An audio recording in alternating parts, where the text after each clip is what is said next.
सतगुर कै हाँ सद बल जाया प्रगट मार्ग जिन कर दिखलाया जिन गुर सेविया तिस भव नाम व्यापै जिन गुर सेविया तिस दुख ना संतापै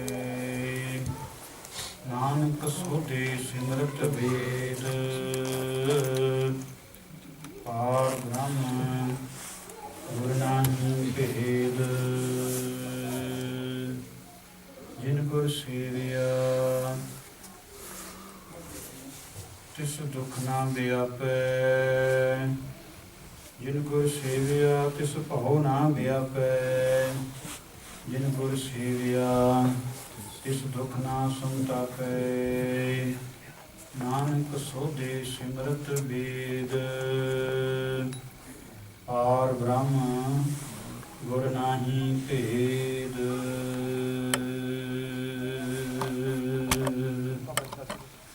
वाहिगुरु जी का खालसा वाहिगुरु जी की फतेह। ਧੰਨ ਸਾਹਿਬ ਸ੍ਰੀ ਗੁਰੂ ਗ੍ਰੰਥ ਸਾਹਿਬ ਜੀ ਮਹਾਰਾਜ। ਆਪਾਂ ਥੋੜੀ ਜਿਹੀ ਵਿਚਾਰ ਕਰ ਕੀਤੀ ਸੀ ਜਿਹੜੀ ਪਾਠ ਕਰਨ ਦੇ ਸੰਬੰਧ ਦੇ ਵਿੱਚ ਸੀਗਾ ਕਿ ਅਸੀਂ ਪਾਠ ਕਿਵੇਂ ਕਰਨਾ ਹੈ। ਅੱਜ ਆਪਾਂ ਜਿਹੜੀ ਵਿਚਾਰ ਕਰਨੀ ਹੈ ਉਹਦੇ ਵਿੱਚ ਹੈ कि गुरु ग्रंथ साहब जी की जी संभावना की हुई है। गुरु ग्रंथ साहब जी का शरीरक रूप जिहड़ा है वो किवें दा है। आपां दर्शन करते हैं गुरु ग्रंथ साहब जी ते तुसीं पाठ करते हो। कुछ चीज़ां जिहड़ियां ਅਸੀਂ ਪਾਠ ਕਰਦਿਆਂ ਧਿਆਨ ਵਿੱਚ ਲਿਆਉਂਦੇ ਹਾਂ, ਫਿਰ ਇੱਕ ਦੂਸਰੇ ਨਾਲ ਸਾਂਝੀਆਂ ਕਰਦੇ ਹਾਂ। ਆਹ ਕਿਵੇਂ ਸੀ ਜੀ, ਆਹ ਕਿਵੇਂ ਆ। ਕੁਝ ਚੀਜ਼ਾਂ ਅਸੀਂ ਕਿਸੇ ਨਾਲ ਸਾਂਝੀਆਂ ਨਹੀਂ ਕਰਦੇ, ਉਹ ਸਾਡੇ ਮਨ ਦੇ ਵਿੱਚ ਹੀ ਹੁੰਦਾ। ਜਾਂ ਤਾਂ ਅਸੀਂ ਉਹਦੇ 'ਚ ਮਨ 'ਚੋਂ ਜਵਾਬ ਲੈ ਲੈਂਦੇ ਹਾਂ, ਜਾਂ ਫਿਰ ਅਸੀਂ ਚੁੱਪ ਕਰ ਜਾਂਦੇ ਹਾਂ, ਜਾਂ ਸੰਕੋਚ ਕਰਦੇ ਹਾਂ ਕਿਸੇ ਨਾਲ ਸਾਂਝੀ ਕਰ ਦੋ ਵੀ ਇਹਨੂੰ ਕਿਵੇਂ ਸਾਂਝੀ ਕਰੀਏ। ਇਹ ਥੋੜ੍ਹੀਆਂ ਜਿਹੀਆਂ ਸਲਾਈਡਾਂ ਤਿਆਰ ਕੀਤੀਆਂ ਆ ਜਿਹਦੇ ਵਿੱਚ ਗੁਰੂ ਗ੍ਰੰਥ ਸਾਹਿਬ ਜੀ ਦੇ ਸੰਬੰਧ ਦੇ ਵਿੱਚ ਹੀ ਆ ਵਿਚਾਰ ਆਪਾਂ ਕਰਨੀ ਆ। ਗੁਰੂ ਦੇ ਨਾਲ ਗੁਰੂ ਦੀ ਗੱਲ ਕਰਨੀ ਆ, ਆਪਾਂ ਗੁਰੂ ਦੇ ਸੰਬੰਧ ਦੇ ਵਿੱਚ ਗੱਲ ਕਰਨੀ ਆ। ਜਦੋਂ ਅਸੀਂ ਗੁਰਦੁਆਰਾ ਸਾਹਿਬ ਉਹਨੇ ਕੱਲ੍ਹ ਟੁੱਕ ਮਾਤਰ ਗੱਲ ਕੀਤੀ ਸੀ ਕਿ ਜਦੋਂ ਗੁਰਦੁਆਰਾ ਸਾਹਿਬ ਆਉਂਦੇ ਹਾਂ, ਜਦੋਂ ਅਸੀਂ ਮੱਥਾ ਟੇਕਦੇ ਹਾਂ ਤੇ ਸਾਡੇ ਮਨ ਦੇ ਵਿੱਚ ਇੱਕ ਵਿਚਾਰ ਹੁੰਦਾ ਆ ਤੇ ਸਾਡੇ ਖਿਆਲ ਦੇ ਵਿੱਚ ਵੜਿਆ ਹੁੰਦਾ। ਜਿਵੇਂ ਕੋਈ ਬੰਦਾ ਕਹੇ ਕਿ ਤੁਸੀਂ ਗੁਰੂ ਗ੍ਰੰਥ ਸਾਹਿਬ ਜੀ ਨੂੰ ਮੱਥਾ ਟੇਕ ਰਹੇ ਹੋ, ਤੁਹਾਡੇ ਮਨ ਦੇ ਵਿੱਚ ਕੀ ਖਿਆਲ ਆਇਆ, ਕਿਵੇਂ ਮੱਥਾ ਟੇਕਿਆ, ਕਿਹਦੇ ਅੱਗੇ ਮੱਥਾ ਟੇਕਿਆ। ਕੀ ਅਸੀਂ ਬਿਲਕੁਲ ਉਸੇ ਤਰ੍ਹਾਂ ਮੱਥਾ ਟੇਕਦੇ ਹਾਂ ਜਿਵੇਂ ਕੋਈ ਵਿਅਕਤੀ ਕਿਸੇ ਮੂਰਤੀ ਅੱਗੇ ਮੱਥਾ ਟੇਕਦਾ ਆ, ਜਾਂ ਸਾਡੇ ਅੰਦਰ ਕੋਈ ਹੋਰ ਖਿਆਲ ਆ। ਜਿਵੇਂ ਇੱਕ ਹਿੰਦੂ ਵੀਰ ਆ, ਉਹ ਮੂਰਤੀ ਦੇ ਅੱਗੇ ਜਾ ਕੇ ਮੱਥਾ ਟੇਕ ਦਿੰਦਾ ਹੈ, ਅਸੀਂ ਗੁਰੂ ਗ੍ਰੰਥ ਸਾਹਿਬ ਜੀ ਅੱਗੇ ਮੱਥਾ ਟੇਕ ਦਿੰਦੇ ਹਾਂ।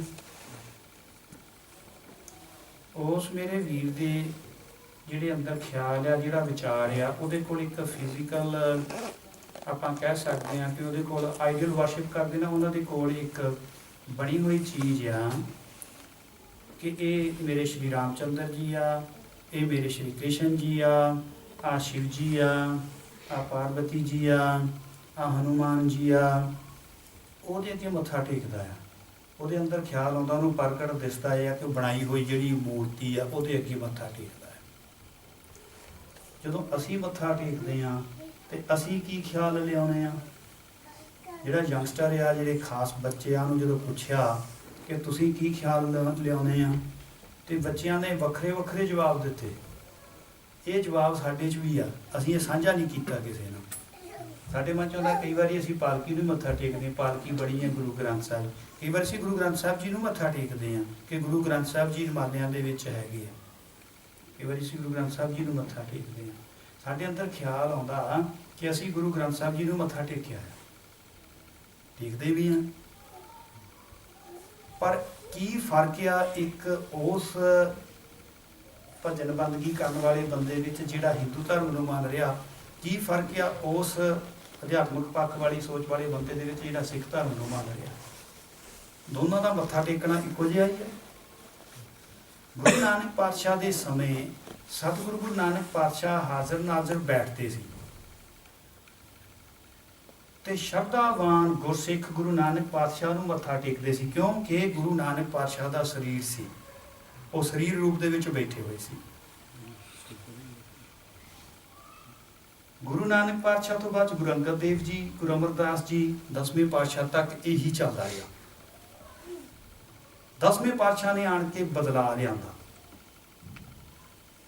इस बदलाव की मुढ़ जिहड़ा सी, इस बदलाव की जिहड़ी नींह सी, गुरु नानक पातशाह ने बन दी सी। सतगुरु गुरु नानक पातशाह ने यह मुढ़ बन्निया सी। गुरु नानक पातशाह की 10वीं जोत गुरु गोबिंद सिंह जी ने संपूर्णता दी है।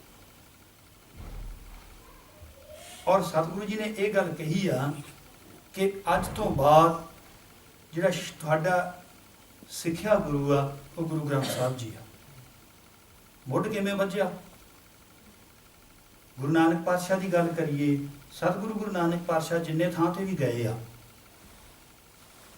लगभग विद्वानां की राय आ कि 70,000 किलोमीटर इन्ना सफ़र गुरु नानक पातशाह ने तय किया चारे दिशावां दे विच। वखरे वखरे देश दे विच गए आ, वखरी वखरी जगह ते गए आ, उन्हां दी भाषा दे विच उपदेश दिता, उन्हां दी भाषा दे विच उन्हां नाल डिस्कशन कीती होगी, गलबात हुई विचार हुई होगी। इहदे विच कोई शक वाली गल नहीं है। एक गल स्पष्ट आउंदी आ कि गुरु नानक पातशाह दे समय दे विच जिन्ने भी सिख बने सीगे, और एक चीज़ होर कि जिन्ने थावां ते गुरु नानक पातशाह जी गए उत्थे सिख बने आ, उस तो बाद गुरु नानक पातशाह जी उत्थों आ गए। बहुत घट इहो जिहियां जगह आ, इमनाबाद जां होर कोई एक अद्धी जगह जिथे गुरु नानक पातशाह 2 वारी गए, नहीं तो एक बारी हो के उत्थों आ गए। हुण मैं इत्थों जाना आ ते हाले मैं जाना रहिंदे आ 2 दिन, तो नौजवान मैनूं पुछदे आ तुसीं फिर कदों आओगे, फिर आपां इदां बना सकदे। गल ये हैगा प्यार। नैचुरली जो साडे कोल कोई प्राहुणा आउंदा आ, असीं उहदे नाल इन टच रहिंदे आ, उहनूं पुछदे आ भी तुसीं फिर कदों आउणा, फिर कदों करनी, फिर साडी ही चलदा है। ते मैं ये सोचदा कि जदों गुरु नानक पातशाह सतगुरु सच्चे पातशाह आए होणगे, शिवनाथ दे कोलों आए होणगे, भाई लालो दे कोलों आए होणगे, कौडी राखशी दे कोलों आए होणगे जिन्होंने बाद गुरमुख बनाता, भूमीए कोलों आए होणगे, सज्जण दे कोलों आए होणगे, वखरी वखरी थावां ते गए, पीर दस्तगीर दे कोलों उठे होणगे, चले आ हुण। उत्थे ਜਿਹੜੇ ਜਿਹੜੇ लोकी सेवक बने, ਜਿਹੜੇ ਜਿਹੜੇ लोकी सिख बने आ, उन्होंने जरूर गुरु नानक देव जी ਨੂੰ ਕਿਹਾ होना कि तुसीं तां चले ਚੱਲੇ हो ते सानू किहदे लड़ ला के ਚੱਲੇ आ? क्या नहीं होगा? तो गुरु नानक पातशाह ने कोई ना कोई तो जवाब दिता ही होगा। की जवाब दिता हो गुरु नानक पातशाह ने? गुरु नानक पातशाह ने उन्होंने क्या होगा कि मैं इत्थे रुक जाओ, मेरी इत्थे मूर्ति बना लो, यदी पूजा करो। किते बनी देखी गुरु नानक पातशाह की मूर्ति? गुरु नानक पातशाह ने तो गुरबाणी च कहा है कि असीं मड़ियां मसाणा नूं मूर्तियां नूं नहीं पूजना। दुबदा ना पूजो हर दुबदा ना पढ़ो हर बिन होर ना पूजो, मड़े मसाण ना जाए। मड़ी मसाणी रहे बबाणी, अंदर जाने फिर पछताणी। सतगुरु जी ने तो मना किया होया भी मड़ियां ते जाना ही नहीं है, मूर्ति पूजा नहीं करनी है। मूर्ति पूजा के संबंध में आउंदा, सतगुरु जी कहते नहीं मनना। हुण जदों गुरु नानक पातशाह उत्थों चले आ, गुरु नानक पातशाह उत्थों गए आ, तो जरूर ਜਿਹੜੇ ਸਿੱਖਣਗੇ ਹੁਣ ਕੀ ਕਰੀਏ ਅਸੀਂ, ਤੁਸੀਂ ਸਾਡਾ ਜੀਵਨ ਬਦਲ ਦਿੱਤਾ ਆ। ਹੁਣ ਜੇ ਕੌਡੇ ਵਰਗਾ ਬੰਦਾ ਕਹੂਗਾ ਕਿ ਪਾਤਸ਼ਾਹ ਮੈਨੂੰ ਤਾਂ ਤੁਸੀਂ ਉਧਾਰ ਹੀ ਕਰ ਚੱਲੇ ਹੋ, ਸੱਜਣ ਵਰਗਾ ਕਹੂਗਾ, ਭੂਮੀਏ ਵਰਗਾ ਬੰਦਾ ਕਹੂਗਾ ਮੇਰਾ ਤਾਂ ਤੁਸੀਂ ਕਲਿਆਣ ਹੀ ਕਰ ਚੱਲੇ ਹੋ, ਤੇ ਹੁਣ ਮੈਨੂੰ ਕਿਹਦੇ ਲੜ ਲਾ ਕੇ ਚੱਲੇ ਹੋ, ਮੈਂ ਕੀ ਕਰੂੰਗਾ ਫਿਰ? ਜੇ ਮੈਂ ਫੇਰ ਡੋਲ ਗਿਆ ਫੇਰ ਕੀ ਕਰੂੰਗਾ? ਤੇ ਗੁਰੂ ਨਾਨਕ ਪਾਤਸ਼ਾਹ ਨੇ ਮੈਂ ਸੋਚਦਾ ਆ ਕਿ ਸਤਿਗੁਰੂ ਜੀ ਨੇ ਕਿਹਾ ਹੋਣਾ ਕਮਾਲ ਦੀ ਗੱਲ ਆ, ਤੁਸੀਂ ਹਜੇ ਵੀ ਮੇਰੇ ਸਰੀਰ ਨਾਲ ਹੀ ਜੁੜੇ ਹੋਏ ਹੋ। ਮੈਂ ਜਿਹੜੀ ਚੀਜ਼ ਦੇ ਨਾਲ ਤੁਹਾਨੂੰ ਜੋੜਿਆ ਉਹਦੇ ਨਾਲ ਜੁੜੋ। ਕਿਹਦੇ ਨਾਲ ਜੋੜਿਆ? ਸ਼ਬਦ ਨਾਲ ਜੋੜਿਆ। ਗੁਰੂ ਨਾਨਕ ਪਾਤਸ਼ਾਹ ਨੂੰ ਸ਼ਬਦ ਦੇ ਕੇ ਆਏ, ਗੁਰੂ ਨਾਨਕ ਪਾਤਸ਼ਾਹ ਨੂੰ ਬਾਣੀ ਦੇ ਕੇ ਆਏ ਵੀ ਮੈਂ ਤਾਂ ਤੁਹਾਨੂੰ ਸ਼ਬਦ ਨਾਲ ਜੋੜਿਆ ਆ। ਮੇਰਾ ਸਰੀਰ ਗੁਰੂ ਨਾਨਕ ਪਾਤਸ਼ਾਹ ਦੀ ਕਿੰਨੀ ਉਮਰ ਹੋਈ ਆ? ਸਾਰੀ 70 ਸਾਲ। 70 ਸਾਲਾਂ ਬਾਅਦ ਉਹਨਾਂ ਨੇ ਸਰੀਰ ਛੱਡਿਆ।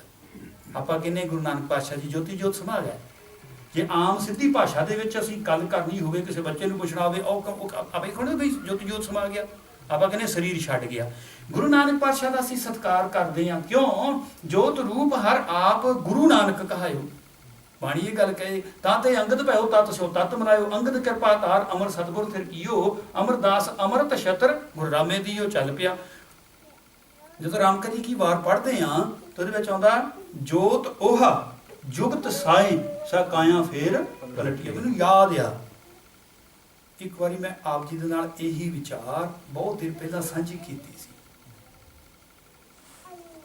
ਮੈਂ ਦੁਬਾਰਾ ਤਾਂ ਕੀਤੀ ਹੈ ਕਿ ਬੱਚਿਆਂ ਨੇ ਗੁਰੂ ਗ੍ਰੰਥ ਸਾਹਿਬ ਜੀ ਦੇ ਗੁਰਗੱਦੀ ਦਿਵਸ ਦੇ ਸੰਬੰਧ ਦੇ ਵਿੱਚ ਸਮਾਗਮ ਰਚਿਆ ਆ, ਤੇ ਮੇਰੀ ਇਹ ਸੋਚ ਹੈ ਕਿ ਪੰਥ ਦੇ ਵਿੱਚ ਬਹੁਮਤ ਜਿਹੜਾ ਗੁਰੂ ਗ੍ਰੰਥ ਸਾਹਿਬ ਜੀ ਨੂੰ ਉਦਾਂ ਨਹੀਂ ਲੈ ਰਿਹਾ ਜਿਵੇਂ ਸਾਨੂੰ ਗੁਰੂ ਨਾਨਕ ਦੇਵ ਜੀ ਦੱਸ ਕੇ ਗਏ ਆ। ਅਸੀਂ ਗੁਰੂ ਗ੍ਰੰਥ ਸਾਹਿਬ ਜੀ ਨੂੰ ਇਸ ਤਰ੍ਹਾਂ ਲੈ ਰਹੇ ਹਾਂ ਕਿ ਗੁਰੂ ਗ੍ਰੰਥ ਸਾਹਿਬ ਜੀ ਇੱਕ ਧਾਰਮਿਕ ਪੁਸਤਕ ਹਨ। ਮਾਫ ਕਰਨਾ, ਅਸੀਂ ਕਦੇ ਇਹ ਚੀਜ਼ ਨਹੀਂ ਸੋਚਦੇ ਕਿ ਗੁਰੂ ਗ੍ਰੰਥ ਸਾਹਿਬ ਜੀ ਜਾਰਾ ਹਜ਼ੂਰ ਹਾਜ਼ਰਾ ਹਜ਼ੂਰ। ਕਿਵੇਂ ਸੋਚਾਂਗੇ? ਅਸੀਂ ਜਾਰਾ ਹਜ਼ੂਰ ਹਾਜ਼ਰਾ ਹਜ਼ੂਰ ਉਸ ਚੀਜ਼ ਨੂੰ ਮੰਨਦੇ ਹਾਂ ਜਿਹੜੀ ਸਾਡੇ ਨਾਲ ਗੱਲਬਾਤ ਕਰਦੀ ਆ, ਜਿਹਦੇ ਨਾਲ ਅਸੀਂ ਬੋਲਦੇ ਹਾਂ। ਇਹੀ ਕਾਰਨ ਆ ਕਿ ਜਿਹੜੇ ਦੂਸਰੇ ਚੁਸਤ ਚਲਾਕ ਲੋਕ ਹੈਗੇ ਆ, ਉਹਨਾਂ ਨੇ ਆਪਣਾ ਤੋਰਾ ਤੋੜਨ ਦੇ ਲਈ ਲੋਕਾਂ ਨੂੰ ਇਹ ਕਹਿਤਾ ਕਿ ਗੁਰੂ ਸਾਹਿਬ ਤਾਂ ਤੁਹਾਡੇ ਬੋਲਦੇ ਹੀ ਨਹੀਂ ਹੈ। ਅਕਸਰ ਤੁਹਾਨੂੰ ਕੋਈ ਬੰਦਾ ਚਾਹੀਦਾ ਜਿਹੜਾ ਤੁਹਾਨੂੰ ਬੋਲ ਕੇ ਦੱਸੇ। ਕਹਿ ਤੁਹਾਨੂੰ ਇਹੀ ਰਹੇ ਆ ਕਿ ਤੁਸੀਂ ਗੁਰੂ ਗ੍ਰੰਥ ਸਾਹਿਬ ਜੀ ਨੂੰ ਮੰਨ ਰਹੇ ਹੋ, ਪਰ ਉਹ ਕਹਿ ਰਹੇ ਕਿ ਤੁਹਾਨੂੰ ਬੰਦਾ ਕੋਈ ਇਦਾਂ ਦਾ ਚਾਹੀਦਾ ਜਿਹੜਾ ਬੋਲ ਕੇ ਦੱਸੇ, ਤੇ ਸਾਡੀ ਸ਼ਰਧਾ ਉਹਦੇ ਵਿੱਚ ਵੱਧ ਜਾਂਦੀ ਹੈ। ਗੁਰੂ ਗ੍ਰੰਥ ਸਾਹਿਬ ਜੀ ਦੂਸਰੇ ਨੰਬਰ ਤੇ ਆ ਜਾਂਦੇ ਆ, ਅਸੀਂ ਉਸ ਵਿਅਕਤੀ ਵਿੱਚ ਸ਼ਰਧਾ ਵਧਾ ਲੈਂਦੇ ਆ। ਬਹੁਤ ਸਾਰੇ ਗੁਰਸਿੱਖ ਇਹੋ ਜਿਹੇ ਹਨ ਜਿਹੜੇ ਇਹ ਕਹਿੰਦੇ ਹਨ, ਹਾਂ ਗੁਰੂ ਗ੍ਰੰਥ ਸਾਹਿਬ ਜੀ ਦੀ ਬਾਣੀ ਇਹ ਕਹਿੰਦੀ ਹੈ, ਪਰ ਉਹ ਮੁੱਖ ਗੁਰੂ ਗ੍ਰੰਥ ਸਾਹਿਬ ਜੀ ਨੂੰ ਰੱਖਦੇ ਆ। ਉਹਨਾਂ ਦਾ ਸਤਿਕਾਰ ਕਰਨਾ ਸਾਡਾ ਫਰਜ਼ ਬਣਦਾ ਹੈ। ਤੇ ਜਿਹੜੇ ਇਹੋ ਜਿਹੇ ਵਿਅਕਤੀ ਆ ਜਿਹੜੇ ਗੁਰੂ ਗ੍ਰੰਥ ਸਾਹਿਬ ਜੀ ਨੂੰ ਦੂਸਰੇ ਨੰਬਰ ਤੇ ਰੱਖ ਰਹੇ ਆ, ਆਪਣੇ ਆਪ ਨੂੰ ਪਹਿਲੇ ਨੰਬਰ ਤੇ ਰੱਖ ਰਹੇ ਆ, ਮਾਫ ਕਰਨਾ, ਅਸੀਂ ਉਹਨਾਂ ਦਾ ਸਤਿਕਾਰ ਇਨਸਾਨੀਅਤ ਨਾਤੇ ਕਰ ਸਕਦੇ ਹਾਂ, ਪਰ ਧਾਰਮਿਕ ਆਗੂ ਦੇ ਨਾਤੇ ਸਿੱਖ ਲਈ ਮਨਾ ਆ। ਸਿੱਖ ਲਈ ਇਹ ਮਨਾ ਹੈ।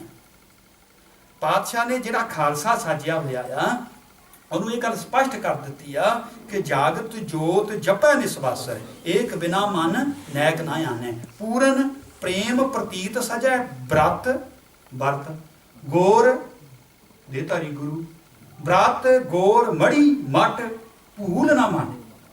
ਭੁੱਲ ਕੇ ਵੀ ਨਹੀਂ ਮੰਨਣਾ। ਆਪਣੇ ਧਰਮ ਦੇ ਵਿੱਚ ਵਰਤ ਵੀ ਰੱਖੇ ਜਾਂਦੇ ਆ। ਸੰਗਰਾਂਦ ਆ, ਕੁਛ ਹਿੱਸਾ ਪੰਥ ਦਾ ਅੱਜ ਮਨਾ ਰਿਹਾ, ਕੁਛ ਨੇ ਕੱਲ ਨੂੰ ਮਨਾਉਣਾ ਸੰਗਰਾਂਦ ਨੂੰ। ਪਰ ਜਿਹੜਾ ਕੱਤਕ ਦੀ ਪੂਰਨਮਾਸ਼ੀ ਆ, ਇਹਦੇ ਵਿੱਚ ਵਰਤ ਰੱਖਿਆ ਜਾਂਦਾ, ਔਰ ਇਹ ਸਾਡੇ ਸਿੱਖ ਬੀਬੀਆਂ ਦੇ ਵਿੱਚ ਵੀ ਰੱਖੇ ਜਾਂਦੇ ਸੀ। ਹੈਰਾਨੀ ਦੀ ਗੱਲ ਉਦੋਂ ਰਹਿ ਗਈ ਕਿ ਕਰਵਾ ਚੌਥ ਵਰਗੇ ਵਰਤ ਜਿਹੜੇ ਉਹ ਸਾਡੀਆਂ ਸਿੱਖ ਬੱਚੀਆਂ ਰੱਖਦੀਆਂ ਸੀ। ਕਾਰਨ ਕਿ ਜਿਹੜਾ ਸਕੂਲਾਂ ਦੇ ਵਿੱਚ ਉਹ ਪੜ੍ਹਦੀਆਂ ਸੀ, ਉਹ ਸਕੂਲ ਸਨਾਤਨੀ ਧਰਮ ਦੇ ਨਾਲ ਜੁੜੇ ਹੋਏ ਸੀ, ਉਹ ਵਰਤ ਰੱਖਦੇ ਸੀ। ਸਹੇਲੀਆਂ ਸੀਗੀਆਂ, ਉਹਨਾਂ ਨੇ ਵੀ ਵਰਤ ਰੱਖਣੇ ਸ਼ੁਰੂ ਕਰਤੇ। ਗੁਰਬਾਣੀ ਵਿੱਚ ਵਰਤ ਦੀ ਪੂਰੀ ਨਿਖੇਧੀ ਕੀਤੀ ਹੋਈ ਹੈ, ਪੂਰੀ ਨਿਖੇਧੀ ਕੀਤੀ ਹੋਈ ਆ। ਇਹੋ ਜਿਹੇ ਗੁਰਸਿੱਖ ਮੈਂ ਦੇਖੇ ਆ, ਉਹਨਾਂ ਦੀ ਉਮਰ ਬੁੱਢੇ ਹੋ ਗਏ, ਉਹਨਾਂ ਦੀ ਅਸੀਂ ਕਹਿੰਦੇ ਕਦੇ ਨਹੀਂ ਵਰਤ ਰੱਖਿਆ ਕਰਵਾ ਚੌਥ ਦਾ, ਬਥੋੜੀ ਚੰਗੀ ਚੰਗੀ ਭਲੀ ਆ ਉਮਰ ਆ, ਉਹਨਾਂ ਨੂੰ ਜੁੜੇ ਹੋਏ ਆ। ਸੋ ਮੈਂ ਗੱਲ ਕਰ ਰਿਹਾ ਸੀ ਕਿ ਜਦੋਂ ਗੁਰੂ ਸਾਹਿਬ ਜੀ ਨੇ ਸਾਨੂੰ ਇੱਧਰ ਜੋੜ ਦਿੱਤਾ, ਪਾਤਸ਼ਾਹ ਕਹਿੰਦੇ ਆ ਪੂਰਨ ਜੋ ਤੀਰਥ ਨਾ ਦਾਨ ਦਇਆ ਤਬ ਸੰਜਮ, ਏਕ ਬਿਨਾ ਨਾ ਏਕ ਪਛਾਨੈ, ਪੂਰਨ ਜੋਤ ਜਗ੍ਹਾ ਘਟ ਮੈਂ ਤਬ ਖਾਲਸ ਤਾਹੇ ਨਖਾਲਸ ਜਾਣੇ। ਗੁਰੂ ਨਾਨਕ ਪਾਤਸ਼ਾਹ ਨੇ ਵੀ ਸਾਨੂੰ ਇਹੀ ਬਣਾਇਆ। ਗੁਰੂ ਨਾਨਕ ਪਾਤਸ਼ਾਹ ਕਹਿੰਦੇ ਤੁਸੀਂ ਇਹ ਨਾ ਸੋਚੋ ਮੇਰੇ ਨਾਲ ਨਾ ਜੁੜੋ, ਜਿਹੜੀ ਚੀਜ਼ ਦੇ ਨਾਲ ਤੁਹਾਨੂੰ ਜੋੜਿਆ ਉਹਦੇ ਨਾਲ ਜੋੜੋ। ਹੁਣ ਅਸੀਂ ਗੁਰੂ ਗ੍ਰੰਥ ਸਾਹਿਬ ਜੀ ਨੂੰ ਗੁਰੂ ਕਿਵੇਂ ਮੰਨੀਏ? ਗੁਰੂ ਨਾਨਕ ਤਾਂ ਹੋ ਗਏ, ਗੁਰੂ ਗ੍ਰੰਥ ਸਾਹਿਬ ਜੀ ਦੇ ਨਾਲ ਅਸੀਂ ਗੱਲ ਕਿਵੇਂ ਕਰੀਏ? ਕੀ ਕਿੱਦਾਂ ਹੋਵੇ ਇਹੋ ਚੀਜ਼? ਸਾਡੇ ਸੋਚ ਇਹ ਬੜੀ ਹੋਈ ਆ ਕਿ ਅਸੀਂ ਗੁਰੂ ਗ੍ਰੰਥ ਸਾਹਿਬ ਜੀ ਨੂੰ ਅਜੇ ਵੀ ਗੁਰੂ ਗ੍ਰੰਥ ਸਾਹਿਬ ਜੀ ਉਸ ਤਰ੍ਹਾਂ ਨਹੀਂ ਲੈ ਰਹੇ। ਇਹ ਬਿਲਕੁਲ ਸਪਸ਼ਟ ਆ।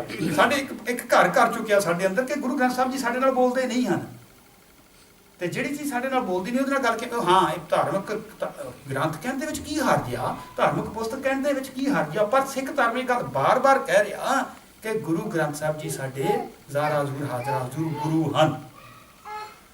ਹੁਣ ਆਪਾਂ ਇਹ ਫਰਕ ਦੇਖੀਏ ਕਿ ਗੁਰੂ ਨਾਨਕ ਦੇਵ ਜੀ ਤੇ ਗੁਰੂ ਗ੍ਰੰਥ ਸਾਹਿਬ ਜੀ, ਉਹਨਾਂ ਦਾ ਕੀ ਫਰਕ ਆ। ਫਿਰ ਆਪਾਂ ਨੂੰ ਥੋੜਾ ਜਿਹਾ ਸਪਸ਼ਟ ਹੋ ਜਾਊਗਾ। ਗੁਰੂ ਨਾਨਕ ਪਾਤਸ਼ਾਹ ਜਦੋਂ ਸਿੱਧਾਂ ਦੇ ਕੋਲ ਗਏ, ਸਿੱਧਾਂ ਨੇ ਵੀ ਇਹੀ ਕਿਹਾ ਵੀ ਤੁਹਾਡਾ ਗੁਰੂ ਕੌਣ ਆ? ਸਿੱਧਾਂ ਨੇ ਸਵਾਲ ਕੀਤਾ ਨਾ, ਤੇ ਉਹ ਕਹਿੰਦੇ ਕਵਣ ਅਰਮ ਕਵਣ ਗੁਰੂ ਜਿਸ ਕਾ ਤੂੰ ਚੇਲਾ। ਤੇ ਪਾਤਸ਼ਾਹ ਨੇ ਜਵਾਬ ਕੀ ਦਿੱਤਾ? ਕਹਿੰਦੇ ਪਵਨ ਆਰੰਭ ਸਤਿਗੁਰ ਮਤ ਵੇਲਾ, ਸ਼ਬਦ ਗੁਰੂ ਸੁਰਤ ਤੁਮ ਚੇਲਾ। ਉਹਨਾਂ ਨੂੰ ਵੀ ਸਪਸ਼ਟ ਕੀਤਾ ਭਈ ਮੈਂ ਸਰੀਰ ਨੂੰ ਗੁਰੂ ਨਹੀਂ ਮੰਨਦਾ, ਸ਼ਬਦ ਮੇਰਾ ਗੁਰੂ ਆ। ਗੁਰੂ ਨਾਨਕ ਪਾਤਸ਼ਾਹ ਨੇ ਆਪਣੀ ਪਵਿੱਤਰ ਬਾਣੀ ਦੇ ਵਿੱਚ ਸ੍ਰੀ ਆਸਾ ਜੀ ਦੇ ਵਾਰ ਦੇ ਵਿੱਚ ਤੁਸੀਂ ਸੁਣਦੇ ਹੋ, ਸ਼ਲੋਕ ਮਹਲਾ ਪਹਿਲਾ ਜਦੋਂ ਸ਼ੁਰੂ ਹੁੰਦੀ ਆ ਵਾਰ, ਬਲਿਹਾਰੀ ਗੁਰ ਆਪਣੇ ਦਿਓਹਾੜੀ ਸਦਵਾਰ। ਕਹਿੰਦੇ ਮੈਂ ਆਪਣੇ ਗੁਰੂ ਤੋਂ ਕੁਰਬਾਨ ਜਾਂਦਾ। ਇਹਦਾ ਮਤਲਬ ਗੁਰੂ ਨਾਨਕ ਦੇਵ ਜੀ ਦਾ ਕੋਈ ਗੁਰੂ ਸੀ। ਮੈਨੂੰ ਯਾਦ ਆ, ਮੈਨੂੰ ਕਿਸੇ ਦੂਸਰੀ ਸੰਪਰਦਾ ਦੇ ਬੰਦੇ ਨੇ ਸਵਾਲ ਕੀਤਾ ਸੀ ਕਿ ਤੁਹਾਡੀ ਸੱਚੇ ਪਾਤਸ਼ਾਹ ਦੀ ਪਵਿੱਤਰ ਬਾਣੀ ਦਾ ਪਹਿਲਾ ਸ਼ਬਦ ਸ੍ਰੀ ਰਾਗ ਦਾ ਮੈਂ ਆਪਣਾ ਗੁਰਪੂਛ ਦੇਖਿਆ ਅਵਲ ਨਹੀਂ ਥਾਂ, ਤੁਸੀਂ ਕਹਿ ਰਹੇ ਹੋ ਕਿ ਨਹੀਂ ਗੁਰੂ ਨਾਨਕ ਪਾਤਸ਼ਾਹ ਦਾ ਵੀ ਗੁਰੂ ਸੀ ਕੋਈ। ਮੈਂ ਉਦੋਂ ਸਕੂਲ ਦੀ ਪੜ੍ਹਾਈ ਖਤਮ ਕਰਕੇ ਹਟਿਆ ਸੀ। ਉਹਨਾਂ ਨੇ ਮੈਨੂੰ ਇਹ ਗੱਲ ਕਹੀ, ਮੈਨੂੰ ਇੰਨਾ ਪਤਾ ਨਹੀਂ ਸੀ, ਮੇਰੇ ਦਿਮਾਗ ਵਿੱਚ ਇਹ ਚੀਜ਼ ਹੈ ਨਹੀਂ ਸੀ। ਉਹਨਾਂ ਨੇ ਇਹ ਗੱਲ ਕਹੀ ਬਲਿਹਾਰੀ ਗੁਰੇ ਆਪਣੇ ਦਿਓਹਾੜੀ ਸਦਵਾ। ਕਹਿੰਦੇ ਜੇ ਸੋ ਚੰਗਾ ਚੰਦਾ ਉਗਵੇ ਸੂਰਜ ਚੜ੍ਹੇ ਜਾ ਰੇਤੇ ਚਾਨਣ ਹੁੰਦਿਆਂ ਗੁਰਬਿਨ ਘੋਰ ਹੁੰਦਾ। ਤੁਸੀਂ ਆਸਰੀਵਾਰ ਦੇ ਵਿੱਚ ਪੜ੍ਹਦੇ ਹੋ ਗੁਰੂ ਨਾਨਕ ਦੇਵ ਜੀ ਦਾ ਕਹਿੰਦੇ ਕੋਈ ਗੁਰੂ ਸੀ। ਮੈਂ ਆਣ ਕੇ ਸਾਡੇ ਪਿੰਡ ਦੇ ਗ੍ਰਾਂਥੀ ਸਿੰਘ ਸੀ, ਉਹਨਾਂ ਨੂੰ ਪੁੱਛਿਆ ਕਿ ਗੁਰੂ ਨਾਨਕ ਦੇਵ ਜੀ ਦਾ ਗੁਰੂ ਕੌਣ ਸੀ? ਬੜੇ ਵਿਦਵਾਨ ਸੀ ਉਹ। ਉਹਨਾਂ ਨੇ ਮੈਨੂੰ ਸਮਝਾਇਆ ਕਿ ਗੁਰੂ ਨਾਨਕ ਦੇਵ ਜੀ ਦਾ ਗੁਰੂ ਸ਼ਬਦ ਗੁਰੂ ਸੀ। ਗੁਰੂ ਨਾਨਕ ਦੇਵ ਜੀ ਬਾਰੇ ਉਹਨਾਂ ਨੇ ਦੱਸਿਆ, ਭਾਈ ਗੁਰਦਾਸ ਜੀ ਦੀ ਬਾਤ ਪੜ੍ਹ ਕੇ, ਪਹਿਲੇ ਬਾਬੇ ਪਾਇਆ ਬਖਸ਼ਦਾਰ ਪਿੱਛੋਂ ਦੇ ਫਿਰ ਘਰ ਕਮਾਈ, ਭਾਰੀ ਕਰੀ ਤਪੱਸਿਆ ਵੱਡੇ ਭਾਗ ਹਾਸਿਓ ਬਣਿਆ। ਸਾਰੀ ਗੱਲ ਸਮਝਾਇਆ, ਸਮਝ ਪੈ ਗਈ। ਦੁਬਾਰਾ ਮੈਂ ਫਿਰ ਉਹਨਾਂ ਨੂੰ ਦੱਸਿਆ, ਜਾ ਕੇ ਮਿਲਿਆ ਦੁਬਾਰਾ। ਸੋ ਕਹਿਣ ਤੋਂ ਭਾਵ ਇਹ ਸਵਾਲ ਜਿਹੜਾ ਕਿਸੇ ਨੂੰ ਵੀ ਕੀਤਾ ਜਾ ਸਕਦਾ, ਤਾਂ ਇਹ ਕਰਦੇ ਆ ਸਵਾਲ ਪਿਆ ਸੀਗਾ ਤੇ ਹੁਣ ਦੱਸੋ ਤੁਸੀਂ ਕੀ। ਹੁਣ ਕੀ ਕੀਤਾ ਗੁਰੂ ਨਾਨਕ ਪਾਤਸ਼ਾਹ ਨੇ? ਸਪਸ਼ਟ ਕਰਤਾ ਕਿ ਮੇਰਾ ਗੁਰੂ ਜਿਹੜਾ ਸ਼ਬਦ ਗੁਰੂ ਹੈ। ਬਾਣੀ ਦੇ ਸੰਬੰਧ ਦੇ ਵਿੱਚ ਪਹਿਲਾਂ ਹੀ ਦਰਜ ਕਰ ਦਿੱਤਾ ਕਿ ਬਾਣੀ ਗੁਰੂ ਗੁਰੂ ਹੈ। ਬਾਣੀ ਸਾਡਾ ਗੁਰੂ ਬਾਣੀ ਆ। ਅਸੀਂ ਸ਼ਬਦ ਨੂੰ ਉਹਨਾਂ ਇੱਕ ਦਾਇਰੇ ਵਿੱਚ ਬੰਨ੍ਹ ਕੇ ਮੰਨਦੇ ਆ ਕਿ ਇਹ ਸ਼ਬਦ ਸ਼ਾਇਦ ਇੱਥੇ ਆ। ਸ਼ਬਦ ਸਾਰੇ ਸਮੋਇਆ ਹੋਇਆ ਆ। ਸ਼ਬਦ ਤੋਂ ਬਿਨਾਂ ਕੋਈ ਚੀਜ਼ ਹੀ ਨਹੀਂ ਹੈ। ਸ਼ਬਦ ਤੋਂ ਬਿਨਾਂ ਕੋਈ ਪੈਦਾ ਹੀ ਨਹੀਂ ਹੋਇਆ। ਸ਼ਬਦ ਤੇ ਨਾਮ ਦੇ ਵਿੱਚ ਭੇਦ ਇੱਕੋ, ਸ਼ਬਦ ਨਾਮ ਇੱਕ ਚੀਜ਼ ਹੈ। ਬਾਣੀ ਸ਼ਬਦ ਨਾਮ ਇਹ ਸਾਰੇ ਸੰਕੇਤਕ ਮਾਤਰ ਇੱਕ ਚੀਜ਼ ਹਨ। ਪਾਤਸ਼ਾਹ ਕਹਿੰਦੇ ਨਾਮ ਕੇ ਧਾਰੇ ਸਗਲੇ ਜੰਤ, ਨਾਮ ਕੇ ਧਾਰੇ ਖੰਡ ਬ੍ਰਹਿਮੰਡ, ਸਾਰਾ ਕੁਝ ਨਾਮ ਦੇ ਨਾਲ ਸਿਰਜਿਆ ਹੋਇਆ ਹੈ। ਨਾਮ ਦੀ ਰੌਂ, ਸ਼ਬਦ ਦੀ ਰੌਂ ਜਿਹੜੀ ਚੱਲ ਰਹੀ ਆ। ਤੇ 10ਵੇਂ ਪਾਤਸ਼ਾਹ ਨੂੰ ਸਪਸ਼ਟ ਕੀਤਾ, ਕਹਿੰਦੇ ਆਦ ਅੰਤ ਇੱਕ ਹੈ ਅਵਤਾਰ, ਸੋਈ ਗੁਰੂ ਸਮਝਿਓ। ਕਹਿੰਦੇ ਉਹ ਆ ਸਾਡਾ ਗੁਰੂ। ਹੁਣ ਗੁਰੂ ਨਾਨਕ ਪਾਤਸ਼ਾਹ ਸਰੀਰ ਰੂਪ ਦੇ ਵਿੱਚ ਸੀ, ਕਿਉਂਕਿ ਸਾਨੂੰ ਹੋਰ ਸਮਝ ਨਹੀਂ ਸੀ ਪੈ ਸਕਦੀ। ਸ਼ਬਦ ਤਾਂ ਪਹਿਲਾਂ ਵੀ ਵਰਤ ਰਿਹਾ ਸੀ, ਗੁਰੂ ਦਾ ਪਹਿਲਾਂ ਵੀ ਹਾਜ਼ਰ ਸੀ, ਬਾਣੀ ਦਾ ਪਹਿਲਾਂ ਵੀ ਹਾਜ਼ਰ ਸੀ। ਭਾਈ ਗੁਰਦਾਸ ਜੀ ਕਹਿੰਦੇ ਆ, ਸੁਖ ਰਾਜੇ ਹਰੀਚੰਦ ਘਰ, ਨਾਰ ਸੋ ਤਾਰਾ ਲੋਚਨ ਰਾਣੀ, ਸਾਧ ਸੰਗਤ ਮਿਲ ਗਾਵਦੇ ਰਾਤੀ ਜਾਏ ਸੁਣੇ ਗੁਰਬਾਣੀ। ਉਦੋਂ ਦੀ ਗੱਲ ਕਰਦੇ, ਰਾਜੇ ਹਰੀਚੰਦ ਦੀ ਗੱਲ ਕਰਦੇ, ਉਦੋਂ ਵੀ ਗੁਰਬਾਣੀ ਸੀ। ਸ਼ਬਦ ਪਹਿਲਾਂ ਸੀ, ਗੁਰੂ ਪਹਿਲਾਂ ਸੀ, ਗੁਰਬਾਣੀ ਪਰ ਗੁਰੂ ਨਾਨਕ ਪਾਤਸ਼ਾਹ ਪਹਿਲਾਂ ਸੀ। ਪਹਿਲਾਂ ਸੀ ਗੁਰੂ ਨਾਨਕ ਪਾਤਸ਼ਾਹ। ਗੁਰੂ ਤੋਂ ਬਿਨਾਂ ਤਾਂ ਆਦ ਅੰਤ ਏਕ ਅਵਤਾਰਾ, ਸੋਈ ਗੁਰੂ ਸਮਝਿਓ ਹਮਾਰਾ। ਸਿਰਫ ਗੁਰੂ ਨੂੰ ਪ੍ਰਗਟ ਕੀਤਾ, ਬਾਣੀ ਨੂੰ ਪ੍ਰਗਟ ਕੀਤਾ, ਨਾਮ ਨੂੰ ਪ੍ਰਗਟ ਕੀਤਾ। ਬਲਿਹਾਰੀ ਗੁਰੇ ਆਪਣੇ ਜਿਨ ਗੁਪਤ ਨਾਮ ਪ੍ਰਗਾਜਾ, ਪ੍ਰਗਟ ਕੀਤਾ। ਉਹ ਪ੍ਰਗਟ ਕਰਕੇ ਸਾਨੂੰ ਦੱਸਿਆ ਆ ਕਿ ਆ ਹੈ ਪਹਿਲਾਂ ਹੀ ਸੀ। ਉਹ ਤੋਂ ਬਿਨਾਂ ਤਾਂ ਹੈ ਹੀ ਨਹੀਂ ਸੀ ਕੋਈ ਚੀਜ਼, ਨਾਮ ਤੋਂ ਬਿਨਾਂ ਤਾਂ ਹੋ ਹੀ ਨਹੀਂ ਸਕਦੀ। ਗੁਰੂ ਅੰਗਦ ਪਾਤਸ਼ਾਹ ਨੇ ਜਦੋਂ ਗੁਰੂ ਨਾਨਕ ਪਾਤਸ਼ਾਹ ਦੀ ਸੇਵਾ ਕੀਤੀ ਆ, ਜਦੋਂ ਟੈਸਟ ਦੇ ਵਿੱਚ ਪਾਸ ਹੋ ਗਏ ਆ, ਤੇ ਸਤਿਗੁਰੂ ਗੁਰੂ ਨਾਨਕ ਪਾਤਸ਼ਾਹ ਨੇ ਉਹੀ ਜੋਤ ਜਿਹੜੀ ਗੁਰੂ ਅੰਗਦ ਪਾਤਸ਼ਾਹ ਦੇ ਵਿੱਚ ਦਿੱਤੀ ਆ, ਜੋਤ ਉਹ ਜੁਗਤ ਸਾਏ ਸਹਿ ਕਾਇਆ ਫੇਰ ਪਠੀਏ। ਹੁਣ ਗੁਰੂ ਨਾਨਕ ਹੀ ਗੁਰੂ ਅੰਗਦ ਦਾ ਰੂਪ ਬਣ ਗਏ। ਆਪਾਂ ਗੱਲ ਗੁਰੂ ਗ੍ਰੰਥ ਸਾਹਿਬ ਜੀ ਦੀ ਕਰਨੀ ਆ, ਪਰ ਸਾਨੂੰ ਗੁਰੂ ਨਾਨਕ ਪਾਤਸ਼ਾਹ ਤੋਂ ਹੀ ਸ਼ੁਰੂ ਕਰਨੀ ਪਊਗੀ। ਗੁਰੂ ਅੰਗਦ ਪਾਤਸ਼ਾਹ ਗੁਰੂ ਨਾਨਕ ਦਾ ਰੂਪ ਬਣ ਗਏ। ਤੇ ਗੁਰੂ ਅੰਗਦ ਪਾਤਸ਼ਾਹ ਦੇ ਜਿੰਨੇ ਵੀ ਸ਼ਲੋਕ ਉਚਾਰਨ ਕੀਤੇ ਹੋਏ ਆ, ਉਹਨਾਂ ਦੇ ਵਿੱਚ ਅਖੀਰਲੀ ਤੁਕ ਜੇ ਦੇਖਦੇ ਹਾਂ ਤੇ ਉੱਥੇ ਨਾਨਕ ਹੀ ਨਾਮ ਆਉਂਦਾ ਹੈ।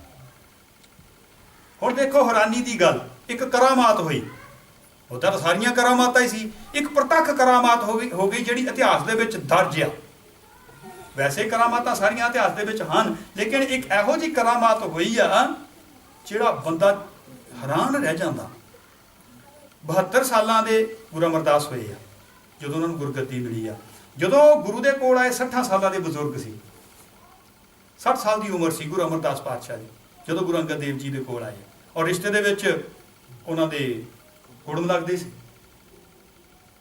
ਕਿਉਂਕਿ ਗੁਰੂ ਅੰਗਦ ਪਾਤਸ਼ਾਹ ਦੀ ਲੜਕੀ ਉਹਨਾਂ ਦੇ ਭਤੀਜੇ ਨੂੰ ਵਿਆਹੀ ਹੋਈ ਸੀ। ਸੋ ਜਦੋਂ ਗੁਰੂ ਅੰਗਦ ਦੇਵ ਜੀ ਨੂੰ ਮਿਲਣ ਆਏ ਆ ਬੀਬੀ ਅਮਰੋ ਜੀ ਦੇ ਨਾਲ, ਤੇ ਗੁਰੂ ਅੰਗਦ ਪਾਤਸ਼ਾਹ ਖੜੇ ਹੋ ਗਏ ਵੀ ਸਾਡੇ ਕੁੜਮ ਆਏ ਆ। ਆਪਣੇ ਕਲਚਰ ਦੇ ਵਿੱਚ ਹੈ, ਅਸੀਂ ਸਤਿਕਾਰ ਕਰਦੇ ਹਾਂ। ਗੁਰੂ ਅਮਰਦਾਸ ਪਾਤਸ਼ਾਹ ਕਹਿੰਦੇ ਨਹੀਂ, ਮੈਂ ਤਾਂ ਕੁਝ ਹੋਰ ਲੈਣ, ਕਿਉਂਕਿ ਉਹਨਾਂ ਨੇ ਸ਼ਬਦ ਸੁਣਿਆ ਸੀ, ਉਹਨਾਂ ਨੇ ਬਾਣੀ ਸੁਣੀ ਸੀ ਬੀਬੀ ਅਮਰੋ ਜੀ ਕੋਲੋਂ। ਜਦੋਂ ਉਹ ਬਾਣੀ ਸਵੇਰੇ ਸਵੇਰੇ ਸੁਣੀ ਸੀ, ਕਿਤੇ ਉਹਨਾਂ ਦੇ ਸ਼ਬਦ ਕੰਨੀ ਪਾਇਆ, ਭਇਆ ਮਨੂਰ ਕਾਂਚਨ ਫਿਰ ਹੋਵੈ, ਜੇ ਗੁਰ ਮਿਲੈ ਤਨੇਹਾ, ਏਕ ਨਾਮ ਅੰਮ੍ਰਿਤ ਉਹ ਦੇਵੈ, ਤੋ ਨਾਨਕ ਤ੍ਰਿਸ਼ਟਸ ਦੇਹਾ। ਭਰ ਗਿਆ ਇਹ ਤਾਂ ਖਾਲੀ। ਗੁਰੂ ਅਮਰਦਾਸ ਪਾਤਸ਼ਾਹ ਆਪ ਖੁਦ ਧਾਰਮਿਕ ਸੁਰਤੀ ਬਿਰਤੀ ਦੇ ਮਾਲਕ ਸੀ। ਕਿੰਨੀ ਵਾਰੀ ਵੈਸ਼ਨੋ ਦੇਵੀ ਗਏ ਆ, ਔਰ ਨਾਲ ਸੰਗਤਾਂ ਨੂੰ ਲੈ ਕੇ ਗਏ ਆ। ਧਾਰਮਿਕ ਸੀਗੇ, ਧਾਰਮਿਕ ਆਗੂ ਸੀਗੇ, ਲੇਕਿਨ ਅੰਦਰ ਖਾਲੀ ਹੈ, ਅੰਦਰ ਗੱਲ ਨਹੀਂ ਬਣ ਰਹੀ। ਜਿਵੇਂ ਆਪਾਂ ਕੱਲ ਗੱਲ ਕਰਦੇ ਸੀ ਨਾ, ਟੌਮ ਨੇ 15 ਦਿਨਾਂ ਦੇ ਵਿੱਚ ਸ਼ਰਧਾ ਰੱਖ ਕੇ ਆਪਣੇ ਅੰਦਰ ਲਾਈਵ ਕੀਰਤਨ ਸੁਣਦਾ, ਇਹਦੀ ਗੱਲ ਬਣ ਗਈ ਆ, ਤੇ ਸਾਡੀ ਅਜੇ ਨਹੀਂ ਬਣੀ। ਗੁਰੂ ਅਮਰਦਾਸ ਪਾਤਸ਼ਾਹ 60 ਸਾਲਾਂ ਦੇ ਬਜ਼ੁਰਗ, ਚਿੱਟੀ ਦਾੜੀ ਹੋ ਗਈ। 60 ਸਾਲਾਂ ਦੇ ਬਜ਼ੁਰਗ ਨੂੰ ਕਿਸੇ ਨੂੰ ਕਹੀਏ ਕਿ ਆ ਜਾਓ ਤੁਸੀਂ ਗੁਰਮਤ, ਹੁਣ ਤਾਂ ਉਮਰ ਹੀ ਲੰਘ ਗਈ ਆ, ਹੁਣ ਕੀ ਕਰਨਾ। ਦੇਖੋ ਗੁਰਮਤ ਕਿਵੇਂ ਸਮਝਾ ਰਹੀ ਹੈ, ਗੁਰੂ ਕਿਵੇਂ ਸਮਝਾ ਰਿਹਾ, ਕਿੰਨਾ ਪਿਆਰ ਕੀਤਾ ਗੁਰੂ ਨੇ ਸਾਡੇ ਨਾਲ, ਇੰਨਾ ਪਿਆਰ ਕੀਤਾ। 60 ਸਾਲਾਂ ਦੇ ਗੁਰੂ ਆਪ ਗੁਰੂ ਅੰਗਦ ਦੇਵ ਜੀ ਦੇ ਕੋਲ ਗਏ। 60 ਸਾਲਾਂ ਦਾ ਬਜ਼ੁਰਗ, 12 ਸਾਲ ਸੇਵਾ ਕੀਤੀ। ਮਨ 'ਚ ਆਇਆ ਹੋਊਗਾ ਉਸ ਬਜ਼ੁਰਗ ਦੇ, ਜਿਹੜਾ 60 ਸਾਲਾਂ ਦਾ ਬਜ਼ੁਰਗ ਕਿਹਾ ਕਿ ਮੈਂ ਗੁਰੂ ਬਣਨਾ, ਆਇਆ ਹੋਊਗਾ। ਕਿਉਂਕਿ ਉਸ ਵੇਲੇ ਉਮਰ ਗੁਰੂ ਅੰਗਦ ਦੇਵ ਜੀ ਦੀ 36 ਸਾਲ ਸੀ। ਸਿਰਫ 36 ਸਾਲਾਂ ਦੇ ਜਵਾਨ ਤੇ 60 ਸਾਲਾਂ ਦਾ ਬਜ਼ੁਰਗ। 12 ਸਾਲਾਂ ਬਾਅਦ ਗੁਰੂ ਅੰਗਦ ਦੇਵ ਜੀ ਦੀ ਉਮਰ ਹੋ ਗਈ 48 ਸਾਲ, ਗੁਰੂ ਅਮਰਦਾਸ ਜੀ ਦੀ ਉਮਰ 72 ਸਾਲ, ਬਜ਼ੁਰਗ ਹੋ ਗਏ। ਜਦੋਂ ਸੇਵਾ ਟੈਸਟ ਦੇਖੇ ਸਾਰੇ ਪਾਸ ਹੋ ਗਏ, ਬੁਲਾ ਲਿਆ, ਕਹਿੰਦੇ ਇੱਧਰ ਆਓ। ਕਹਿੰਦੇ ਹਾਂਜੀ। ਨਿਮਾਣਿਆਂ ਦੇ ਮਾਣ, ਨਿਤਾਣਿਆਂ ਦੇ ਤਾਣ, ਨਿਉਟਿਆਂ ਦੀ ਓਟ, ਨਿਆਸਰਿਆਂ ਦਾ ਖਿਤਾਬ ਦਿੱਤਾ। ਕਹਿੰਦੇ ਹੁਣ ਭਾਂਡਾ ਤਿਆਰ ਹੋ ਗਿਆ, ਜਿਹੜੀ ਗੁਰੂ ਨਾਨਕ ਦੀ ਜੋਤ ਆ ਉਹ ਇਸ ਭਾਂਡੇ 'ਚ ਆਉਣੀ ਆ। ਕਹਿਣ ਤੋਂ ਭਾਵ ਕਿ ਤੁਹਾਨੂੰ ਗੁਰੂ ਬਣਾਉਣਾ ਹੈ। 72 ਸਾਲਾਂ ਦੇ ਬਜ਼ੁਰਗ, ਇਹ ਕਿਵੇਂ ਹੋ ਸਕਦਾ? ਜਿਹੜੀ ਮੇਰੀ ਪ੍ਰਾਪਰਟੀ ਆ, ਮੇਰੀ ਜ਼ਮੀਨ ਜਾਇਦਾਦ ਆ, ਮੇਰਾ ਬੈਂਕ ਬੈਲੈਂਸ ਆ, ਮੈਂ ਕਿਹਦੇ ਨਾਲ ਕਰੂੰਗਾ? ਆਪਣੇ ਬੱਚਿਆਂ ਦੇ, ਜੇ ਨਹੀਂ ਮੇਰੇ ਆਪਣੇ ਛੋਟਿਆਂ ਦੇ। ਇਹ ਤਾਂ ਹੈ ਹੀ ਨਹੀਂ ਕਿ ਮੈਂ ਆਪਣੇ ਫੁੱਫੜ ਦੇ, ਆਪਣੇ ਮਾਮੇ ਦੇ, ਆਪਣੇ ਤਾਏ ਦੇ ਜਾਂ ਵੱਡੇ ਦੇ ਕਿਸੇ ਬਜ਼ੁਰਗ ਦੇ ਕਰਾਂ। ਇੱਕ 48 ਸਾਲਾਂ ਦਾ ਵਿਅਕਤੀ, ਪ੍ਰਾਪਰਟੀ ਹੈ ਨਹੀਂ, ਪ੍ਰਾਪਰਟੀ ਬਖਸ਼ਿਸ਼, ਜਿਹੜੀ ਪ੍ਰਾਪਰਟੀ ਜੋਤ ਆ, ਤਾਂ ਪ੍ਰਾਪਰਟੀ ਮੈਂ ਲੈ ਲਈ, ਆਪਾਂ ਵਰਡ ਸ਼ਬਦ ਵਰਤ ਲਈਏ ਸਮਝਣ ਦੇ ਲਈ ਕਿ ਉਹ 72 ਸਾਲਾਂ ਦੇ ਬਜ਼ੁਰਗ ਦੇ ਹੱਥ ਫੜਾ ਰਹੇ। ਉਹਨਾਂ ਨੇ ਪਤਾ ਕੀ ਕਹਿੰਦੇ, ਮੈਂ ਤਾਂ 72 ਸਾਲਾਂ ਦਾ ਬੁੱਢਾ ਹਾਂ, ਤੁਸੀਂ ਜਵਾਨ ਹੋ ਅਜੇ, ਇਹ ਕੀ ਕੌਤਕ ਕਰਨ ਲੱਗੇ ਹੋ ਪਾਤਸ਼ਾਹ? ਕਹਿੰਦੇ ਨਹੀਂ, ਗੁਰੂ ਨਾਨਕ ਨੇ ਜਿੱਥੇ ਬੈਠਣਾ ਆ, ਜੋ ਉਹ ਭਾਂਡਾ ਤਿਆਰ ਹੋ ਗਿਆ ਆ। ਔਰ ਗੁਰੂ ਅੰਗਦ ਪਾਤਸ਼ਾਹ ਨੇ 48 ਸਾਲਾਂ ਦੀਆਂ ਨੇ 72 ਸਾਲਾਂ ਦੇ ਬਜ਼ੁਰਗ ਨੂੰ ਗੁਰਗੱਦੀ ਦਿੱਤੀ ਆ, ਤੇ ਆਪ ਜੋਤੀ ਜੋਤ ਸਮਾਏ। ਇਹ ਤਾਂ ਦੱਸ ਰਿਹਾ, 95 ਸਾਲ ਤੱਕ ਗੁਰੂ ਅਮਰਦਾਸ ਪਾਤਸ਼ਾਹ ਗੁਰਗੱਦੀ ਤੇ ਬਿਰਾਜਮਾਨ ਰਹੇ। 95 ਸਾਲ। ਹੁਣ ਦੱਸੋ ਤੁਸੀਂ, 72 ਸਾਲਾਂ ਦਾ ਬਜ਼ੁਰਗ ਕਵਿਤਾ ਲਿਖੂਗਾ? ਆਨੰਦ ਸਾਹਿਬ ਕਿਹਦਾ ਉਚਾਰਨ ਕੀਤਾ ਹੋਇਆ? ਗੁਰੂ ਅਮਰਦਾਸ ਪਾਤਸ਼ਾਹ ਦਾ। ਕਿੰਨੀ ਬਾਣੀ ਉਚਾਰਨ ਕੀਤੀ ਹੋਈ ਗੁਰੂ ਅਮਰਦਾਸ ਪਾਤਸ਼ਾਹ ਜੀ? 95 ਸਾਲ ਤੱਕ ਗੁਰੂ ਰਹੇ। 95 ਸਾਲ ਤੱਕ ਇਹੀ ਗੁਰਗੱਦੀ ਗੁਰੂ ਰਾਮਦਾਸ ਜੀ ਕੋ ਗਈ, ਗੁਰੂ ਅਰਜਨ ਦੇਵ ਜੀ ਕੋ ਗਈ, ਗੁਰੂ ਹਰਗੋਬਿੰਦ ਸਾਹਿਬ ਕੋ ਗਈ। ਇੱਕ ਪਾਸੇ 95 ਸਾਲ ਦੇ ਬਜ਼ੁਰਗ ਆ, ਇੱਕ ਪਾਸੇ 5 ਸਾਲ ਦਾ ਬੱਚਾ, 8ਵੇਂ ਪਾਤਸ਼ਾਹ। ਹੁਣ ਦੱਸੋ 5 ਸਾਲ ਦਾ ਬੱਚਾ ਕਿੰਨਾ ਬਣ ਸਕਦਾ ਗੁਰੂ? ਔਰ ਇਹਦੇ ਬਾਰੇ ਵੀ ਟੈਸਟ ਹੋਇਆ, ਔਰੰਗਜ਼ੇਬ ਨੂੰ ਸ਼ੱਕ ਪਈ, ਇਹ ਹੋ ਹੀ ਨਹੀਂ ਸਕਦੀ ਹੈ। ਉੱਥੇ ਬਕਾਇਦਾ ਡਿਸਕਸ਼ਨ ਹੋਈ ਹੈ, ਜਿਹੜੇ ਸਕਾਲਰ ਸੀਗੇ, ਇਤਿਹਾਸ ਸਾਡੀ ਇਸ ਗੱਲ ਦੀ ਗਵਾਹੀ ਭਰਦਾ ਹੈ। ਇੱਕ ਪਾਸੇ 95 ਸਾਲ ਦੇ ਗੁਰੂ ਹੈ, ਇੱਕ ਪਾਸੇ 5 ਸਾਲ ਦਾ ਬੱਚਾ ਗੁਰੂ ਆ। ਜੋਤ ਉਹੀ ਚੱਲੀ ਜਾ ਰਹੀ ਹੈ। ਇਹਦਾ ਕੀ ਮਤਲਬ ਹੋਇਆ? ਇਹਦਾ ਮਤਲਬ ਇਹ ਹੋਇਆ ਕਿ ਇੱਥੇ ਸਰੀਰਾਂ ਦੀ ਕੋਈ ਕੀਮਤ ਨਹੀਂ ਹੈ। ਜੋਤ ਚੱਲ ਰਹੀ ਹੈ, ਜੋਤ ਆ ਰਹੀ ਹੈ। ਉਹੀ ਜੋਤ ਗੁਰੂ ਤੇਗ ਬਹਾਦਰ ਪਾਤਸ਼ਾਹ, ਚਾਹੇ ਜਿੰਨੀ ਗੁਰੂ ਤੇਗ ਬਹਾਦਰ ਪਾਤਸ਼ਾਹ ਦੀ ਬਾਣੀ ਹੈ, ਪੜ੍ਹ ਕੇ ਦੇਖ ਲਓ, ਅਖੀਰਲੀ ਤੁਕ ਕੀ ਆਉਂਦੀ ਹੈ?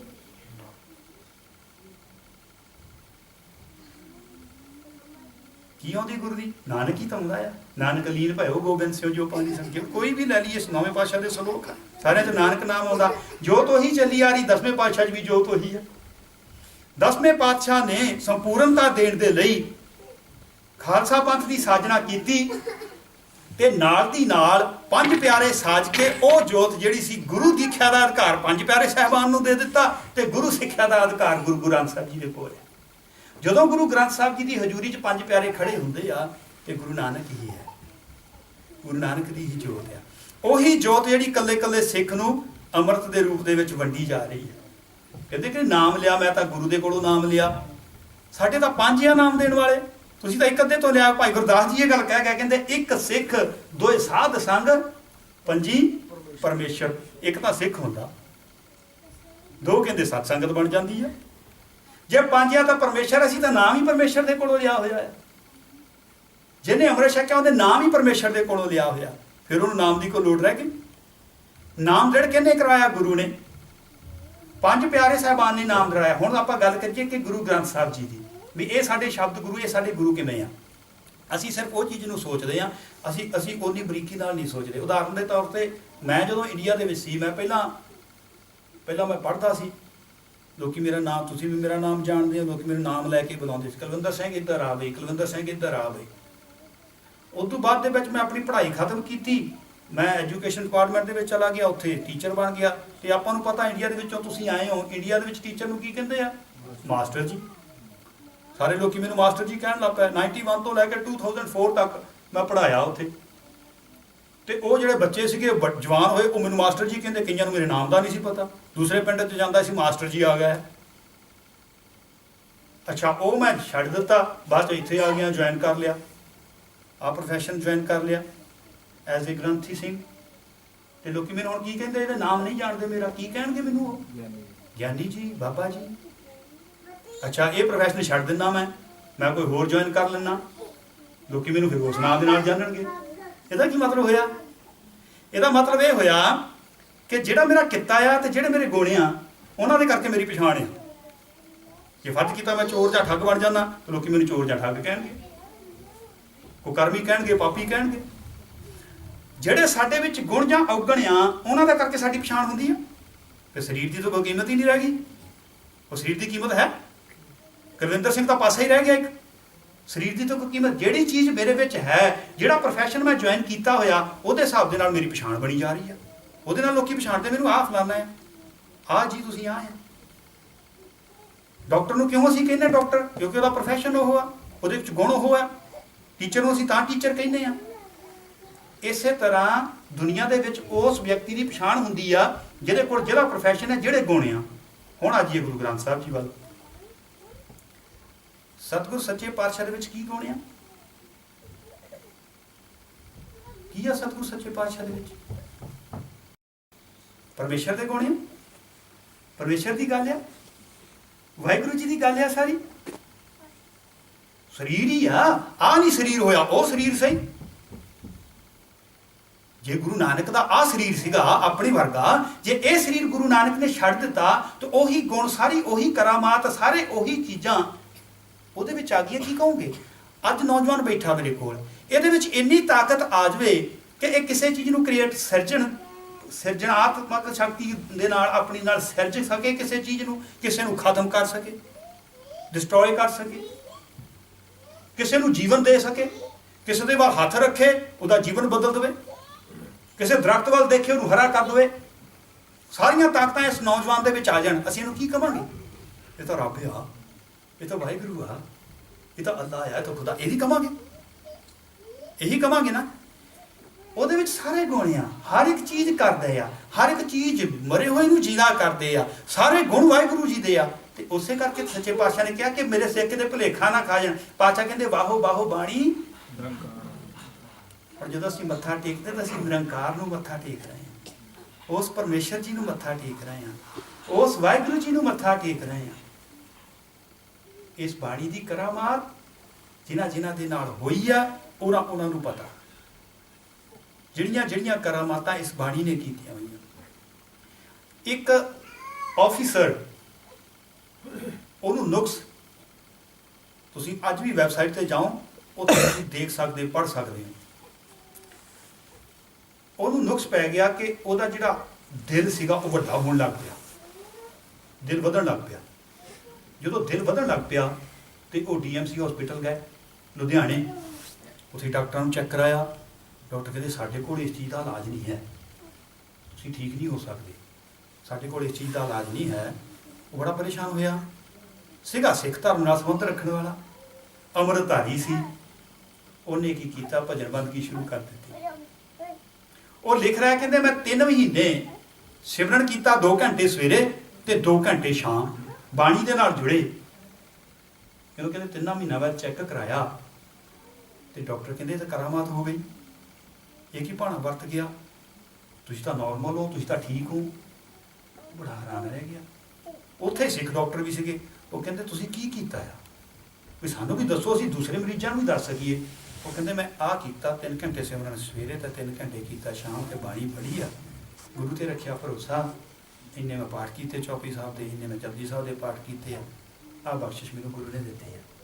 ਉਹਨਾਂ ਜਿਹੜੇ ਸਿੱਖ ਡਾਕਟਰ ਸੀ ਉਹਨਾਂ ਨੇ ਪਤਾ ਕੀ ਕਿਹਾ, ਕਹਿੰਦੇ ਆਹ ਜਿਹੜਾ ਸੁਨੇਹਾ ਆ ਇਹ ਲੋਕਾਂ ਨੂੰ ਵੀ ਵੰਡੋ। ਤੇ ਉਹਨਾਂ ਨੇ ਇੱਕ ਆਪਣੀ ਜਥੇਬੰਦੀ ਚਲਾਈ ਜਿਹਦਾ ਨਾਮ ਰੱਖਿਆ ਸਰਬ ਰੋਗ ਕਾ ਔਖਦ ਨਾਮ। ਅੱਜ ਵੀ ਤੁਸੀਂ ਜਾਓ ਵੈਬਸਾਈਟ ਤੇ ਇਹਦੀ, ਤੇ ਸਰਬ ਰੋਗ ਕਾ ਔਖਦ ਨਾਮ ਭਰ ਦਿਓ ਉੱਥੇ, ਤੇ ਤੁਹਾਨੂੰ ਉਹ ਸਾਰੀਆਂ ਗੱਲਾਂ ਮਿਲ ਜਾਣਗੀਆਂ। ਇਹ ਇੱਕ ਆਧਾਰ ਬਾਣੀ ਦੀ। ਦੂਸਰੀ, ਵਾਸੂਦੇਵ ਭਾਰਦਵਾਜ YouTube ਤੇ ਤੁਸੀਂ ਦੇਖ ਸਕਦੇ ਹੋ, ਮੇਰਾ ਖਿਆਲ ਬਹੁਤਿਆਂ ਨੇ ਦੇਖਿਆ ਵੀ ਹੋਣਾ। ਕੈਂਸਰ ਦਾ ਮਰੀਜ਼, ਸਾਇੰਟਿਸਟ, ਰੱਬ 'ਚ ਨਾਮ ਵਿਸ਼ਵਾਸ ਰੱਖਣ ਵਾਲਾ, ਦਿਮਾਗ ਦੇ ਵਿੱਚ ਕੈਂਸਰ ਉਹਦੇ ਉਹ ਲੰਮਾ ਪੈ ਗਿਆ। ਉਹਦੀ ਜਿਹੜੀ ਪਤਨੀ ਸੀ ਉਹ ਮਸਕੀਨ ਜੀ ਦੀ ਕਥਾ ਸੁਣਦੀ ਸੀ। ਉਹਨੇ ਕਿਹਾ ਕਿ ਆਪਾਂ ਦਰਬਾਰ ਸਾਹਿਬ ਚੱਲੀਏ। ਦਰਬਾਰ ਸਾਹਿਬ ਆਏ ਆ, ਉਹਨੂੰ ਸਟਰੈਚਰ ਤੇ ਪਾ ਕੇ ਲਿਆਈ। ਔਰ ਜਦੋਂ ਦਰਬਾਰ ਸਾਹਿਬ ਆਏ ਆ, ਉਹਨਾਂ ਨੇ ਕਿਹਾ ਕਿ ਅਸੀਂ ਤਾਂ ਅਖੰਡ ਪਾਠ ਸਾਹਿਬ ਕਰਵਾਉਣਾ ਚਾਹੁੰਦੇ, ਇੱਥੇ ਅਖੰਡ ਪਾਠ ਸਾਹਿਬ ਦੀ ਸੇਵਾ ਲੈਣੀ ਚਾਹੁੰਦੇ। ਜਦੋਂ ਇਹ ਗੱਲ ਕਹੀ ਉਹਨਾਂ ਨੂੰ, ਤੇ ਉਹ ਕਹਿੰਦੇ ਵੀ ਸਾਡੇ ਕੋਲ ਤਾਂ ਅਖੰਡ ਪਾਠ ਸਾਹਿਬ ਦੀ ਲੜੀ ਬੁੱਕ ਹੋਈ ਪਈ ਹੈ। ਕਹਿੰਦੇ ਨਹੀਂ, ਸਾਡੀ ਆਹ ਸਮੱਸਿਆ ਹੈ। ਉਹਨਾਂ ਨੇ ਅਕਾਲ ਤਖ਼ਤ ਸਾਹਿਬ ਦੇ ਲਾਗੇ ਇੱਕ ਕਮਰਾ ਦੇ ਦਿੱਤਾ। ਉਸ ਕਮਰੇ ਦੇ ਵਿੱਚ ਉਹਨਾਂ ਨੇ ਅਖੰਡ ਪਾਠ ਸਾਹਿਬ ਸੁਣਨਾ ਸ਼ੁਰੂ ਕਰ ਦਿੱਤਾ। ਜਦੋਂ ਸ਼ਾਮ ਨੂੰ ਸੁਖਮਨੀ ਸਾਹਿਬ ਜੀ ਦਾ ਪਾਠ ਹੁੰਦਾ, ਜੇ ਸਵੇਰੇ ਆਪਾਂ ਆਰੰਭ ਕਰਦੇ ਹਾਂ ਸ੍ਰੀ ਅਖੰਡ ਪਾਠ ਸਾਹਿਬ 9-10 ਵਜੇ, ਤੇ ਸ਼ਾਮ ਨੂੰ ਸ੍ਰੀ ਸੁਖਮਨੀ ਸਾਹਿਬ ਜੀ ਦਾ ਪਾਠ ਹੁੰਦਾ। ਜਦੋਂ ਸੁਖਮਨੀ ਸਾਹਿਬ ਜੀ ਦਾ ਪਾਠ ਇਹਨੇ ਪਹਿਲਾਂ ਵੀ ਸੁਣਿਆ ਹੋਇਆ ਸੀ। ਪਾਠ ਸੁਣਦਿਆਂ ਗੁਰੂ ਗ੍ਰੰਥ ਸਾਹਿਬ ਜੀ ਦੇ ਵਿੱਚੋਂ ਇੱਕ ਪ੍ਰਕਾਸ਼ ਦੀ ਕਿਰਨ, ਇੱਕ ਲਾਈਟ ਉਹਦੇ ਦਿਮਾਗ ਵੱਲ ਦਿਮਾਗ 'ਚ। ਅੱਜ ਵੀ ਤੁਸੀਂ ਦੇਖ ਸਕਦੇ ਹੋ YouTube ਤੇ ਉਹਨੇ ਆਪਣਾ ਦਿੱਤਾ ਹੋਇਆ ਲੈਕਚਰ ਹੈ। ਉਹ ਕਹਿੰਦਾ ਇੱਕ ਪ੍ਰਕਾਸ਼ ਦੀ ਕਿਰਨ। ਉਸੇ ਵੇਲੇ ਉਹਦੀ ਲੜਕੀ ਨੇ ਫੋਟੋ ਖਿੱਚੀ ਹੈ, ਉਹ ਫੋਟੋ ਦੇ ਵਿੱਚ ਵੀ ਆਈ ਉਹ। ਔਰ ਜਦੋਂ ਕਹਿੰਦਾ ਮੇਰੇ ਦਿਮਾਗ ਦੇ ਵਿੱਚ ਵੱਜੀ ਆ ਤੇ ਕੁਛ ਝਟਕਾ ਜਿਹਾ ਲੱਗਿਆ ਤੇ ਮੈਂ ਠੀਕ ਹੋ ਗਿਆ। ਜਿਹੜਾ ਲੰਮਾ ਪਿਆ ਸੀ ਸਟੇਜ ਤੇ ਉੱਠ ਕੇ ਬੈਠਣਾ ਸ਼ੁਰੂ ਹੋ ਗਿਆ। ਅਖੰਡ ਪਾਠ ਸਾਹਿਬ ਸੁਣਿਆ, ਤੁਰ ਕੇ ਗਿਆ ਦਰਬਾਰ ਸਾਹਿਬ। ਜਦੋਂ ਜਾ ਕੇ ਡਾਕਟਰਾਂ ਨੇ ਚੈੱਕ ਕਰਾਇਆ, ਡਾਕਟਰ ਕਹਿੰਦੇ ਕੀ ਹੋ ਗਿਆ, ਤੇਰੀ ਤਾਂ ਬਿਮਾਰੀ ਠੀਕ ਹੋ ਗਈ ਆ, ਕੈਂਸਰ ਠੀਕ ਹੋ ਗਿਆ। ਇਸ ਤਰ੍ਹਾਂ ਦੀਆਂ ਹੋਰ ਕਰਾਮਾਤਾਂ ਵੀ ਮੈਂ ਥੋੜਾ ਜਿਹਾ ਦੱਸਣਾ ਚਾਹੁੰਦਾ। ਬਹੁਤ ਸਾਰੀਆਂ ਇਹੋ ਜਿਹੀਆਂ ਹੋਈਆਂ ਆ ਜਿਹੜੀ ਗੁਰੂ ਗ੍ਰੰਥ ਸਾਹਿਬ ਜੀ ਦੀ ਤਾਕਤ ਦੀ ਗੱਲ ਕੋਈ ਅਜਮਾਈ ਨਹੀਂ ਜਾ ਸਕਦੀ। ਇਹ ਉਹ ਤਾਕਤ ਹੈਗੀ ਆ, ਗੁਰੂ ਸਤਿਗੁਰੂ ਜੀ ਨੇ ਸਾਨੂੰ ਧੁਰ ਦਰਗਾਹੋਂ ਲਿਆਣ ਕੇ ਧੁਰ ਕੀ ਬਾਣੀ ਆ। ਇਹ ਉਹ ਤਾਕਤ ਹੈ ਜਿਹੜੀ ਸਾਡੀ ਚਿੰਤਾ, ਫਿਕਰ, ਦਲਿੱਦਰ, ਇਹ ਚੀਜ਼ਾਂ ਖਤਮ ਕਰਦੀ। ਤਾਂ ਬਾਣੀ ਨਾਲ ਜੁੜਨਾ ਜ਼ਰੂਰੀ ਹੋ ਗਿਆ। ਇੱਕ ਮੈਂ ਤੁਹਾਨੂੰ ਹੋਰ ਉਦਾਹਰਨ ਦਵਾਂ। ਜਿਹੜਾ ਬਾਣੀ ਦੇ ਨਾਮ ਦੇ ਨਾਲ ਜੁੜਦਾ ਨਾ, ਇਹ ਜੁੜ ਕੇ ਹੀ ਪਤਾ ਲੱਗਣਾ ਹੈ। ਮੈਂ ਕਹੀ ਜਾਵਾਂ, ਕੋਈ ਹੋਰ ਪ੍ਰਚਾਰਕ ਕਹਿ ਦੇਵੇ, ਕੋਈ ਅਸਰ ਨਹੀਂ ਹੋਣਾ। ਤੁਸੀਂ ਇੱਕ ਚੀਜ਼ ਕਰਕੇ ਦੇਖਿਓ, ਜਪਜੀ ਸਾਹਿਬ ਦੇ ਪਾਠ ਸ਼ੁਰੂ ਕਰ ਲਓ, ਮੂਲ ਮੰਤਰ ਦੇ ਪਾਠ ਸ਼ੁਰੂ ਕਰ ਲਓ, ਕੋਈ ਸ਼ਬਦ ਸ਼ੁਰੂ ਕਰ ਲਓ, ਉਸ ਸ਼ਬਦ ਦਾ ਬਾਰ-ਬਾਰ ਜਾਪ ਕਰੀ ਚਲੋ ਸਾਰਾ ਦਿਨ। ਦੂਸਰੇ ਦਿਨ ਵੀ ਇਦਾਂ ਹੀ ਕਰੋ, ਤੀਸਰੇ ਦਿਨ ਵੀ ਇਦਾਂ ਹੀ ਕਰੋ, ਚੌਥੇ ਪੰਜਵੇਂ ਦਿਨ ਤੁਹਾਨੂੰ ਪਤਾ ਲੱਗਣ ਲੱਗ ਪਊਗਾ ਵੀ ਇਹ ਕੀ ਆ। ਨੌਜਵਾਨ ਮੈਨੂੰ ਮਿਲਿਆ ਇੰਗਲੈਂਡ ਦੇ ਵਿੱਚ, ਮੈਨੂੰ ਕਹਿੰਦਾ ਕਿ ਮੈਂ ਅਫਰੀਕਾ ਦੀ ਤੁਹਾਨੂੰ ਗੱਲ ਸੁਣਾਉਣਾ। ਜਿਹੜੀ ਉਹ ਮੈਨੂੰ ਗੱਲ ਸੁਣਾਈ ਮੈਂ ਤੁਹਾਡੇ ਨਾਲ ਸਾਂਝੀ ਕਰਨ ਲੱਗਿਆ। ਉਹ ਕਹਿੰਦਾ ਇੱਕ ਪ੍ਰਚਾਰਕ ਆਇਆ ਗੁਰਦੁਆਰੇ, ਉਹਨੇ ਕਥਾ ਕੀਤੀ। ਉਹ ਜੋੜੇ ਨੂੰ ਕਹਿੰਦਾ, ਦੰਪਤੀ ਨੂੰ, ਪਤੀ ਪਤਨੀ ਉੱਥੇ ਬੈਠ ਸਾਰੇ ਸੰਗਤ ਨੂੰ ਸੰਬੋਧਨ ਕਰਕੇ ਕਿ ਭਾਈ ਜਿਹੜੇ ਅੰਮ੍ਰਿਤਧਾਰੀ ਗੁਰਸਿੱਖ ਹੈਗੇ ਆ, ਗੁਰੂ ਸਾਹਿਬ ਜੀ ਦਾ ਹੁਕਮ ਆ ਕਿ ਉਹ ਸਿਮਰਨ ਜ਼ਰੂਰ ਕਰਿਆ ਕਰੋ, ਅਭਿਆਸ ਜ਼ਰੂਰ ਕਰੋ। ਵਾਹਿਗੁਰੂ ਵਾਹਿਗੁਰੂ ਵਾਹਿਗੁਰੂ ਕਰਿਆ ਕਰੋ। ਇਹ ਜ਼ਰੂਰੀ ਆ। ਪਤੀ ਪਤਨੀ ਦੇ ਦਿਮਾਗ ਦੇ ਵਿੱਚ, ਪਤਨੀ ਦੇ ਦਿਮਾਗ ਦੇ ਵਿੱਚ ਆ ਗਈ ਕਈ ਗੱਲ, ਕਈ ਉਹਦਾ ਸੁਣਾਉਂਦੇ ਸਾਰੇ ਹੁੰਦੇ, ਕਈ ਗੱਲ ਕਿਸੇ ਦੇ ਦਿਮਾਗ ਦੇ ਵਿੱਚ ਜਾ ਵੜਦੀ ਹੈ, ਦਿਲ 'ਚ ਜਾ ਵੜਦੀ ਹੈ। ਉਹ ਘਰ ਗਈ, ਕਹਿੰਦੀ ਜੀ ਆਪਣਾ ਪਰਿਵਾਰ ਸਾਰਾ ਸੈੱਟ ਹੋਇਆ ਆ, ਮੈਂ ਹੁਣ ਇੱਕ ਕੰਮ ਕਰਿਆ ਕਰਨਾ, ਮੈਂ ਵਾਹਿਗੁਰੂ ਵਾਹਿਗੁਰੂ ਹੀ ਕਰਿਆ ਕਰਨਾ, ਤੇ ਤੁਸੀਂ ਮੈਨੂੰ ਘੱਟ ਬੁਲਾਇਓ। ਉਹ ਕਹਿੰਦੇ ਠੀਕ ਆ। ਉਹਨਾਂ ਨੇ ਵਾਹਿਗੁਰੂ ਵਾਹਿਗੁਰੂ ਕਰਨਾ ਸ਼ੁਰੂ ਕਰਤਾ। ਘਰ ਦਾ ਮਾਹੌਲ ਬਦਲ ਗਿਆ। ਜਿੱਥੋਂ ਵਾਹਿਗੁਰੂ ਦੀ ਆਵਾਜ਼ ਆਵੇ ਮਿੱਠਾ ਮਿੱਠਾ ਲੱਗਣ ਲੱਗ ਪਿਆ। ਵਾਹਿਗੁਰੂ ਵਾਹਿਗੁਰੂ ਵਾਹਿਗੁਰੂ। ਆਪਾਂ ਵੀ ਕਹਿ ਲਈਏ ਵਾਹਿਗੁਰੂ ਵਾਹਿਗੁਰੂ ਵਾਹਿਗੁਰੂ ਵਾਹਿਗੁਰੂ। ਇਹ ਕਹਿਣਾ ਔਖਾ ਹੈ, ਇਹ ਕਹਿਣਾ ਔਖਾ ਹੈ, ਪਰ ਸਾਰਾ ਸੁੱਖ ਇਹਦੇ 'ਚ। ਉਹਨੇ ਵਾਹਿਗੁਰੂ ਵਾਹਿਗੁਰੂ ਕਹਿਣਾ ਸ਼ੁਰੂ ਕੀਤਾ। 2 ਸਾਲ ਵਾਹਿਗੁਰੂ ਵਾਹਿਗੁਰੂ ਕਹਿੰਦੀ। 2 ਸਾਲਾਂ ਬਾਅਦ ਉਹ ਚੁੱਪ ਕਰ ਗਈ। ਜਦੋਂ ਚੁੱਪ ਕਰ ਗਈ ਤੇ ਉਹ ਬੰਦਾ ਆਇਆ ਘਰ, ਉਹਦੇ ਕੰਨਾਂ ਨੂੰ ਬੜੀ ਮਿੱਠੀ ਆਵਾਜ਼ ਲੱਗਦੀ ਸੀ ਵਾਹਿਗੁਰੂ। 2 ਸਾਲਾਂ ਬਾਅਦ ਕਹਿੰਦਾ ਇਹ ਤਾਂ ਆਵਾਜ਼ ਨਹੀਂ ਆ ਰਹੀ। ਚਿੰਤਤ ਜਿਹਾ ਹੋ ਗਿਆ, ਸ਼ਾਦਾ ਪਾਣੀ ਛਕਿਆ। ਦੂਜੇ ਦਿਨ ਫੇਰ ਚੁੱਪ। ਉਹਨੇ ਬੁਲਾਇਆ ਉਹਨੂੰ, ਕਹਿੰਦਾ ਤੂੰ ਵਾਹਿਗੁਰੂ ਵਾਹਿਗੁਰੂ ਕਹਿੰਦੀ ਹੁੰਦੀ ਸੀ, ਹੁਣ ਤੂੰ ਚੁੱਪ ਹੀ ਕਰਦੀ ਆ। ਉਹਨੂੰ ਕਹਿੰਦੀ ਆ ਬਹਿ ਜਾ। ਕਹਿੰਦੀ ਜਿਹੜਾ ਵਾਹਿਗੁਰੂ ਵਾਹਿਗੁਰੂ ਮੈਂ 2 ਸਾਲ ਹੋ ਗਏ ਕਹਿੰਦੀ ਨੂੰ, ਉਸ ਵਾਹਿਗੁਰੂ ਵਾਹਿਗੁਰੂ ਕਰਦਿਆਂ ਉਹ ਵਾਹਿਗੁਰੂ ਹੁਣ ਮੇਰੇ ਅੰਦਰ ਆ ਗਿਆ। ਹੁਣ ਕਹਿੰਦੀ ਮੈਨੂੰ ਅੰਦਰੋਂ ਖੇੜਾ ਦੇ ਰਿਹਾ। ਜਪਜੀ ਸਾਹਿਬ ਦੀ ਤੁਕ ਆਉਂਦੀ, ਨਾਨਕ ਭਗਤਾਂ ਸਦਾ ਵਿਕਾਸ ਸੁਣਿਆ। ਅੰਦਰੋਂ ਕਹਿੰਦੀ ਸੁਣ ਲੱਗ। ਇੰਨਾ ਆਨੰਦ ਵੱਧ ਗਿਆ। ਜਿਹਦੇ ਕੋਲ ਇਹ ਚੀਜ਼ ਆ ਉਹਦੇ ਕੋਲ ਧੀਰਜ ਹੋਊਗਾ, ਉਹਦੇ ਕੋਲ ਤਾਕਤ ਹੋਊਗੀ। ਉਹ ਕਿਸੇ ਨੂੰ ਕੋਈ ਗੱਲ ਕਹੂਗਾ, ਉਹਦੀ ਗੱਲ ਸੁਣੂਗਾ। ਕੋਈ ਪਰਿਵਾਰ ਦੇ ਵਿੱਚ ਵੀ ਸੁਣੂਗਾ, ਜਿੱਥੇ ਕੰਮ ਕਰਦਾ ਉੱਥੇ ਵੀ ਸੁਣੂਗਾ। ਇੰਨੀ ਤਾਕਤ ਸਿਮਰਨ ਦੇ ਵਿੱਚ, ਇੰਨੀ ਤਾਕਤ ਬਾਣੀ ਦੇ ਵਿੱਚ ਹੈ। ਜਿਹੜਾ ਬਾਣੀ ਨਾਲ ਜੁੜਦਾ, ਜਿਹੜਾ ਅਸੀਂ ਨਾ ਉੱਦਾਂ ਬੋਲੀ ਜਾਂਦੇ ਰਹਿੰਦੇ, ਬੋਲਦੇ ਅਸੀਂ ਹੈਗੇ ਆ, ਸਾਡੇ ਅੰਦਰ ਖਿਆਲ ਰੀਲ ਚੱਲਦੀ ਰਹਿੰਦੀ ਹੈ। ਜੇ ਕਿਤੇ ਇਹੀ ਚੀਜ਼ ਬਦਲ ਜਾਵੇ, ਅਸੀਂ ਏਕ ਓਂਕਾਰ ਕਹਿਣਾ ਸ਼ੁਰੂ ਕਰ ਦਈਏ, ਸਤਨਾਮ ਕਹਿਣਾ ਸ਼ੁਰੂ ਕਰ ਦਈਏ, ਕਰਤਾ ਪੁਰਖ ਕਹਿਣਾ ਸ਼ੁਰੂ ਕਰ ਦਈਏ, ਕਿਤੇ ਇਹ ਸੁਭਾਅ ਬਣ ਜਾਵੇ ਸਾਡਾ, ਤੇ ਉਹੀ ਤਾਕਤ ਸਾਡੀ ਸਾਰੇ ਅੰਦਰ ਆ ਜਾਏ। ਇਹ ਹੈ ਉਹ ਗੁਰੂ ਜਿਹਨੇ ਇਹ ਦਾਤ ਹਰ ਇੱਕ ਸਿੱਖ ਨੂੰ ਦੇ ਦਿੱਤੀ ਹੈ। ਜਿਹੜਾ ਉਹਨੂੰ ਮੰਨਣ ਵਾਲਾ ਉਹਨੂੰ ਦੇ ਦਿੱਤੀ ਆ। ਨਾਮ ਦੀ ਦਾਤ ਤਾਂ 5 ਪਿਆਰੇ ਸਾਹਿਬਾਨਾਂ ਕੋਲੋਂ ਮਿਲਦੀ ਆ, ਲੇਕਿਨ ਸੱਚੇ ਪਾਤਸ਼ਾਹ ਨੇ ਬਾਣੀ ਸਾਰਿਆਂ ਨੂੰ ਵੰਡ ਦਿੱਤੀ। ਹਰ ਇੱਕ ਨੂੰ ਅਧਿਕਾਰ ਆ ਕਿ ਉਹ ਬਾਣੀ ਪੜ੍ਹ ਸਕਦਾ, ਬਾਣੀ ਸੁਣ ਸਕਦਾ ਹੈ, ਕੀਰਤਨ ਕਰ ਸੁਣ ਸਕਦਾ ਹੈ। ਲੇਕਿਨ ਜਿਹੜੀਆਂ ਜ਼ਿੰਮੇਵਾਰ ਵਾਲੀਆਂ ਸੇਵਾਵਾਂ ਆ ਉਹ ਅੰਮ੍ਰਿਤਧਾਰੀ ਗੁਰਸਿੱਖਾਂ ਨੂੰ ਦਿੱਤੀਆਂ ਹੋਈਆਂ, ਕਿਉਂਕਿ ਉਹਨਾਂ ਨੂੰ ਪਤਾ ਹੈ ਇਸ ਜ਼ਿੰਮੇਵਾਰੀ ਦਾ। ਤੇ ਗੁਰੂ ਗ੍ਰੰਥ ਸਾਹਿਬ ਜੀ ਬਾਰੇ ਗੱਲ ਕਰਦੇ ਸੀ ਆਪਾਂ। ਇਹ ਹੈ ਮੇਰੇ ਸੱਚੇ ਪਾਤਸ਼ਾਹ, ਜਿਨ੍ਹਾਂ ਦਾ ਦਿਨ ਨੌਜਵਾਨਾਂ ਨੇ ਕੋਸ਼ਿਸ਼ ਕਰਕੇ ਮਨਾਇਆ। ਗੁਰੂ ਗ੍ਰੰਥ ਸਾਹਿਬ ਜੀ ਦੀ ਗੁਰੂ ਨਾਨਕ ਪਾਤਸ਼ਾਹ ਨੇ ਜਿਹੜੀ ਬਾਣੀ ਸੀ ਇਕੱਤਰ ਕੀਤੀ। ਆਪ ਜੀ ਨੂੰ ਪਤਾ ਆ ਕਿ ਬਾਬਾ ਫਰੀਦ ਜੀ ਦੀ ਬਾਣੀ ਵੀ ਗੁਰੂ ਗ੍ਰੰਥ ਸਾਹਿਬ ਜੀ ਦੇ ਵਿੱਚ ਦਰਜ ਆ, ਔਰ ਬਾਬਾ ਫਰੀਦ ਜੀ 12ਵੀਂ ਸੈਂਚਰੀ ਦੇ ਵਿੱਚ ਹੋਏ ਆ। ਸਤਿਗੁਰੂ ਜੀ ਨੇ ਜਿੱਥੇ ਜਿੱਥੇ ਗਏ ਆ, ਉਥੋਂ ਧਾਰਮਿਕ ਉਹ ਰੂਹਾਂ ਜਿਹੜੀਆਂ ਇੱਕਮਿਕ ਸਨ, ਵਾਹਿਗੁਰੂ ਜੀ ਦੇ ਨਾਲ ਜੁੜੀਆਂ ਹੋਈਆਂ ਸਨ, ਉਹਨਾਂ ਦੇ ਕੋਲੋਂ ਇਹ ਪਵਿੱਤਰ ਬਾਣੀ ਲਈ ਹੈ। ਇਸ ਬਾਣੀ ਨੂੰ ਇਕੱਠਾ ਕੀਤਾ ਹੈ, ਔਰ 5ਵੇਂ ਪਾਤਸ਼ਾਹ ਤੱਕ ਸਾਰੀ ਬਾਣੀ ਆਈ ਆ। 5ਵੇਂ ਪਾਤਸ਼ਾਹ ਸਾਹਿਬ ਸ੍ਰੀ ਗੁਰੂ ਅਰਜਨ ਪਾਤਸ਼ਾਹ ਜੀ ਨੇ ਇਹ ਪਵਿੱਤਰ ਬਾਣੀ ਭਾਈ ਗੁਰਦਾਸ ਜੀ ਦੇ ਕੋਲੋਂ ਲਿਖਾਈ ਆ। ਜਦੋਂ ਆਪਾਂ ਜਾਂਦੇ ਨਾ ਬਾਬਾ ਦੀਪ ਸਿੰਘ ਜੀ ਦੇ ਗੁਰਦੁਆਰੇ ਤੇ ਨੇੜੇ ਹੀ ਉੱਥੇ ਗੁਰੂ ਗ੍ਰੰਥ ਸਾਹਿਬ ਭਵਨ ਬਣੇ ਹੋਏ ਆ ਹੁਣ, ਰਾਮਸਰ ਸਰੋਵਰ ਉੱਥੇ ਨਾਲ ਹੀ, ਉੱਥੇ ਬੈਠ ਕੇ ਸੱਚੇ ਪਾਤਸ਼ਾਹ ਨੇ 1601 ਤੋਂ ਲੈ ਕੇ 1604 3 ਸਾਲ ਗੁਰਬਾਣੀ ਜਿਹੜੀ ਆ ਉਹ ਸਾਰੀ ਇਕੱਤਰ ਕੀਤੀ ਹੈ, ਲਿਖੀ ਗਈ ਹੈ ਗੁਰਬਾਣੀ, ਤੇ ਗੁਰੂ ਗ੍ਰੰਥ ਸਾਹਿਬ ਜੀ ਤਿਆਰ ਹੋਏ ਆ। 1 ਸਤੰਬਰ 1604 ਨੂੰ ਗੁਰੂ ਗ੍ਰੰਥ ਸਾਹਿਬ ਜੀ ਦਾ ਪਹਿਲਾ ਪ੍ਰਕਾਸ਼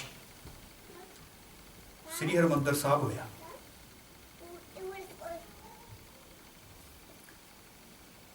ਔਰ 10ਵੇਂ ਪਾਤਸ਼ਾਹ ਜੀ ਨੇ ਫਿਰ ਦੁਬਾਰਾ ਇਹ ਬਾਣੀ, ਕਿਉਂਕਿ ਉਸ ਵੇਲੇ ਉਹਨਾਂ ਨੇ ਕਹਿਤਾ ਪੀਰ ਮਲੀਆਂ ਨੇ ਕਿ ਅਸੀਂ ਗੁਰੂ ਗ੍ਰੰਥ ਸਾਹਿਬ ਜੀ ਦਾ ਸਰੂਪ ਨਹੀਂ ਦੇਣਾ ਜਿਹੜਾ ਸਾਡੇ ਕੋਲ ਆ, ਇਹਨੂੰ ਆਪਾਂ ਕਰਤਾਰਪੁਰ ਸਾਹਿਬ ਦੀ ਬੀੜ ਕਹਿੰਦੇ ਆ। 10ਵੇਂ ਪਾਤਸ਼ਾਹ ਜੀ ਨੇ 1708 ਦੇ ਵਿੱਚ ਦਮਦਮਾ ਸਾਹਿਬ ਇਹ ਬਾਣੀ ਸਾਰੀ ਉਚਾਰਨ ਕੀਤੀ ਹੈ, ਔਰ ਭਾਈ ਮਨੀ ਸਿੰਘ ਜੀ ਨੇ ਲਿਖੀ ਆ, ਬਾਬਾ ਦੀਪ ਸਿੰਘ ਜੀ ਨੇ ਕਾਪੀਆਂ ਕੀਤੀਆਂ, ਔਰ ਗੁਰੂ ਗ੍ਰੰਥ ਸਾਹਿਬ ਜੀ ਉਸ ਵੇਲੇ ਤਿਆਰ ਕੀਤੇ। 9ਵੇਂ ਪਾਤਸ਼ਾਹ ਦੀ ਬਾਣੀ 10ਵੇਂ ਪਾਤਸ਼ਾਹ ਜੀ ਨੇ ਦਰਜ ਕੀਤੀ ਹੈ। ਜਿਹੜੇ ਸਾਡੇ ਕੋਲ ਗੁਰੂ ਗ੍ਰੰਥ ਸਾਹਿਬ ਜੀ ਦੇ ਸਰੂਪ ਹਨ, ਇਸ ਵੇਲੇ ਦੋ ਸਰੂਪ ਮੌਜੂਦ ਹਨ ਗੁਰੂ ਗ੍ਰੰਥ ਸਾਹਿਬ ਜੀ ਦੇ। ਇੱਕ ਹੈ ਲੜੀਵਾਰ ਸਰੂਪ, ਆ ਜਿਹੜਾ ਹੁਣ ਤੁਸੀਂ ਦੇਖ ਰਹੇ ਹੋ। ਲੜੀਵਾਰ ਸਰੂਪ ਦੇ ਵਿੱਚ ਕੀ ਹੁੰਦਾ ਕਿ ਸਾਨੂੰ ਵਰਡ ਆਪ ਬਣਾਉਣੇ ਪੈਂਦੇ ਆ, ਇੱਕੋ ਲਾਈਨ 'ਚ ਸਾਰੇ ਲਿਖੇ ਹੁੰਦੇ, ਇੱਕੋ ਲਾਈਨ ਦੇ ਵਿੱਚ। ਜਿਵੇਂ ਤੇਰਾ ਕੀਆ ਮੀਠਾ ਲੱਗੇ, ਸਾਰਾ ਇੱਕੋ ਲਾਈਨ 'ਚ ਲਿਖਿਆ, ਉਹ ਸਪੇਸ ਨਹੀਂ ਦਿੱਤੀ ਹੋਣੀ, ਸਪੇਸ ਸਾਨੂੰ ਆਪ ਬਣਾਉਣੀ ਪੈਣੀ, ਇਹਦੇ ਲਈ ਸੰਥਿਆ ਦੀ ਲੋੜ ਹੁੰਦੀ। ਦੂਸਰਾ ਸਰੂਪ ਸਾਡੇ ਕੋਲ ਆ ਜਿੱਥੇ ਸਪੇਸ ਦਿੱਤੀ ਹੋਈ ਹੈ। ਜਿਹੜਾ ਪ੍ਰਾਤਨ ਸਰੂਪ ਆ ਉਹ ਸਾਡੇ ਕੋਲ ਇਸੇ ਤਰ੍ਹਾਂ ਹੀ ਆਉਂਦੇ ਆ, ਜਿਹੜੇ ਲੜੀਵਾਰ ਸਰੂਪ ਆਪਾਂ ਜਿਨ੍ਹਾਂ ਨੂੰ ਕਹਿੰਦੇ ਆ, ਪਦ ਜੋੜ ਸਰੂਪ ਉਹਨਾਂ ਨੂੰ ਕਿਹਾ ਜਾਂਦਾ, ਵੀ ਜੋੜੇ ਹੋਏ। ਦੂਸਰਾ ਹੈ ਪਦ ਛੇਦ। ਲੇਕਿਨ ਜਦੋਂ ਅਸੀਂ ਪਾਠ ਕਰਦੇ ਹਾਂ ਲੜੀਵਾਰ ਸਰੂਪ ਤੋਂ ਵੀ, ਤੇ ਅਸੀਂ ਫਿਰ ਪਦ ਛੇਦ ਕਰ ਕਰਕੇ ਕਰਦੇ ਹਾਂ, ਵੀ ਆਹ ਸ਼ਬਦ ਆ ਸ਼ਬਦ ਆ, ਇਸ ਤਰ੍ਹਾਂ ਹੀ ਕਰਦੇ ਨਾ। ਓਕੇ, ਇੱਕੋ ਸਾਰੀ ਲਾਈਨ ਨਹੀਂ ਪੜ੍ਹੀ ਜਾਂਦੀ, ਸ਼ਬਦ ਬਣਾ ਕੇ ਕੀਤਾ ਜਾਂਦਾ। ਇਹ ਗੁਰੂ ਗ੍ਰੰਥ ਸਾਹਿਬ ਜੀ ਦਾ ਉਹ ਸਰੂਪ ਆ। ਪੰਥ ਦੇ ਵਿੱਚ ਪਹਿਲਾਂ ਪਹਿਲ ਗੁਰੂ ਲੜੀਵਾਰ ਸਰੂਪ ਹੀ ਚੱਲਦਾ ਰਿਹਾ। ਸ਼੍ਰੋਮਣੀ ਗੁਰਦੁਆਰਾ ਪ੍ਰਬੰਧਕ ਕਮੇਟੀ ਦੇ ਜਿਹੜੇ ਹੁਕਮਨਾਮੇ ਤੇ ਆਦੇਸ਼, ਉਹਨਾਂ ਦੇ ਵਿੱਚ ਤੁਸੀਂ ਦੇਖੋ ਉੱਥੇ ਲੜੀਵਾਰ ਸਰੂਪ ਦਾ ਹੀ ਜ਼ਿਕਰ ਆਉਂਦਾ ਕਿ ਕੋਈ ਹੋਰ ਸਰੂਪ ਨਹੀਂ, ਲੜੀਵਾਰ ਸਰੂਪ ਦੀ ਹੀ ਗੱਲ ਕੀਤੀ ਹੋਈ ਆ। ਉਸ ਦਾ ਕਾਰਨ ਇਹ ਸੀ ਕਿ ਯੋਗ ਹੀ ਪਾਠੀ ਸਿੰਘ ਪਾਠੀ ਬਣ, ਯੋਗਤਾ ਹੋਵੇ ਉਹਨਾਂ 'ਚ, ਉਹ ਦੱਸਣ। ਪਰ ਬਾਅਦ ਦੇ ਵਿੱਚ ਪਾਤਸ਼ਾਹ ਜਿਹੜੇ ਆ ਸਰੂਪ ਤਿਆਰ ਹੋਣੇ ਸ਼ੁਰੂ ਹੋ ਗਏ। ਸੈਂਚੀਆਂ ਸੀਗੀਆਂ, ਗੁਟਕੇ ਸੀਗੇ, ਪਰ ਸਰੂਪ ਵੀ ਤਿਆਰ ਹੋ ਗਏ। ਉਹ ਸਰੂਪ ਤਿਆਰ ਹੋ ਗਏ, ਫਿਰ ਸ਼੍ਰੋਮਣੀ ਕਮੇਟੀ ਨੂੰ ਵੀ ਛਾਪਣੇ ਪਏ। ਅੱਜ ਵੀ ਤੁਸੀਂ ਜਾਓ ਇਤਿਹਾਸਕ ਗੁਰਦੁਆਰਾ ਸਾਹਿਬਾਨਾਂ ਵਿੱਚ, ਸ੍ਰੀ ਦਰਬਾਰ ਸਾਹਿਬ ਅੰਮ੍ਰਿਤਸਰ, ਸ੍ਰੀ ਅਕਾਲ ਤਖਤ ਸਾਹਿਬ, ਸ੍ਰੀ ਅਨੰਦਪੁਰ ਸਾਹਿਬ, ਜਿੰਨੇ ਵੀ ਧਾਰਮਿਕ ਅਸਥਾਨ ਆ ਸਾਡੇ, ਇਤਿਹਾਸਕ ਅਸਥਾਨ ਆ, ਉੱਥੇ ਅੱਜ ਵੀ ਲੜੀਵਾਰ ਸਰੂਪ ਦਾ ਹੀ ਪ੍ਰਕਾਸ਼ ਕੀਤਾ ਜਾਂਦਾ। ਪਰ ਸਿੱਖ ਧਰਮ ਦੇ ਵਿੱਚ ਦੋਨਾਂ ਸਰੂਪਾਂ ਦਾ ਬਰਾਬਰ ਸਤਿਕਾਰ ਹੈ। ਇਹ ਮਤ ਸੋਚਿਓ, ਇਹ ਨਹੀਂ ਹੈ ਕਿ ਅਸੀਂ ਜੇ ਪਾਤਸ਼ਾਹੀ ਦੇ ਸਰੂਪ ਆ ਤਾਂ ਅਸੀਂ ਮੱਥਾ ਹੀ ਨਹੀਂ ਟੇਕਣਾ। ਮੈਂ ਇਸ ਚੀਜ਼ ਦੇ ਨਹੀਂ। ਹਾਂ, ਕੁਝ ਨੌਜਵਾਨਾਂ, ਕੁਝ ਵੀਰਾਂ, ਕੁਝ ਗੁਰਸਿੱਖਾਂ ਦੀ ਇਹ ਵਿਚਾਰ ਹੈ ਕਿ ਜੇ ਅਸੀਂ ਇਦਾਂ ਨਾ ਕਰਾਂਗੇ, ਜੇ ਅਸੀਂ ਪ੍ਰਚਾਰ ਨਾ ਕਰਾਂਗੇ ਲੜੀਵਾਰ ਸਰੂਪ ਦਾ, ਤੇ ਜਿਹੜੇ ਲੜੀਵਾਰ ਸਰੂਪ ਆ ਉਹ ਅਲੋਪ ਹੋ ਜਾਣਗੇ। ਕਿਸੇ ਨੇ ਪੜ੍ਹਨਾ ਹੀ ਨਹੀਂ ਹੈ, ਪਾਠੀ ਸਿੰਘ ਨੇ ਮਿਹਨਤ ਹੀ ਨਹੀਂ ਕਰਨੀ ਹੈ। ਮੈਂ ਤਾਂ ਆਪ ਗ੍ਰੰਥੀ ਸਿੰਘ, ਅਸੀਂ ਤਾਂ ਆਪ ਆਲਸ ਦੇ ਨਾਲ ਭਰੇ ਪਏ ਹਾਂ। ਇੰਗਲੈਂਡ ਦੇ ਵਿੱਚ ਜਾਂ ਇੰਡੀਆ ਦੇ ਵਿੱਚ ਕੁਝ ਗੁਰਦੁਆਰੇ ਸਾਹਿਬ ਹਨ, ਉੱਥੇ ਸਾਰਾ ਗੁਰਦੁਆਰਾ ਸਾਹਿਬ ਦਾ ਸਿਸਟਮ ਜਿਹੜਾ ਉਹ ਕਮਰਸ਼ਲਾਈਜ਼ ਸਾਰਾ ਕੁਝ ਹੋ ਗਿਆ ਹੈ। ਇੰਨੇ ਸੁਖਮਨੀ ਸਾਹਿਬ ਦੇ ਪਾਠ ਹੈ, ਇੰਨੇ ਅਖੰਡ ਪਾਠ ਸਾਹਿਬ ਆ, ਇੰਨੇ ਸਹਿਜ ਪਾਠ ਆ, ਉਹ ਸਾਰਾ ਉਸੇ ਤਰ੍ਹਾਂ ਚੱਲਦਾ। ਸੋ ਇਹ ਸਰੂਪ ਜਿਹੜਾ ਪਾਤਸ਼ਾਹ ਦੇ ਆ, ਦੂਸਰਾ ਸਰੂਪ ਲੜੀਵਾਰ ਆ, ਦੋਨਾਂ ਸਰੂਪਾਂ ਦਾ ਸਤਿਕਾਰ ਬਰਾਬਰ ਹੈ। ਜਦੋਂ ਗੁਰੂ ਗ੍ਰੰਥ ਸਾਹਿਬ ਜੀ ਦਾ ਅਸੀਂ ਪ੍ਰਕਾਸ਼ ਕਰਦੇ ਹਾਂ, ਘਰ ਲੈ ਕੇ ਜਾਣੇ ਗੁਰੂ ਗ੍ਰੰਥ ਸਾਹਿਬ ਜੀ ਜਾਂ ਗੁਰਦੁਆਰਾ ਸਾਹਿਬ ਪ੍ਰਕਾਸ਼ ਕਰਦੇ ਆ, ਤਾਂ ਤਿੰਨ ਚੀਜ਼ਾਂ ਦਾ ਖਾਸ ਖਿਆਲ ਰੱਖਿਆ ਜਾਂਦਾ। ਕਿਹੜੀਆਂ ਤਿੰਨ ਚੀਜ਼ਾਂ ਆ? ਚੰਦੋਆ, ਜਿਹਨੂੰ ਆਪਾਂ ਚਾਨਣੀ ਕਹਿੰਦੇ ਆ। ਦੂਸਰਾ ਸ਼੍ਰੀ ਚੌਰ ਸਾਹਿਬ, ਤੇ ਤੀਸਰਾ ਜਿਹੜਾ ਆਪਾਂ ਤਖਤ ਲੈਂਦੇ ਆ, ਜਿਹੜਾ ਤਖਤ ਤੇ ਬਿਰਾਜਮਾਨ ਹੋਣੇ ਚਾਹੀਦੇ ਸਤਿਗੁਰੂ। ਇਹ ਤਿੰਨ ਚੀਜ਼ਾਂ ਜਿਹੜੀਆਂ ਇਹ ਬਣਾਈਆਂ ਜਾਂਦੀਆਂ। ਜੇ ਅਸੀਂ ਘਰ ਦੇ ਵਿੱਚ ਲਿਜਾਂਦੇ ਹਾਂ, ਤੇ ਘਰ ਦੇ ਵਿੱਚ ਅਸੀਂ ਸਪੈਸ਼ਲ ਬਿਸਤਰਾ ਤਿਆਰ ਕਰਦੇ ਹਾਂ, ਜਿੱਥੇ ਮੰਜੀ ਸਾਹਿਬ ਰੱਖਦੇ ਹਾਂ। ਫਿਰ ਗੁਰੂ ਗ੍ਰੰਥ ਸਾਹਿਬ ਜੀ ਦਾ ਪ੍ਰਕਾਸ਼ ਕੀਤਾ ਜਾਂਦਾ, ਉੱਪਰ ਬਕਾਇਦਾ ਚੰਦੋਆ ਲਾਇਆ ਜਾਂਦਾ, ਨਾਲ ਚੌਰ ਸਾਹਿਬ ਕੀਤਾ ਜਾਂਦਾ। ਇਹ ਜਿਹੜਾ ਚੌਰ ਸਾਹਿਬ ਕੀਤਾ ਜਾਂਦਾ ਤੇ ਚੰਦੋਆ ਲਾਇਆ ਜਾਂਦਾ ਆ, ਤਖਤ ਦੀ ਤਾਂ ਸਾਡੇ ਗੱਲ ਸਮਝ ਪੈ ਸਕਦੀ ਆ, ਕਿਉਂਕਿ ਗੁਰੂ ਗ੍ਰੰਥ ਸਾਹਿਬ ਜੀ ਨੂੰ ਸਿੱਖ ਧਰਮ ਜਿਹੜੇ ਵਿੱਚ ਗੁਰੂ ਗ੍ਰੰਥ ਸਾਹਿਬ ਜੀ ਨੂੰ ਮਹਾਰਾਜ ਕਰਕੇ ਮੰਨਿਆ ਜਾਂਦਾ। ਰਾਜਿਆਂ ਦੇ ਰਾਜੇ, ਮਹਾਰਾਜੇ। ਆਪਾਂ ਜਿਵੇਂ ਪਹਿਲਾਂ ਗੱਲ ਕੀਤੀ ਨਾ, ਤੇ ਗੁਰੂ ਗ੍ਰੰਥ ਸਾਹਿਬ ਜੀ ਦਾ ਕਿਸ ਤਰ੍ਹਾਂ ਅਸੀਂ ਗੁਰੂ ਗ੍ਰੰਥ ਸਾਹਿਬ ਜੀ ਦਾ ਪਰਮੇਸ਼ਰ ਦਾ ਰੂਪ ਆ ਗੁਰੂ ਗ੍ਰੰਥ ਸਾਹਿਬ ਜੀ, ਉਹਨਾਂ ਨੂੰ ਮਹਾਰਾਜ। ਹੁਣ ਵਾਹਿਗੁਰੂ ਜੀ ਨੂੰ ਵੱਧ ਤੋਂ ਵੱਧ ਸਤਿਕਾਰ ਦੇਵਾਂਗੇ। ਤੇ ਇਹ ਜਿਹੜਾ ਚੌਰ ਸਾਹਿਬ ਆ ਤੇ ਚੰਦੋਆ, ਇਹ ਕਦੋਂ ਲੱਗਦਾ ਸੀ? ਜਿਹੜੇ ਆਪਣੇ ਕਲਚਰ ਦੇ ਵਿੱਚ, ਆਪਣੇ ਸੱਭਿਆਚਾਰ ਦੇ ਵਿੱਚ ਜਿਹੜੇ ਪੁਰਾਣੇ ਰਾਜੇ ਹੁੰਦੇ ਸੀ, ਜਿੱਦਾਂ ਹੁਣ ਅਲੈਗਜ਼ੈਂਡਰ, ਜਿਹਨੂੰ ਆਪਾਂ ਸਿਕੰਦਰ ਕਹਿੰਦੇ ਆ, ਇਹ ਜਦੋਂ ਗਿਆ ਤੇ ਇਹਨੇ ਜਿੱਤਿਆ ਨਾ ਸਾਰਿਆਂ ਨੂੰ। ਇਦਾਂ ਕੋਈ ਰਾਜਾ ਜਦੋਂ ਜਿੱਤਦਾ ਸੀ, ਉਹਦਾ ਆਪਣਾ ਆਪਣਾ ਰਾਜ ਹੁੰਦਾ ਸੀ। ਥੋੜਾ ਰਾਜ ਇੱਥੇ ਸੀ, ਥੋੜਾ ਜਿਹਾ ਰਾਜ ਇੱਥੇ ਸੀਗਾ, ਥੋੜਾ ਜਿਹਾ ਰਾਜ ਇੱਥੇ ਸੀ। ਫਿਰ ਰਾਜਾ ਦੂਸਰੇ ਰਾਜ ਨੂੰ ਜਿੱਤ ਲੈਂਦਾ ਸੀ, ਤੀਸਰੇ ਨੂੰ ਜਿੱਤ ਲੈਂਦਾ, ਜ਼ਿਆਦਾ ਸ਼ਕਤੀਸ਼ਾਲੀ ਹੋ ਜਾਂਦਾ ਸੀ। ਫਿਰ ਕੀ ਕਰਦਾ ਸੀ ਰਾਜਾ? ਇੱਕ ਘੋੜਾ ਛੱਡਦਾ ਹੁੰਦਾ ਸੀ। ਉਸ ਘੋੜੇ ਦੇ ਮਗਰ ਕੁਝ ਸੈਨਾ ਛੱਡ ਦੇਣੀ ਨਾਲ। ਉਸ ਘੋੜੇ ਨੇ ਜਿੱਥੋਂ ਜਿੱਥੋਂ ਦੀ ਲੰਘਣਾ, ਜਿਹੜੇ ਰਾਜ ਵਿੱਚੋਂ ਦੀ ਲੰਘਣਾ, ਉੱਥੇ ਉੱਥੇ ਉਹਦਾ ਰਾਜ ਹੋਈ ਜਾਣਾ। ਜੇ ਫਰਜ਼ ਕੀਤਾ ਇੱਕ ਰਾਜ ਚੋਂ ਦੂਸਰੇ ਰਾਜ, ਇੱਕ ਸਟੇਟ ਚੋਂ ਦੂਸਰੀ ਸਟੇਟ ਦੇ ਵਿੱਚ ਗਿਆ ਆ ਘੋੜਾ, ਤੇ ਉਸ ਜਿਹੜਾ ਉੱਥੋਂ ਦਾ ਰਾਜਾ ਆ, ਉਹ ਘੋੜੇ ਨੂੰ ਫੜ ਸਕਦਾ ਹੈ, ਬੰਨ੍ਹ ਸਕਦਾ ਹੈ। ਜੇ ਉਹਨੇ ਘੋੜੇ ਨੂੰ ਫੜ ਲਿਆ, ਰੋਕ ਲਿਆ, ਤੇ ਉਹਨੂੰ ਲੜਨਾ ਪੈਣਾ, ਉਸ ਰਾਜੇ ਦੇ ਨਾਲ ਲੜਾਈ ਕਰਨੀ ਪੈਣੀ ਹੈ। ਉਹ ਫਿਰ ਤਾਕਤ ਵੱਲ ਦੇਖ ਕੇ ਉਦਾਂ ਹੀ ਜੀਨ ਮੰਨ ਜਾਂਦਾ ਸੀ। ਉਹ ਘੋੜਾ ਉੱਥੋਂ ਦੀ ਵੀ ਲੰਘ ਜਾਂਦਾ ਸੀ, ਉੱਥੇ ਵੀ ਉਹਦਾ ਰਾਜ ਹੋ ਗਿਆ, ਅੱਗੇ ਚੱਲ ਗਿਆ। ਫਿਰ ਘੋੜਾ ਫੇਰ ਫੂਰ ਕੇ ਦੂਰ ਦੂਰ ਤੱਕ ਜਦੋਂ ਵਾਪਸ ਲਿਆਉਂਦੇ ਸੀ, ਫਿਰ ਉਸ ਘੋੜੇ ਨੂੰ ਵੱਢਿਆ ਜਾਂਦਾ ਸੀ। ਉਸ ਘੋੜੇ ਨੂੰ ਵੱਢ ਕੇ ਉਸ ਘੋੜੇ ਦਾ ਮੀਟ ਬਣਾਇਆ ਜਾਂਦਾ ਸੀ, ਫਿਰ ਉਹ ਖਾਧਾ ਜਾਂਦਾ ਸੀ। ਇਹਨੂੰ ਕਹਿੰਦੇ ਸੀ ਅਸ਼ਮੇਧ ਜਗ। ਫਿਰ ਉਹ ਜਿਹੜਾ ਰਾਜਾ ਹੁੰਦਾ ਸੀ ਉਹਨੂੰ ਕਹਿੰਦੇ ਸੀ ਹੁਣ ਇਹ ਚੱਕਰਵਰਤੀ ਰਾਜਾ ਹੋ ਗਿਆ, ਤੇ ਉਹਨੂੰ ਤਖਤ ਤੇ ਬਿਠਾ ਕੇ ਉਹਦੇ ਸਿਰ ਤੇ ਚੌਰ ਚਲਾਉਣਾ ਤੇ ਉਹਦੇ ਉੱਪਰ ਚੰਦੂਆ ਲਾਉਣਾ। ਜਦੋਂ ਗੁਰੂ ਨਾਨਕ ਪਾਤਸ਼ਾਹ ਇਸ ਦੁਨੀਆ ਤੇ ਆਏ ਆ, ਉਸ ਵੇਲੇ ਬਾਬਰ ਸੀ, ਬਾਬਰ ਤੋਂ ਬਾਅਦ ਹਮਾਂਜੂ, ਹਮਾਂਜੂ ਤੋਂ ਬਾਅਦ ਅਕਬਰ, ਅਕਬਰ ਤੋਂ ਬਾਅਦ ਜਹਾਂਗੀਰ, ਜਹਾਂਗੀਰ ਤੋਂ ਬਾਅਦ ਸ਼ਾਹਜਹਾਂ, ਸ਼ਾਹਜਹਾਂ ਤੋਂ ਬਾਅਦ ਔਰੰਗਜ਼ੇਬ। ਗੁਰੂ ਕਾਲ, ਗੁਰੂ ਸਮੇਂ ਦੇ ਵਿੱਚ, ਗੁਰੂ ਪੀਰੀਅਡ ਦੇ ਵਿੱਚ ਜਿੰਨਾ ਵੀ ਸੀਗਾ, ਇਸੇ ਤਰ੍ਹਾਂ ਹੀ ਚੱਲਦੇ ਰਹੇ। ਉਹਨਾਂ ਨੇ ਇੱਕ ਕੁਝ ਅਸੂਲ ਬਣਾ ਦਿੱਤੇ ਸੀ। ਇੱਕ ਤਾਂ ਉਹਨਾਂ ਨੇ ਇਹ ਕਹਿਤਾ ਕਿ ਕੋਈ ਬੰਦਾ ਜਿਹੜਾ ਕਲਗੀ ਨਹੀਂ ਲਾ ਸਕਦਾ। ਉਹਨੇ ਇਹ ਗੱਲ ਕਹਿਤੀ ਸੀ ਕਿ ਕੋਈ ਵੀ ਤਖਤ ਤੇ ਨਹੀਂ ਬੈਠ ਸਕਦਾ। ਉਹਨੇ ਇਹ ਗੱਲ ਕਹਿਤੀ ਸੀ ਕੋਈ ਚੌਰ ਨਹੀਂ ਚਲਾ ਸਕਦਾ ਆਪਣੇ ਤੇ। ਉਹਨੇ ਇਹ ਗੱਲ ਕਹਿਤੀ ਸੀ ਕਿ ਜਿਹੜੇ ਸਾਡੇ ਗੁਲਾਮ ਆ ਉਹ ਕੰਨਾਂ 'ਚ ਮੁੰਦਰਾਂ ਪਾਉਣਗੇ। ਬੰਦਿਆਂ ਦੇ ਵੀ ਕੰਨਾਂ 'ਚ ਮੁੰਦਰਾਂ ਪਾਤੀਆਂ ਸੀ ਵੀ ਇਹ ਸਾਡੇ ਗੁਲਾਮ ਆ। ਇਹ ਜਿਹੜੀਆਂ ਸ਼ਰਤਾਂ ਉਹਨੇ ਕਈ ਲਾਗੂ ਕਰ ਦਿੱਤੀਆਂ ਸੀ।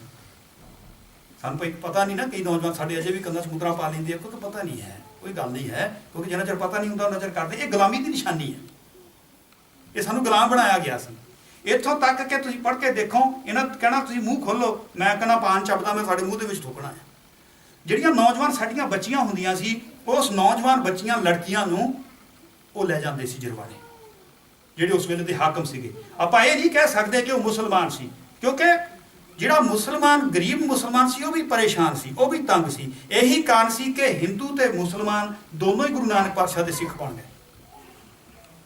ਇਹੀ ਕਾਰਨ ਸੀ।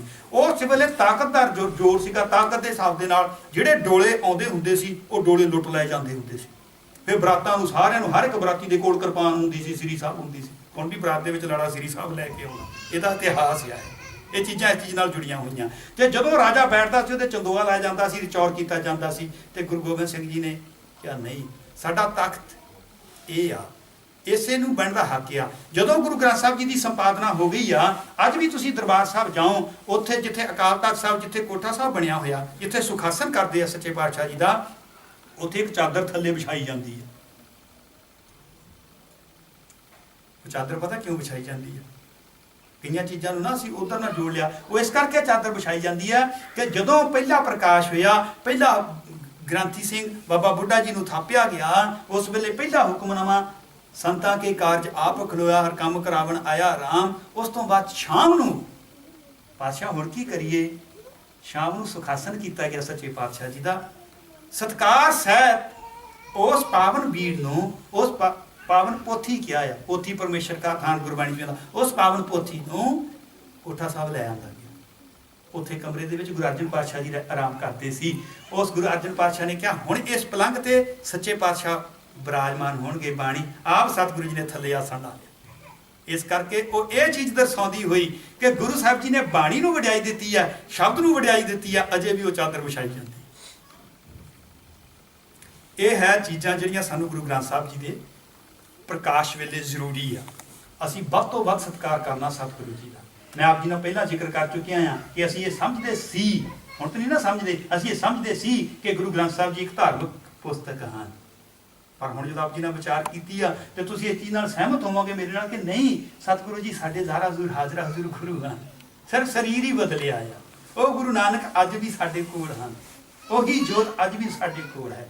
ਗੁਰੂ ਗ੍ਰੰਥ ਸਾਹਿਬ ਜੀ ਦੇ ਵਿੱਚ ਬਾਣੀ ਸ਼ੁਰੂ ਹੁੰਦੀ ਆ ਮੂਲ ਮੰਤਰ ਤੋਂ, ਉਸ ਤੋਂ ਬਾਅਦ ਦੇ ਵਿੱਚ ਜਪ, ਜਪ ਆਪੇ ਨੂੰ ਔਂਕੜ ਜਪ, ਜਪ ਜੀ ਸਾਹਿਬ ਸ਼ੁਰੂ ਹੁੰਦੇ। ਉਸ ਤੋਂ ਬਾਅਦ ਦੇ ਵਿੱਚ ਸ਼ਲੋਕ ਸ਼ੁਰੂ ਹੁੰਦਾ ਹੈ।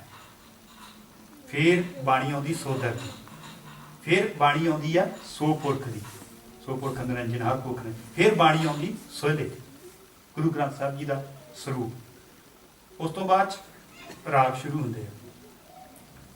31 ਰਾਗ ਆ ਗੁਰੂ ਗ੍ਰੰਥ ਸਾਹਿਬ ਜੀ ਦੇ ਵਿੱਚ, 6 ਮਿਸ਼ਰਤ ਰਾਗ, ਟੋਟਲ 37 ਰਾਗ ਹੈ। ਪਹਿਲਾ ਰਾਗ ਆ ਸ੍ਰੀ ਰਾਗ, ਉਸ ਤੋਂ ਬਾਅਦ ਦੇ ਵਿੱਚ ਮਾਝ, ਗੌੜੀ, ਆਸਾ ਤੇ ਅਖੀਰਲਾ ਰਾਗ ਆ ਜੈਜਵੰਤੀ। ਇਹਨਾਂ ਰਾਗਾਂ ਦੇ ਵਿੱਚ ਵੀ ਤਰਤੀਬ ਦੇ ਨਾਲ, ਇਦਾਂ ਨਹੀਂ ਹੈ ਕੋਈ ਬਾਣੀ ਕਿਤੋਂ ਕੋਈ ਸ਼ਬਦ ਕਿਤੋਂ ਲਿਖ ਦੇ, ਇਦਾਂ ਨਹੀਂ ਕੀਤਾ ਹੋਇਆ। ਬਹੁਤ ਹੀ ਤਰਤੀਬ ਦੇ ਨਾਲ ਐਂਡ ਸੀਕੁਐਂਸ ਦੇ ਵਿੱਚ ਪਹਿਲਾਂ ਪਹਿਲੇ ਪਾਤਸ਼ਾਹ ਦੀ ਬਾਣੀ, ਫਿਰ ਦੂਸਰੇ ਪਾਤਸ਼ਾਹ ਦੀ ਬਾਣੀ, ਫਿਰ ਤੀਸਰੇ ਪਾਤਸ਼ਾਹ ਦੀ ਬਾਣੀ, ਇਸ ਤਰ੍ਹਾਂ ਉਚਾਰਨ ਕੀਤੀ ਹੋਈ। ਇਸ ਰਾਗਾਂ ਤੋਂ ਬਾਅਦ 'ਚ ਵੀ ਬਾਣੀ ਆ। ਕਿਹੜੀ ਬਾਣੀ ਆ? ਸ਼ਲੋਕ ਸਹਿਸਕ੍ਰਿਤੀ।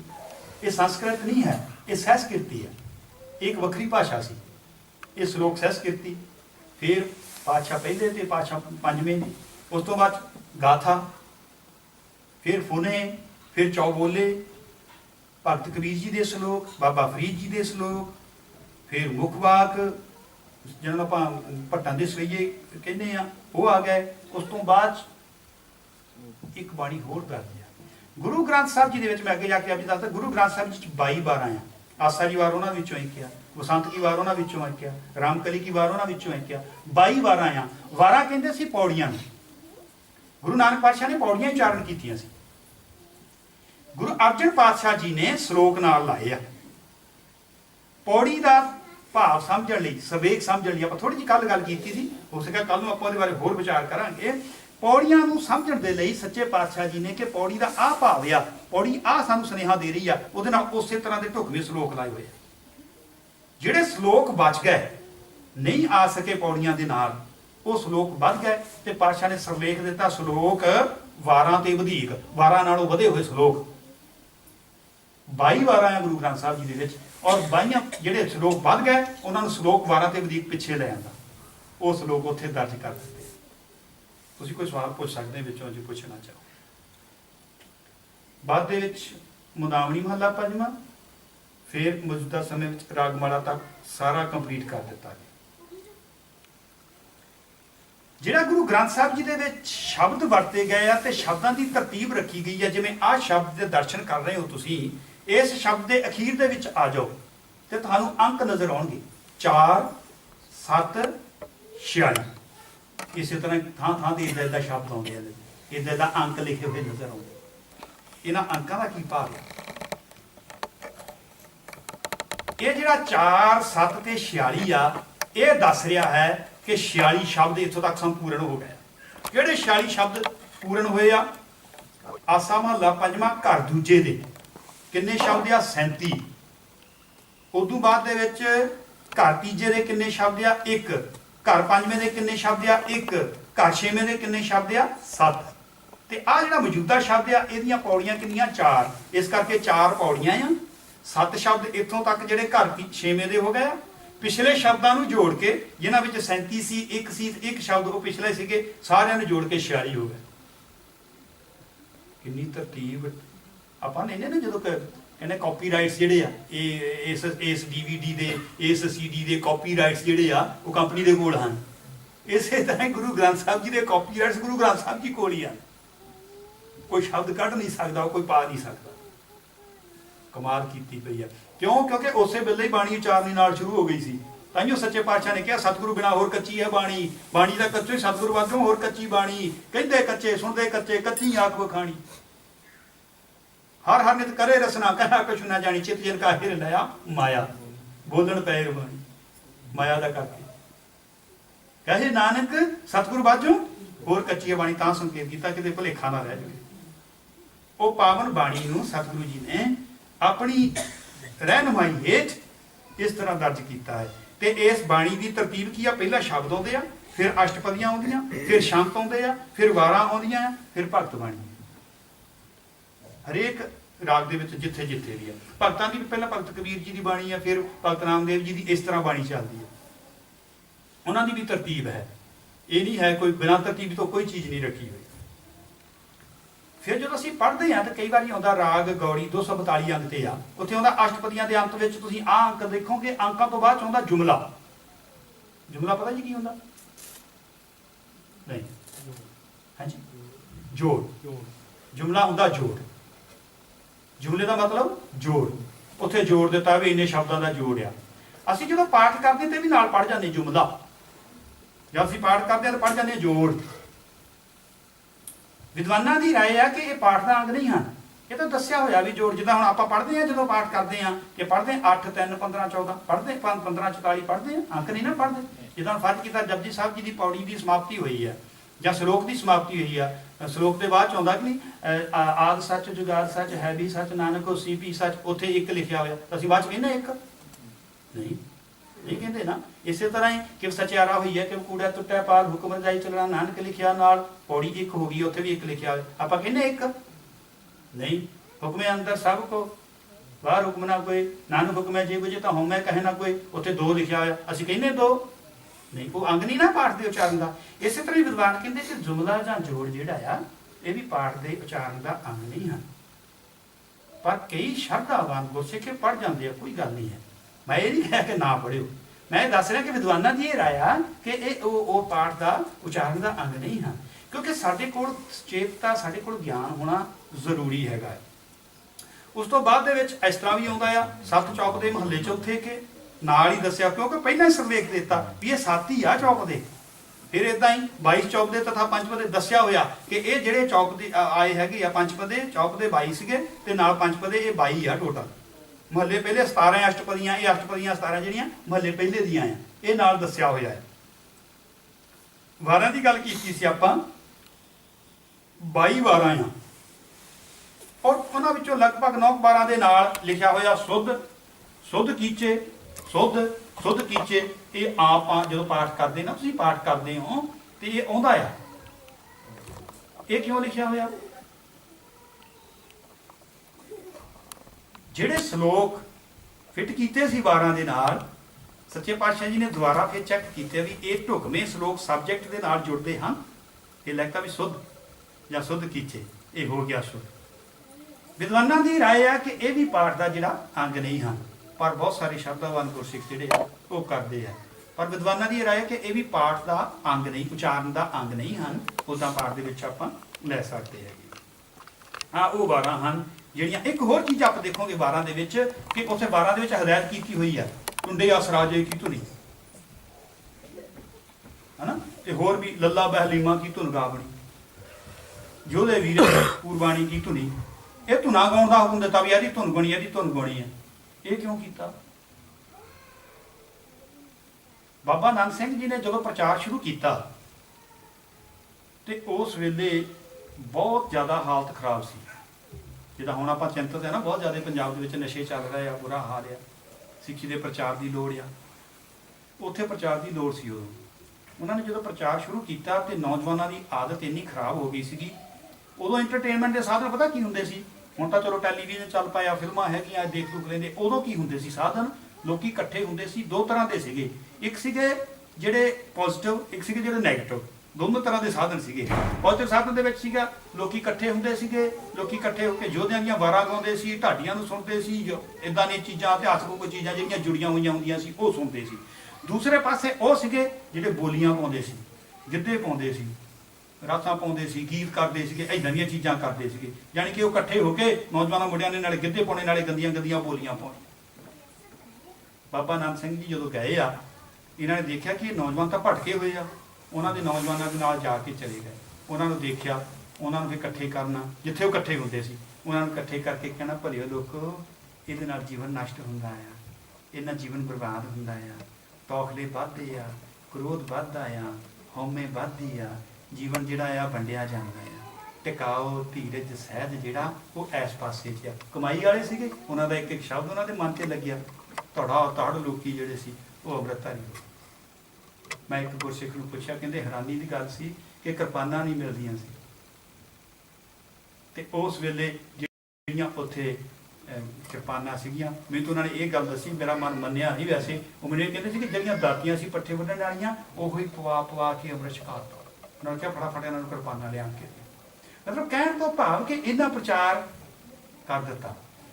ਗੁਰੂ ਸਾਹਿਬ ਜੀ ਨੇ ਵੀ ਵਾਰਾਂ ਦੇ ਵਿੱਚ ਧੁਨਾਂ ਦੱਸੀਆਂ ਹੋਈਆਂ। ਆਹ ਧੁਨਾਂ ਉਹਦਾ ਕੀ ਸੀ? ਲੋਕੀ ਯੋਧਿਆਂ ਦੀਆਂ ਧੁਨਾਂ ਗਾਉਂਦੇ, ਵਾਰਾਂ ਗਾਉਂਦੇ ਸੀ। ਇਹ ਯੋਧੇ ਸੀਗੇ, ਜਿੱਦਾਂ ਅਸ ਰਾਜਾ ਯੋਧਾ ਸੀਗਾ। ਉਹਨਾਂ ਦਾ ਆਚਰਣ ਬੜਾ ਉੱਚਾ ਸੀ, ਜੀਵਨ ਬੜਾ ਸਾਫ਼ ਸੀਗਾ ਉਹਨਾਂ ਦਾ। ਉਹਨਾਂ ਨੂੰ ਗਾਉਂਦੇ ਸੀ ਲੋਕੀ। ਗੁਰੂ ਸਾਹਿਬ ਕਹਿੰਦੇ ਧੁਨ ਹੀ ਰੱਖ ਲਓ, ਇਹ ਤਾਂ ਉਹਦੇ ਪੈਦਾ ਕੀਤੇ ਹੋਏ ਆ, ਗਾਓ ਉਹਨੂੰ, ਉਸ ਪਰਮੇਸ਼ਰ ਨਾਲ ਜੁੜੋ। ਸਤਿਗੁਰੂ ਜੀ ਨੇ ਹਮੇਸ਼ਾ ਸਾਨੂੰ ਵਰਤਿਆ, ਕਿਸੇ ਸਰੀਰ ਨਾਲ ਨਹੀਂ ਜੁੜਨਾ, ਜੋਤ ਨਾਲ ਜੁੜਨਾ ਹੈ, ਸ਼ਬਦ ਨਾਲ ਜੁੜਨਾ ਹੈ। ਉਧਰੋਂ ਤੋੜਿਆ ਹੋਇਆ ਉਧਰ ਜੋੜਿਆ ਹੈ। ਕਿਉਂਕਿ ਆਪਣੇ ਕੋਲ ਜੀਵਨ ਜਿੰਨੀ ਉਮਰ ਆ, 100 ਸਾਲ ਦੀ ਉਮਰ ਹੋਊ, 100 ਸਾਲ ਦੀ ਹੋਊਗੀ ਉਮਰ।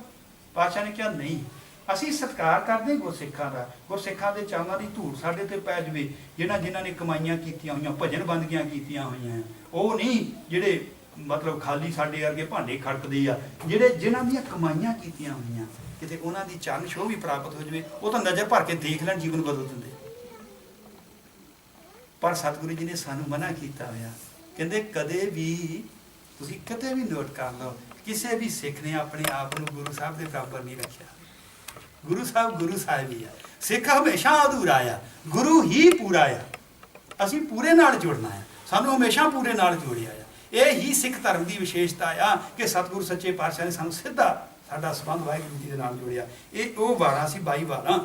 ਇਹਨਾਂ ਦੇ ਵਿੱਚ ਗੁਰੂ ਨਾਨਕ ਦੇਵ ਜੀ ਦੀਆਂ 3 ਵਾਰਾਂ ਆ, ਗੁਰੂ ਅਮਰਦਾਸ ਜੀ ਦੀਆਂ 4 ਵਾਰਾਂ ਆ, ਗੁਰੂ ਰਾਮਦਾਸ ਜੀ ਦੀਆਂ 8 ਵਾਰਾਂ ਆ, ਗੁਰੂ ਅਰਜਨ ਦੇਵ ਜੀ ਦੀਆਂ 6 ਆ, ਸੱਤਾ ਗੁਰਬਾਣੀ ਜੀ ਦੀ 1 ਆ। ਪ੍ਰਸਿੱਧ ਬਾਣੀਆਂ ਆ ਜਿਹੜੀਆਂ ਨਿਤਨੇਮ ਦਾ ਅੰਗ ਸੀ ਗੁਰਸਿੱਖਾਂ ਦੀਆਂ। ਇਹ ਉਹ ਬਾਣੀਆਂ ਜਪਜੀ ਸਾਹਿਬ ਆ, 12 ਮਹਾ, ਗੌੜੀ ਸੁਖਮਣੀ ਆ, ਸਖੀ ਵਾਰ ਆ, ਲਾਵਾਂ ਆ, ਆਨੰਦ ਸਾਹਿਬ ਆ, ਸਿੱਧ ਗੋਸ਼ਟ ਆ। ਇਹ ਸਾਰੀਆਂ ਬਾਣੀਆਂ ਤੁਸੀਂ ਦੇਖਿਆ ਕਈ ਵਾਰੀ ਉਹ ਪਾਇਆ ਹੁੰਦਾ ਨਿਹੰਗ ਸਿੰਘਾਂ ਦੇ ਬੈਗ ਪਾਇਆ ਹੁੰਦਾ ਇੱਕ ਕੱਪੜੇ ਦਾ ਬਣਾ ਕੇ, ਉਹਨੂੰ ਅਸੀਂ ਕਹਿੰਦੇ ਖਜ਼ਾਨਾ। ਖਜ਼ਾਨਾ ਕਦੇ ਬਾਣੀ ਹੁੰਦੀ ਸੀ, ਗੁਟਕੇ ਹੁੰਦੀ ਸੀ, ਪੋਥੀ ਹੁੰਦੀ ਸੀ। ਜਦੋਂ ਭਾਈ ਤਾਰਾ ਸਿੰਘ ਵਾਂ ਸ਼ਹੀਦੀ ਦਿੱਤੀ ਆ ਉਹਨਾਂ ਨੇ, ਤੇ ਭਾਈ ਤਾਰਾ ਸਿੰਘ ਵਾਂ ਦੀ ਜਿਹੜੀ ਸ਼ਹੀਦੀ ਹੋਈ ਆ, ਉਸ ਵੇਲੇ ਉਹਨਾਂ ਕੋਲ ਪੋਥੀ ਸੀ 10ਵੇਂ ਪਾਤਸ਼ਾਹ ਦੀ, ਤੇ ਉੱਥੇ ਉਹ ਇਕੱਠੇ ਹੋ ਗਏ, ਘੋੜੀਆਂ ਚਰਨ ਚੂਰਨ ਆਈਆਂ ਸੀ, ਉਹਦਾ ਕਰਕੇ ਝਗੜਾ ਹੋਇਆ ਸੀਗਾ। ਤੇ ਉਹਨਾਂ ਦੇ ਕੋਲ ਸਿੰਘ ਵੀ ਸੀਗੇ। ਸਿੰਘ ਉਦੋਂ ਵੀ ਲੁੱਕ ਕੇ ਇਦਾਂ ਹੀ ਚੱਲਦਾ ਸੀਗਾ, ਕਿਉਂਕਿ ਬੜਾ ਭਾਰੀ ਸਮਾਂ ਰਿਹਾ ਆ। 18ਵੀਂ ਸੈਂਚਰੀ ਦਾ ਜੇ ਇਤਿਹਾਸ ਸਾਡੇ ਨੌਜਵਾਨ ਪੜ੍ਹ ਲੈਣ, ਸਾਡੇ ਕੋਲ ਇੱਕ ਨੌਜਵਾਨ ਆਉਂਦਾ ਉੱਥੇ, ਉਹਨੂੰ ਅਸੀਂ ਉਹ ਮਿਊਜ਼ੀਅਮ ਦੀ ਸੇਵਾ ਦਿੱਤੀ, ਤੇ ਉਹ ਕਲੀਨ ਸ਼ੇਵ ਸੀ। ਉਹਨੇ ਆ ਕੇ ਮਿਊਜ਼ੀਅਮ ਦੀ ਉਹ ਇਤਿਹਾਸ ਪੜ੍ਹਨਾ ਸ਼ੁਰੂ ਕੀਤਾ। ਇਸ ਟਾਈਮ ਉਹ ਸਿੱਖੀ ਸਰੂਪ ਦੇ ਵਿੱਚ ਹੈ। ਕਿਸੇ ਨੇ ਉਹਨੂੰ ਕਿਹਾ ਨਹੀਂ ਹੈ ਤਾਂ ਸਿੱਖ ਬਣ ਜਾ। ਉਹਨੂੰ ਪਤਾ ਲੱਗਿਆ ਕਿ ਅਸੀਂ ਕੀ ਆ। ਪਤਾ ਸਮਾਂ ਉਦੋਂ ਦਾ ਕਿੱਦਾਂ ਹੁੰਦਾ ਸੀ। ਇੰਨਾ ਸਮਾਂ ਆ ਗਿਆ ਸੀ ਖਤਰਨਾਕ, ਸਿੰਘਾਂ ਨੂੰ ਜੰਗਲਾਂ 'ਚ ਜਾਣਾ ਪੈ ਗਿਆ ਨਾ। ਇੱਕ ਬੀਬੀ ਦੇ 4 ਬੱਚੇ, ਉਹਨੂੰ ਪੁੱਛਣਾ ਬੀਬੀ ਤੇਰੇ ਬੱਚੇ ਕਿੰਨੇ ਆ? ਉਹਨੇ ਕਹਿਣਾ ਸੀਗੇ ਤਾਂ 4, ਹੁਣ 3 ਰਹਿ ਗਏ। ਚੌਥੇ ਨੂੰ ਕੀ ਹੋ ਗਿਆ? ਚੌਥਾ ਸਿੰਘ ਬਣ ਗਿਆ। ਮਤਲਬ ਸਿੰਘ ਬਣਨਾ ਮੌਤ ਨੂੰ ਕਬੂਲਣਾ ਸੀ।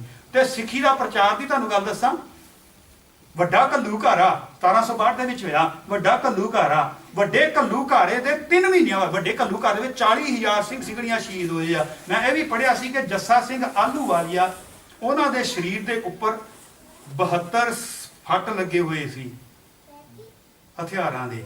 ਇੰਨਾ ਸਰੀਰ ਜਿਹੜਾ ਛਲਣੀ ਹੋਇਆ ਪਿਆ ਸੀ। ਬਹੁਤ ਸਾਰਾ ਨੁਕਸਾਨ ਹੋਇਆ ਸਿੱਖ ਪੰਥ ਦਾ। ਅਬ ਸਭ ਤੋਂ ਜ਼ਿਆਦਾ ਨੁਕਸਾਨ ਹੋਇਆ। ਔਰ 3 ਮਹੀਨਿਆਂ ਬਾਅਦ ਇੰਨਾ ਨੁਕਸਾਨ ਹੋਣ ਦੇ ਬਾਵਜੂਦ ਉਸੇ ਹੀ ਅਫਗਾਨੀ ਹਾਕਮ ਨੂੰ ਸ਼ਿਕਸਤ ਦਿੱਤੀ ਆ, ਹਰਾਇਆ ਆ, ਭਜਾਇਆ ਆ 3 ਮਹੀਨਿਆਂ ਬਾਅਦ। ਇੰਨੀ ਸਪਿਰਿਟ ਸੀ, ਇੰਨੀ ਸਿੱਖੀ ਸਪਿਰਿਟ ਸੀ। ਜੀਵਨ ਪਤਾ ਸਿੱਖਾਂ ਦਾ ਕਿੱਦਾਂ ਦਾ ਸੀ। ਇੱਕ ਸਿੱਖ ਪਿੰਡ ਦੇ ਵਿੱਚ ਆ ਜਾਂਦਾ ਸੀ, ਇੱਕ ਸਿੱਖ, ਚਾਹੇ ਉਹ ਮੁਸਲਮਾਨਾਂ ਦੀਆਂ ਬੱਚੀਆਂ ਸੀ, ਚਾਹੇ ਹਿੰਦੂਆਂ ਦੀਆਂ ਬੱਚੀਆਂ ਸੀ, ਚਾਹੇ ਕਿਸੇ ਹੋਰ ਧਰਮ ਦੀਆਂ ਸੀ, ਉਹ ਘਰਾਂ ਚੋਂ ਬਾਹਰ ਨਿਕਲ ਕੇ ਖੇਡਦੀਆਂ ਹੁੰਦੀਆਂ ਸੀ। ਜੇ ਸਿੱਖ ਹੈ ਨਹੀਂ, ਘਰਾਂ 'ਚ ਬੰਦ ਹੁੰਦੀਆਂ ਸੀ। ਆਮ ਕਹਾਵਤ ਬਣ ਗਈ ਸੀ, ਆ ਗਿਆ ਨਿਹੰਗ, ਬੂਹਾ ਖੋਲ ਦਿਓ। ਹੁਣ ਕਹਿੰਦੇ ਬੂਹੇ ਖੋਲ ਦਿਓ। ਹੁਣ ਕੋਈ ਪਰਵਾਹ ਨਹੀਂ ਹੈ, ਗੁਰੂ ਦਾ ਸਿੱਖ ਆ ਗਿਆ ਇੱਥੇ ਰਾਖੀ ਕਰਨ ਲਈ ਸਾਡੇ। ਇਹੋ ਜਿਹਾ ਸਿੱਖ ਦਾ ਜੀਵਨ ਸੀ। ਲੋਕੀ ਪੂਜਦੇ ਸੀ ਸਿੱਖ ਨੂੰ। ਇੰਨਾ ਆਚਰਣ ਸਿੱਖ ਦਾ ਉੱਚਾ ਸੁੱਚਾ ਆਚਰਣ ਸੀਗਾ। ਆਪਣੀ ਧੀ ਦੂਸਰੇ ਦੀ ਧੀ ਆਪਣੀ ਧੀ ਸੀ, ਦੂਸਰੇ ਦੀ ਭੈਣ ਆਪਣੀ ਭੈਣ ਸੀ, ਦੂਸਰੇ ਦੀ ਮਾਂ ਆਪਣੀ ਮਾਂ ਸੀ। ਸਿੱਖ ਸਤਿਕਾਰ ਦਿੰਦਾ ਸੀ। ਔਰ ਲੋਕੀ ਸਿੱਖਾਂ ਦੀਆਂ ਗੱਲਾਂ ਕਰਦੇ ਸੀ, ਸਿੱਖਾਂ ਦੀ ਪੂਜਾ ਕਰਦੇ ਸੀ। ਇਹ ਸੀ ਸਿੱਖ ਦਾ ਜੀਵਨ। ਉਹਨਾਂ ਸਿੱਖਾਂ ਦੇ ਕੋਲ ਇੱਕ ਖਜ਼ਾਨਾ ਹੁੰਦਾ ਸੀ। ਮੈਂ ਭਾਈ ਤਾਰਾ ਸਿੰਘ ਵਾਂ ਦੀ ਗੱਲ ਕਰ ਰਿਹਾ ਸੀ। ਉਹਨਾਂ ਨੇ ਫੈਸਲਾ ਕੀਤਾ ਵੀ ਸਿੰਘ ਤਾਂ ਸਾਰੇ ਹੈ, ਉਹ ਫੌਜ ਤਾਂ ਚੜ੍ਹਾਈ ਕਰਕੇ ਆ ਗਈ ਆ, ਵੀ ਕੀ ਕਰੀਏ, ਸਾਨੂੰ ਛੱਡ ਜਾਣਾ ਚਾਹੀਦਾ ਕਿ ਲੜਨਾ ਚਾਹੀਦਾ। ਪੋਥੀ ਕੱਢੀ ਆ, ਹੁਕਮਨਾਮਾ ਲਿਆ ਪੋਥੀ ਤੋਂ ਹੀ, ਹੁਕਮ ਹੋ ਗਿਆ ਲੜਨਾ ਆ, ਉੱਥੇ ਸ਼ਹੀਦ ਹੋ ਗਿਆ। ਔਰ ਉਸੇ ਸਮੇਂ ਦੀ ਗੱਲ ਆ, ਪਿਓ ਪੁੱਤਰ ਗੱਡੇ ਤੇ ਜਾ ਰਿਹਾ ਸੀ। ਪਿਓ ਪੁੱਤਰ ਗੱਡੇ ਤੇ ਢੇਰ ਲੱਦਿਆ ਹੋਇਆ ਸੀ, ਰੂੜੀ ਲੱਦੀ ਹੋਈ ਸੀ ਖੇਤਾਂ ਵਿੱਚ ਪਾਉਣ ਦੇ ਲਈ। ਬਾਪ ਕਹਿੰਦਾ ਉਹ ਕੀ ਹੋਇਆ? ਕਹਿੰਦਾ ਆਪਣੇ ਸਿੰਘਾਂ ਦੇ ਨਾਲ ਆ, ਕਹਿੰਦਾ ਲੜਾਈ ਹੋ ਰਹੀ ਹਾਕਮਾਂ ਦੀ। ਉਹ ਕਹਿੰਦਾ ਪੁੱਤ, ਕਹਿੰਦਾ ਬਾਪੂ ਨੂੰ, ਤੂੰ ਆਪਣਾ ਬਾਪੂ ਪੁੱਤ ਨੂੰ ਕਹਿੰਦਾ ਫੜੀ ਆ ਰੱਸੇ, ਫੜੀ ਬਲਦਾਂ ਦੀ। ਮੈਂ ਕਹਿੰਦਾ ਚੱਲਿਆ ਆ, ਚੰਗਾ ਵਾਹਿਗੁਰੂ ਜੀ ਕਾ ਖਾਲਸਾ ਵਾਹਿਗੁਰੂ ਜੀ ਕੀ ਫਤਿਹ। ਉਹ ਤੂੰ ਕਿੱਥੇ ਚੱਲਿਆ ਬਾਪੂ? ਕਹਿੰਦਾ ਮੈਂ ਸ਼ਹੀਦ ਹੋ ਚਲਾ। ਸਿੱਖ ਕਹਿੰਦਾ ਉਹਨੇ ਰੱਸੇ ਉੱਥੇ ਹੀ ਜਿਹੜਾ ਗੱਡੇ ਦਾ ਬਣਾਇਆ ਹੁੰਦਾ ਨਾ ਮੁੰਨੀ ਜੀ, ਉਹਦੇ ਤੇ ਟੰਗ ਦਿੱਤੇ ਆ। ਕਹਿੰਦਾ ਵਾਹਿਗੁਰੂ ਜੀ ਕਾ ਖਾਲਸਾ ਵਾਹਿਗੁਰੂ ਜੀ ਕੀ ਫਤਿਹ, ਮੈਂ ਵੀ ਜਾਣਾ ਆ। ਕਮਾਲ ਦੀ ਗੱਲ ਆ। ਸੇਮ ਉਹੀ ਗੱਲ ਜਿਹੜੀ ਭਾਈ ਡੱਲੇ ਜੀ ਨੇ ਕਹੀ ਸੀ ਨਾ 10ਵੇਂ ਪਾਤਸ਼ਾਹ ਨੂੰ, ਕਿ ਤੂੰ ਮੈਨੂੰ ਗਾਲਾਂ ਲੈਣਾ ਸੀ, ਮੇਰੀ ਫੌਜ ਸੀ। 10ਵੇਂ ਪਾਤਸ਼ਾਹ ਕਹਿੰਦੇ ਕੋਈ ਨਹੀਂ, ਮੌਕਾ ਆਇਆ ਦੱਸਾਂਗੇ। ਕਹਿੰਦਾ ਜੀ ਮੈਂ ਗਨ ਤਿਆਰ ਕੀਤੀ, ਰਫਲ ਤਿਆਰ ਕੀਤੀ ਸੀ ਨਾ ਸਿੰਘ ਨੇ। ਤੇ ਕਹਿੰਦੇ ਲਿਆ ਵੀ ਡੱਲੇ ਆ ਸਾਡੀ, ਅਸੀਂ ਬੰਦੂਕ ਪਰਖਣੀ ਹੈ। ਤੇ ਕਹਿੰਦਾ ਲਿਆ ਕੋਈ ਆਪਣੀ ਫੌਜ ਦੇ ਵਿੱਚੋਂ ਬੰਦੂਕ ਦੇ ਨਾਲ ਅਸੀਂ ਗੋਲੀ ਦੇਖਣੀ ਆ ਵੀ ਸਹੀ ਚੱਲਦੀ ਆ, ਸਿੱਧਾ ਨਿਸ਼ਾਨਾ ਇਹਦਾ ਕਿ ਨਹੀਂ। ਕਹਿੰਦਾ ਮਹਾਰਾਜ ਠੀਕ ਹੈ ਹੋ ਗਿਆ। ਕਹਿੰਦਾ ਵੀ ਦੇਖੀਏ ਤੇਰੇ ਬੰਦਿਆਂ ਨੂੰ ਕਿੰਨੀ। ਉਹ ਯਾਰ ਉਹ ਕਹਿੰਦੇ ਅਸੀਂ ਨਿਆਈ ਮੌਤੇ ਉਹ ਸਾਨੂੰ ਮੈਦਾਨ ਦੇ ਵਿੱਚ ਭਾਵੇਂ ਜਿੱਦਾਂ ਮਰਜ਼ੀ ਮਾਰਦੇ, ਅਸੀਂ ਨਿਆਈ ਮੌਤੇ ਥੋੜੋ ਮਰਨਾ ਵੀ ਇੱਥੇ ਮਰ ਜਾਈਏ, ਇਹ ਨਹੀਂ ਸਾਡੇ ਕੋਲ ਮੌਤ ਝੱਲੀ ਜਾਣੀ, ਉੱਦਾਂ ਜਿੱਦਾਂ ਮਰਜ਼ੀ ਮਾਰਦੇ। ਕਹਿੰਦੇ ਅੱਛਾ ਤੂੰ ਕਹਿੰਦੇ ਤੂੰ ਹੋ ਜਾ। ਕਹਿੰਦੇ ਮਹਾਰਾਜ ਕੋਈ ਹੋਰ ਕੰਮ ਦੱਸੋ ਵੀ। ਕਹਿੰਦੇ ਅੱਛਾ ਜਾ ਉੱਥੇ ਜਾ ਮਰ ਜਾ, ਸਿੱਖਾਂ ਨੂੰ ਹੋਕਾ ਦੇ ਵੀ 10ਵੇਂ ਪਾਤ ਤੁਹਾਡੇ ਗੁਰੂ ਨੇ ਬੰਦੂਕ ਦੀ ਪਰਖ ਕਰਨੀ ਆ, ਗੋਲੀ ਚੱਲਣੀ ਆ, ਆਓ ਕਿਹੜੇ ਸਿੱਖ ਨੇ ਸਾਹਮਣੇ ਆਉਣਾ। ਉਹ ਵੀ ਪਿਓ ਪੋਤੀ ਸੀਗੇ, ਦਸਤਾਰ ਬੰਨ੍ਹਦੇ ਸੀ, ਇੱਕ ਦੂਸਰਾ ਭੱਜਿਆ ਉੱਦਾਂ ਹੀ, ਉਹ ਦਸਤਾਰ ਹੱਥ 'ਚ ਫੜ ਕੇ ਲੈ ਕੇ ਆ ਗਿਆ। ਇੱਕ ਦੂਸਰੇ ਨਾਲ ਲੜੀ ਜਾਂਦੇ, ਕਹਿੰਦੇ ਮੈਂ ਮੋਹਰੇ ਹੋਣਾ ਗੁਰੂ ਸਾਹਿਬ ਦੀ ਗੋਲੀ ਦਾ, ਮੈਂ ਨਿਸ਼ਾਨਾ ਬਣਨਾ। ਕਹਿੰਦਾ ਮੈਂ ਨਿਸ਼ਾਨਾ ਬਣਨਾ ਗੁਰੂ ਸਾਹਿਬ ਦਾ। ਕਿਉਂ, ਕੀ ਕਾਰਨ ਆ, ਇੰਨਾ ਭਰੋਸਾ ਗੁਰੂ ਤੇ ਕਿਉਂ ਆ, ਕਿਉਂ ਆ ਵਿਸ਼ਵਾਸ ਇੰਨਾ ਗੁਰੂ ਤੇ। ਉਹਨਾਂ ਦੀ ਅੰਦਰ ਅਵਸਥਾ ਸੀ, ਉਹਨਾਂ ਨੂੰ ਪਤਾ ਸੀ ਕਿ ਗੁਰੂ ਸਾਡਾ ਕੀ ਆ। ਅਸੀਂ ਤਾਂ ਗੁਰੂ ਨੂੰ ਪਛਾਣਿਆ ਹੀ ਨਹੀਂ ਨਾ, ਉਹਨਾਂ ਨੂੰ ਪਤਾ ਸੀ, ਉਹਨਾਂ ਦਾ ਜੀਵਨ ਸੀਗਾ। ਕਿਉਂ, ਕਿਉਂਕਿ ਗੁਰੂ ਨੇ ਉਹਨਾਂ ਨੂੰ ਇੱਕ ਚੀਜ਼ ਦਿੱਤੀ ਆ, ਇੱਕ ਚੀਜ਼ ਉਹਨਾਂ ਨੂੰ ਦਿੱਤੀ। ਗੁਰੂ ਨੇ ਕੀ ਦਿੱਤਾ, ਗੁਰੂ ਨੇ ਉਹਨਾਂ ਨੂੰ ਨਾਮ ਦੇ ਦਿੱਤਾ, ਗੁਰੂ ਨੇ ਉਹਨਾਂ ਨੂੰ ਅੰਮ੍ਰਿਤ ਦੇ ਦਿੱਤਾ, ਗੁਰੂ ਨੇ ਉਹਨਾਂ ਨੂੰ ਬਾਣੀ ਦੇ ਦਿੱਤੀ ਆ। ਉਹਨਾਂ ਨੇ ਕਮਾਈ ਕੀਤੀ ਆ, ਉਹਨਾਂ ਨੂੰ ਪਤਾ ਲੱਗ ਗਿਆ, ਤਿੰਨਾਂ ਲੋਕਾਂ ਦਾ ਹੀ ਪਤਾ ਲੱਗ ਗਿਆ। ਉਹਨਾਂ ਨੂੰ ਪਤਾ ਸੀ ਕਿ ਜੇ ਇਸ ਗੋਲੀ ਨਾਲ ਜਾਂਦੇ ਆ ਤੇ ਅਸੀਂ ਫਿਰ ਉਸ ਖੰਡ ਦੇ ਵਾਸੀ ਬਣਨਾ ਜਿਹਨੂੰ ਕਰਮ ਖੰਡ ਕਿਹਾ ਹੋਇਆ, ਜਿਹਨੂੰ ਸੱਚ ਖੰਡ ਕਿਹਾ, ਉੱਥੇ ਜਾ ਕੇ ਸਾਡੀ ਪੈਦਾ ਹੋਣੀ ਹੈ। ਹੁਣੇ ਨੌਜਵਾਨਾਂ ਨੇ ਸਵਾਲ ਕੀਤਾ ਸੀ ਕਿ ਜਿਹੜੇ ਕਮਾਈ ਕਰਨ ਵਾਲੇ ਆ ਉਹਨਾਂ ਦਾ ਕਲਿਆਣ ਹੋ ਜਾਂਦਾ, ਉਹਨਾਂ ਦੀ ਮੁਕਤੀ ਹੋ ਜਾਂਦੀ ਆ, ਜਨ ਮਨ ਕੱਟਿਆ ਜਾਂਦਾ, ਕਿ ਦੁਆਰਾ ਵੀ ਆਉਂਦੇ ਆ। ਬਾਣੀ ਤਾਂ ਗਵਾਹੀ ਦੇ ਰਹੀ ਆ, ਜਨਮ ਮਰਨ ਦੋਹੂ ਮੈਂ ਨਹੀਂ ਹੈ ਨਹੀਂ ਉਹਨਾਂ ਦਾ। ਜਨ ਪਰਉਪਕਾਰੀ ਹੈ, ਪਰਉਪਕਾਰ ਕਰਨੇ ਚਾਹੁੰਦੇ ਆ। ਇੱਥੇ ਆਣ ਕੇ ਸਾਨੂੰ ਗਰੀਬਾਂ ਨੂੰ, ਵਿਧਿਆਂ ਨੂੰ, ਬਿਮਾਰਾਂ ਨੂੰ, ਮਾਨਸਿਕ ਤੌਰ ਤੇ ਬਿਮਾਰ, ਮਾਨਸਿਕ ਤੌਰ ਤੇ ਬਿਮਾਰ ਹੈ, ਚਿੰਤਾ ਫਿਕਰ ਝੋੜੇ ਹੈ ਹੀ ਨਹੀਂ, ਚਿਹਰੇ ਤੇ ਕੋਈ ਖੇੜਾ ਹੀ ਨਹੀਂ ਹੈ, ਕੋਈ ਅੱਖਾਂ 'ਚ ਹੈ ਹੀ ਨਹੀਂ, ਕੋਈ ਚਮਕ ਹੀ ਨਹੀਂ ਹੈ, ਉਹ ਸੁੱਕੇ ਪਏ ਆ, ਪਰਿਵਾਰਾਂ ਦੇ ਪਰਿਵਾਰ ਡੁੱਬੀ ਜਾ ਰਹੇ। ਗੁਰੂ ਦਾ ਸਿੱਖ ਵੀ ਇਹੀ ਬਣੇ, ਆਮ ਦੁਨੀਆ ਤੇ ਚੱਲੇ। ਗੁਰੂ ਦਾ ਸਿੱਖ ਤਾਂ ਖੇੜੇ 'ਚ ਰਵੇ, ਗੁਰੂ ਦਾ ਸਿੱਖ ਤਾਂ ਆਨੰਦ 'ਚ ਰਵੇ। ਨਹੀਂ, ਪਤਾ ਨਹੀਂ ਕੀ ਹੋ ਗਿਆ, ਹੈ ਹੀ ਨਹੀਂ ਉਹ। 10ਵੇਂ ਪਾਤਸ਼ਾਹ ਨੇ ਕਿਹਾ ਚਲੋ ਦੋਨੇ ਜਾਣੇ ਖੜੇ ਹੋ ਜਾਓ, ਮੈਂ ਦੋਨਾਂ ਦੇ ਬੱਚੇ ਦੀ ਗੋਲੀ ਨਿਕਾਲ ਦੇਣੀ। ਕੋਈ ਦੋਨੇ ਜਾਣੇ ਖੜੇ ਹੋ ਜਾਓ। ਦੋਨੇ ਖੜੇ ਹੋ ਗਏ, ਪਾਤਸ਼ਾਹ ਨੇ ਕਿਹਾ ਗੋਲੀ ਉੱਪਰ ਦੀ ਨਿਕਾਲਤੀ। ਕੀ ਕਰਨਾ ਸੀ ਮਹਾਰਾਜ ਨੇ। ਡੱਲੇ ਨੂੰ ਕਹਿੰਦੇ ਆਹ ਹੁੰਦੀ ਹੈ ਸਿੱਖੀ। ਸਿੱਖੀ ਆ ਸਮਰਪਿਤ ਦਾ ਨਾਂ, ਸਿੱਖੀ ਆ ਆਪਣਾ ਆਪ ਵਾਰਨ ਦਾ ਨਾਂ, ਸਿੱਖੀ ਆਪਣਾ ਆਪ ਦੇਣ ਦਾ ਨਾਂ। ਅਸੀਂ ਆਪਣਾ ਆਪ ਦੇ ਕੇ ਵੀ ਫੇਰ ਵੀ ਕਹਿੰਦੇ ਅਸੀਂ ਹੈਗੇ ਆ। ਜਿਹੜੇ ਬੰਦੇ ਨੇ ਸਿੱਧੀ ਤਾਂ ਮੈਂ ਸਾਡੇ ਸਿੰਘ ਆਏ ਸੀ ਇੰਡੀਆ ਤੋਂ, ਉਹ ਕੋਈ ਗੱਲ ਹੋ ਗਈ, ਮੈਂ ਕਿਹਾ ਭਾਈ ਸਾਹਿਬ ਜੀ ਤੁਸੀਂ ਮਾਈਂਡ ਤਾਂ ਨਹੀਂ ਕੀਤਾ। ਕਹਿੰਦਾ ਮੇਰਾ ਤਾਂ ਮਾਈਂਡ ਹੀ ਹੈ ਨਹੀਂ। ਮਾਈਂਡ ਕਾਹਦਾ ਕਹਿੰਦਾ, ਮੇਰਾ ਤਾਂ ਮਾਈਂਡ ਹੀ ਹੈ। ਮਾਈਂਡ ਹੀ ਕਹਿੰਦਾ ਮੈਂ ਗੁਰੂ ਨੂੰ ਦਿੱਤਾ ਹੋਇਆ। 70-72 ਸਾਲ ਦੇ ਸੀਗੇ, ਬੜੀ ਵਧੀਆ ਗੱਲ ਹੈਗੀ। ਮੈਂ ਉਹਨਾਂ ਨੂੰ ਪੁੱਛਿਆ, ਮੈਂ ਕਿਹਾ ਮਾਈਂਡ ਤਾਂ ਨਹੀਂ ਕੀਤਾ। ਕਹਿੰਦਾ ਮਾਈਂਡ ਹੀ ਹੈ ਨਹੀਂ, ਮਾਈਂਡ ਕਾਹਦਾ ਕਰਨਾ।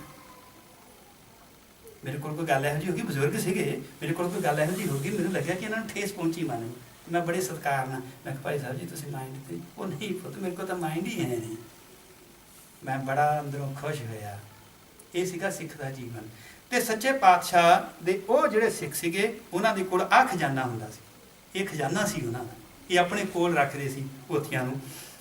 ਜਿਹੜੇ ਗੁਰੂ ਗ੍ਰੰਥ ਸਾਹਿਬ ਜੀ ਦੇ ਵਿੱਚ ਬਾਣੀ ਦਰਜ ਆ, ਉਸ ਬਾਣੀ ਦੇ ਵਿੱਚ 6 ਗੁਰੂ ਸਾਹਿਬਾਨ ਆ, 15 ਭਗਤ ਆ, 11 ਭੱਟ ਆ, 3 ਸੇਵਾਦਾਰ ਆ। ਆ ਬਾਣੀ ਸੱਚੇ ਪਾਤਸ਼ਾਹ ਜੀ ਨੇ ਦਰਜ ਆ। ਫਿਰ ਮੰਗਲਾਚਰਨ ਉਚਾਰਨ ਕੀਤੇ ਹੋਏ, ਜਿੱਥੇ ਸੈਕਸ਼ਨ ਬਣੇ ਆ, ਸਬ ਸੈਕਸ਼ਨ ਬਣੇ ਆ, ਉੱਥੇ ਉੱਥੇ ਮੰਗਲਾਚਰਨ ਹੋਏ ਹੋ ਆ। ਇੱਕ ਓਂਕਾਰ ਸਤਨਾਮ ਕਰਤਾ ਪੁਰਖ ਨਿਰਭਉ ਨਿਰਵੈਰ ਅਕਾਲ ਮੂਰਤ ਅਜੂਨੀ ਸਾਹਿਬਾਨ ਗੁਰ ਪ੍ਰਸਾਦ ਪੂਰਾ ਮੂਲ ਮੰਤਰ। ਫਿਰ ਮੂਲ ਮੰਤਰ ਦਾ ਸੰਖੇਪ ਰੂਪ ਇੱਕ ਓਂਕਾਰ ਸਤਨਾਮ ਕਰਤਾ ਪੁਰਖ ਗੁਰ ਪ੍ਰਸਾਦ, ਜਾਂ ਇੱਕ ਓਂਕਾਰ ਸਤਨਾਮ ਗੁਰ ਪ੍ਰਸਾਦ, ਜਾਂ ਇੱਕ ਓਂਕਾਰ ਸਤਿਗੁਰ ਪ੍ਰਸਾਦ। ਇਸ ਤਰ੍ਹਾਂ ਜਿਹੜਾ ਆ ਉਹ ਉਚਾਰਨ ਕੀਤਾ ਹੋਇਆ। ਜਿੱਥੇ ਜਿੱਥੇ ਵੀ ਸੈਕਸ਼ਨ, ਘਰ ਪਹਿਲਾ ਆ ਜਾਂ ਘਰ ਦੂਜਾ, ਜਿੱਥੇ ਜਿੱਥੇ ਵੀ ਸੈਕਸ਼ਨ ਜਾਂ ਸਬ ਸੈਕਸ਼ਨ ਬਣੀ ਹੋਈ ਆ, ਉੱਥੇ ਉੱਥੇ ਜਗ੍ਹਾ ਆ ਸਾਡੇ ਗੁਰੂ ਗ੍ਰੰਥ ਸਾਹਿਬ ਜੀ। ਤੁਸੀਂ ਪੜ੍ਹਿਆ? ਹਾਂਜੀ। ਮੰਗਲਾਚਰਨ ਦਾ ਕੁਐਸਚਨ ਤੇ ਪੁੱਛਣਾ ਚਾਹੁੰਦੇ ਜਿਹਦਾ ਆਰਾਮ ਕਲੀ ਮਹਲਾ ਤੀਜਾ ਕੇ ਗੋਟਕੇ ਚ ਹੈਗਾ ਵੀ ਉੱਥੇ ਕਹਿੰਦੇ ਆਰਾਮ ਕਲੀ ਮਹਲਾ ਤੀਜਾ ਆਨੰਦ ਇੱਕ ਓਂਕਾਰ ਸਤਿਗੁਰ ਪ੍ਰਸਾਦ। ਉਹ ਇੱਕ ਓਂਕਾਰ ਪਹਿਲਾਂ ਕਹਿੰਦੇ ਇਹਨਾਂ ਦਾ ਸਵਾਲ ਹੈ ਕਿ ਜਿਹੜੇ ਮੰਗਲਾਚਰਨ ਆ ਉਹਨਾਂ ਦਾ ਉਚਾਰਨ ਪਹਿਲਾਂ ਹੋਣਾ ਚਾਹੀਦਾ ਕਿ ਬਾਅਦ ਵਿੱਚ ਹੋਣਾ ਚਾਹੀਦਾ। ਮੈਂ ਆਪ ਜੀ ਨੂੰ ਜਾਣਕਾਰੀ ਇੱਕ ਦੱਸ ਦਿਆਂ। ਕੁਝ ਵਿਦਵਾਨਾਂ ਦੀ ਰਾਏ ਆ ਕਿ ਗੁਰੂ ਗ੍ਰੰਥ ਸਾਹਿਬ ਜੀ ਦਾ ਹੁਣ ਤਾਂ ਆਪਣੇ ਕੋਲ ਜਿਹੜੀ ਪ੍ਰਿੰਟਿੰਗ ਪ੍ਰੈਸ ਆ ਇਹ ਤਾਂ ਹੈਗੀ ਆ, ਕੰਪਿਊਟਰਾਈਜ਼ ਆ ਸਾਰਾ ਕੁਝ। ਹੁਣ ਇਸ ਤੋਂ ਪਹਿਲਾਂ ਕੀ ਸੀਗਾ, ਪ੍ਰਿੰਟਿੰਗ ਪ੍ਰੈਸ ਦੂਸਰੀ ਹੁੰਦੀ ਸੀ। ਉਸ ਤੋਂ ਪਹਿਲਾਂ ਕੀ ਸੀਗਾ, ਲਿਥੋਗ੍ਰਾਫਿਕ, ਜਿਹਨੂੰ ਆਪਾਂ ਪੱਥਰ ਦਾ ਛਾਪਾ ਕਹਿੰਦੇ। ਪੱਥਰ ਦੇ ਛਾਪੇ ਦੇ ਨਾਲ ਵੀ ਗੁਰੂ ਗ੍ਰੰਥ ਸਾਹਿਬ ਜੀ ਦਾ ਸਰੂਪ ਛਾਪ ਕਰ ਰਿਹਾ ਆ। ਉਹਨਾਂ ਵਿਦਵਾਨਾਂ ਦੀ ਇਹ ਵਿਚਾਰ ਆ ਕਿ ਮੰਗਲ ਹਮੇਸ਼ਾ ਪਹਿਲਾਂ ਹੁੰਦੇ ਆ। ਜਿੱਦਾਂ ਜਪਜੀ ਸਾਹਿਬ ਦੇ ਵਿੱਚ ਆ ਗਿਆ ਜਾਂ ਹੋਰ ਬਾਣੀਆਂ ਵਿੱਚ ਆਇਆ ਕਿ ਉਹ ਜਦੋਂ ਪੱਥਰ ਦਾ ਛਾਪਾ ਕਰਦੇ ਸੀ ਤੇ ਜਿਹੜੀਆਂ ਸਲੇਟਸ ਜਿਹੜੀਆਂ ਬਣਦੀਆਂ ਸੀਗੀਆਂ, ਉਹ ਜਿਹੜੇ ਸੰਚੇ ਬਣਾਏ ਉਹਨਾਂ ਦੇ ਵਿੱਚ ਪੱਥਰ ਕਿਤੇ ਥੋੜਾ ਥੋੜਾ ਇਦਾਂ ਉੱਪਰ ਥੱਲੇ ਹੁੰਦਾ ਗਿਆ, ਉੱਪਰ ਥੱਲੇ ਹੁੰਦਾ ਗਿਆ, ਤੇ ਉਹ ਉੱਪਰ ਥੱਲੇ ਹੋਣ ਦੇ ਨਾਲ ਉਹਨਾਂ ਦੀ ਜਗ੍ਹਾ ਜਿਹੜੀ ਸੀ ਥੋੜੀ ਥੋੜੀ ਖਿਸਕ ਗਈ ਤੇ ਕੁਝ ਥੱਲੇ ਆ ਗਿਆ, ਕੁਝ ਉੱਪਰ ਆ ਗਿਆ, ਕਿਉਂਕਿ ਪ੍ਰਿੰਟਿੰਗ ਦਾ ਕੋਈ ਇੰਨਾ ਵਧੀਆ ਸਾਧਨ ਨਹੀਂ ਸੀਗਾ। ਹੁਣ ਜਿਹੜਾ ਮੌਜੂਦਾ ਸਮੇਂ ਦੇ ਵਿੱਚ ਕੁਝ ਬਾਣੀ ਦੇ ਵਿੱਚ ਮੰਗਲਾਚਰਨ ਪਹਿਲਾਂ ਆ, ਕੁਝ ਦੇ ਵਿੱਚ ਬਾਅਦ ਦੇ ਵਿੱਚ ਆ। ਮੇਰੀ ਇਹ ਬੇਨਤੀ ਆ, ਹੱਥ ਜੋੜ ਕੇ ਇਹ ਬੇਨਤੀ ਆ ਕਿ ਆਪਾਂ ਇਹਨੂੰ ਵਿਵਾਦ ਨਹੀਂ ਬਣਾਉਣਾ, ਜਿਵੇਂ ਹੈ ਉਸੇ ਤਰ੍ਹਾਂ ਹੀ ਪੜ੍ਹੀ ਚੱਲੋ। ਜਦੋਂ ਅਕਾਲ ਤਖਤ ਸਾਹਿਬ ਜੀ ਦਾ ਫੈਸਲਾ ਆਊਗਾ ਉਹਦੇ ਤੇ ਪਹਿਰਾ ਦੇਣਾ, ਕਿਉਂਕਿ ਪੰਥ ਦੇ ਕੋਲ ਹੋਰ ਬਹੁਤ ਸਾਰੇ ਮੁੱਦੇ ਆ ਵਿਚਾਰਨ ਵਾਲੇ। ਜੇ ਅਸੀਂ ਕੋਈ ਨਵਾਂ ਮੁੱਦਾ ਸ਼ੁਰੂ ਕਰ ਦਿਆਂਗੇ ਕੋਈ ਫਰਕ ਨਹੀਂ ਪੈਂਦਾ ਹੈ ਸਾਡਾ। ਹਾਂ ਇਹ ਜ਼ਰੂਰ ਆ, ਜਾਣਕਾਰੀ ਇਹ ਤਾਂ ਜੀ ਨੂੰ ਦੱਸਦੀ ਹੈ, ਹੋਣਾ ਇਦਾਂ ਹੀ ਚਾਹੀਦਾ ਆ, ਪਰ ਇਹ ਆਪਾਂ ਵਿਚਾਰ ਦੇ ਸਕਦੇ ਹਾਂ, ਪਰ ਇਹਦਾ ਕੋਈ ਵਿਰੋਧ ਨਹੀਂ ਕਰਨਾ, ਵਿਰੋਧ ਨਹੀਂ ਕਰਨਾ ਕਿਸੇ ਨੇ। ਇਹ ਹੈ ਮੰਨਣ ਵਾਲੀ ਗੱਲ ਹੈ, ਇਹ 'ਚ ਲੱਗਦਾ ਆ, ਪਰ ਇਹਦੇ ਬਾਰੇ ਵਿਦਵਾਨ ਬੈਠ ਕੇ ਵਿਚਾਰ ਕਰਨਗੇ। ਜਿਹੜੀ ਚੀਜ਼ ਦਾ ਅਸੀਂ ਨਾ ਫੈਸਲਾ ਆਪ ਨਹੀਂ ਦੇ ਸਕਦੇ, ਉਹਦੇ ਸੰਬੰਧ ਦੇ ਵਿੱਚ ਕੋਈ ਵੀ ਬੰਦਾ ਉਹਦਾ ਆਨਸਰ ਨਹੀਂ ਦੇ ਸਕਦਾ, ਮੈਂ ਵੀ ਇਹਦਾ ਕੋਈ ਆਨਸਰ ਨਹੀਂ ਦੇ ਸਕਦਾ। ਮੈਂ ਸਿਰਫ ਇਹ ਕਰ ਦੂੰਗਾ ਵਿਦਵਾਨਾਂ ਦੀ ਆਹ ਰਾਏ ਹੈ, ਪਰ ਅਸੀਂ ਅਕਾਲ ਤਖਤ ਸਾਹਿਬ ਜੀ ਦੇ ਹੁਕਮ ਨੂੰ ਹੀ ਮੰਨਣਾ ਜਦੋਂ ਵਿਦਵਾਨਾਂ ਨੇ ਉੱਥੋਂ ਹੁਕਮ ਕਰ ਦਿੱਤਾ। ਸ੍ਰੀ ਗੁਰੂ ਗ੍ਰੰਥ ਸਾਹਿਬ ਜੀ ਦੇ ਹੁਣੇ ਤੁਸੀਂ ਪੜ੍ਹਿਆ, ਅੰਗ ਪਾੜ ਕੇ ਸਿੱਟ ਦਿੱਤੇ ਗਏ, ਉੱਥੇ ਗੁਰੂ ਗ੍ਰੰਥ ਸਾਹਿਬ ਜੀ ਦੀ ਬੇਅਦਬੀ ਹੋ ਗਈ। ਕਿੱਡਾ ਭੁਲੇਖਾ ਪਿਆ ਹੋਇਆ ਉਹਨਾਂ ਨੂੰ ਕਿ ਇਹਨਾਂ ਦੇ ਗੁਰੂ ਗ੍ਰੰਥ ਸਾਹਿਬ ਜੀ ਨੂੰ ਖਤਮ ਕਰ ਦੇਈਏ। ਕਿਉਂ ਗੁਰੂ ਗ੍ਰੰਥ ਸਾਹਿਬ ਜੀ ਨੂੰ ਖਤਮ ਕਰਨਾ? ਗੁਰੂ ਅਰਜਨ ਦੇਵ ਜੀ ਨੂੰ ਖਤਮ ਕੀਤਾ ਸੀ, ਗੁਰੂ ਖਤਮ ਹੋ ਗਿਆ। ਗੁਰੂ ਤੇਗ ਬਹਾਦਰ ਜੀ ਨੂੰ ਖਤਮ ਕੀਤਾ ਸੀ, ਗੁਰੂ ਖਤਮ ਹੋ ਗਿਆ। ਗੁਰੂ ਤਾਂ ਜੋਤ ਆ, ਗੁਰੂ ਹੈ ਕਿੱਥੇ ਆ? ਗੁਰੂ ਦਾ ਸਥਾਨ ਕਿੱਥੇ ਆ? ਗੁਰਸਿੱਖਾਂ ਅੰਦਰ ਸਤਿਗੁਰੂ ਵਰਤੇ। ਧੰਨ ਧੰਨ ਸੁਹਾਵਾ ਸੋ ਸਰੀਰ ਥਾਨ ਹੈ, ਜਿੱਥੇ ਮੇਰਾ ਗੁਰ ਧਰੇ ਵਿਖਾ। ਗੁਰੂ ਤਾਂ ਸਿੱਖਾਂ ਦੇ ਅੰਦਰ ਵਸ ਰਿਹਾ ਹੈ, ਗੁਰੂ ਨੂੰ ਕੋਈ ਖਤਮ ਥੋੜਾ ਕਰ ਸਕਦਾ। ਖਤਮ ਹੋ ਗਿਆ ਸੀ ਗੁਰੂ ਤੇਗ ਬਹਾਦਰ, ਗੁਰੂ ਖਤਮ ਹੋ ਗਿਆ। ਗੁਰੂ ਅਰਜਨ ਪਾਤਸ਼ਾਹ ਨੂੰ ਤੱਤੀ ਤਵੀ ਤੇ ਬਿਠਾ ਕੇ ਸ਼ਹੀਦ ਕਰਤਾ, ਗੁਰੂ ਸਾਹਿਬ ਖਤਮ, ਗੁਰੂ ਖਤਮ ਹੋ ਗਿਆ। ਗੁਰੂ ਜੋਤ ਤਾਂ ਹੁਣ ਤੱਕ ਚੱਲੀ ਜਾ ਰਹੀ ਹੈ। ਗੁਰੂ ਜੋਤ ਤਾਂ ਸ੍ਰੀ ਚੰਨੀ ਪਾਤਸ਼ਾਹ ਨੇ ਕਹਿ ਕੇ ਆਦਾਨ ਤੇ ਕਹਿ ਉਤਾਰਾ ਸੋਈ ਗੁਰੂ ਸਮਝਿਓ ਮਾਰਾ ਧੁਰ ਤੱਕ ਚੱਲ ਰਹੀ ਹੈਗੀ। ਇਹ ਉਹ ਸ਼ਰਾਰਤੀ ਲੋਕ ਸੀ ਜਿਨ੍ਹਾਂ ਨੇ ਬੇਅਦਬੀ ਕੀਤੀ ਹੈ। ਆਹ ਹੋਈ ਬੇਅਦਬੀ, ਵੱਡਾ ਬਣ ਕੇ ਰੱਖੀਆਂ ਗਈਆਂ। ਕੌਣ ਸੀਗਾ ਇਹੋ? ਇਹਦਾ ਨਾਂ ਸੀਗਾ ਚੇਲਾ ਰਾਮ, ਲਕਸ਼ਮਣ ਚੇਲਾ ਰਾਮ। ਇਹਦੇ ਭਲੇ ਜਿੱਦਾਂ ਹੜ੍ਹ ਆ ਜਾਂਦਾ ਨਾ, ਪਾਣੀ ਦਾ, ਪਾਣੀ ਆ ਗਿਆ ਤਾਂ ਪਤਾ ਲੱਗਿਆ ਇੰਨੇ। ਉਹ ਕੀ ਕਾਰਨ ਸੀ ਕਿ ਕੋਈ ਸ਼ਰਾਰਤ ਵਜੋਂ ਗੁਰੂ ਸਾਹਿਬ ਦੀ ਬਾਣੀ ਨੂੰ ਬਦਲਣ ਦੀ ਕਾਰਨ ਇੱਦਾਂ ਦੀਆਂ ਸ਼ਰਾਰਤਾਂ ਜਿਹੜੀਆਂ ਚੱਲਦੀਆਂ, ਜਿਵੇਂ RSS ਹੋ ਗਈ ਜਾਂ ਹੋਰ ਕਈ ਇਹੋ ਜਿਹੀਆਂ ਸ਼ਰਾਰਤੀ ਜਥੇਬੰਦੀਆਂ ਜਿਹੜੀਆਂ ਆ, ਉਹ ਇਹ ਹਰਕਤਾਂ ਕਰਦੀਆਂ ਹੈਗੀਆਂ। ਆਹ ਗੁਰੂ ਗ੍ਰੰਥ ਸਾਹਿਬ ਜੀ ਦੇ ਜਿਹੜੇ ਤੁਸੀਂ ਦੇਖ ਰਹੇ, ਆ ਵੀ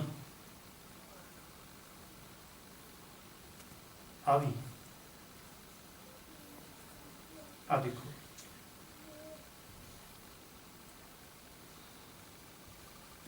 ਆ ਦੇਖ ਰਹੇ ਹੋ ਤੁਸੀਂ ਤਸਵੀਰਾਂ।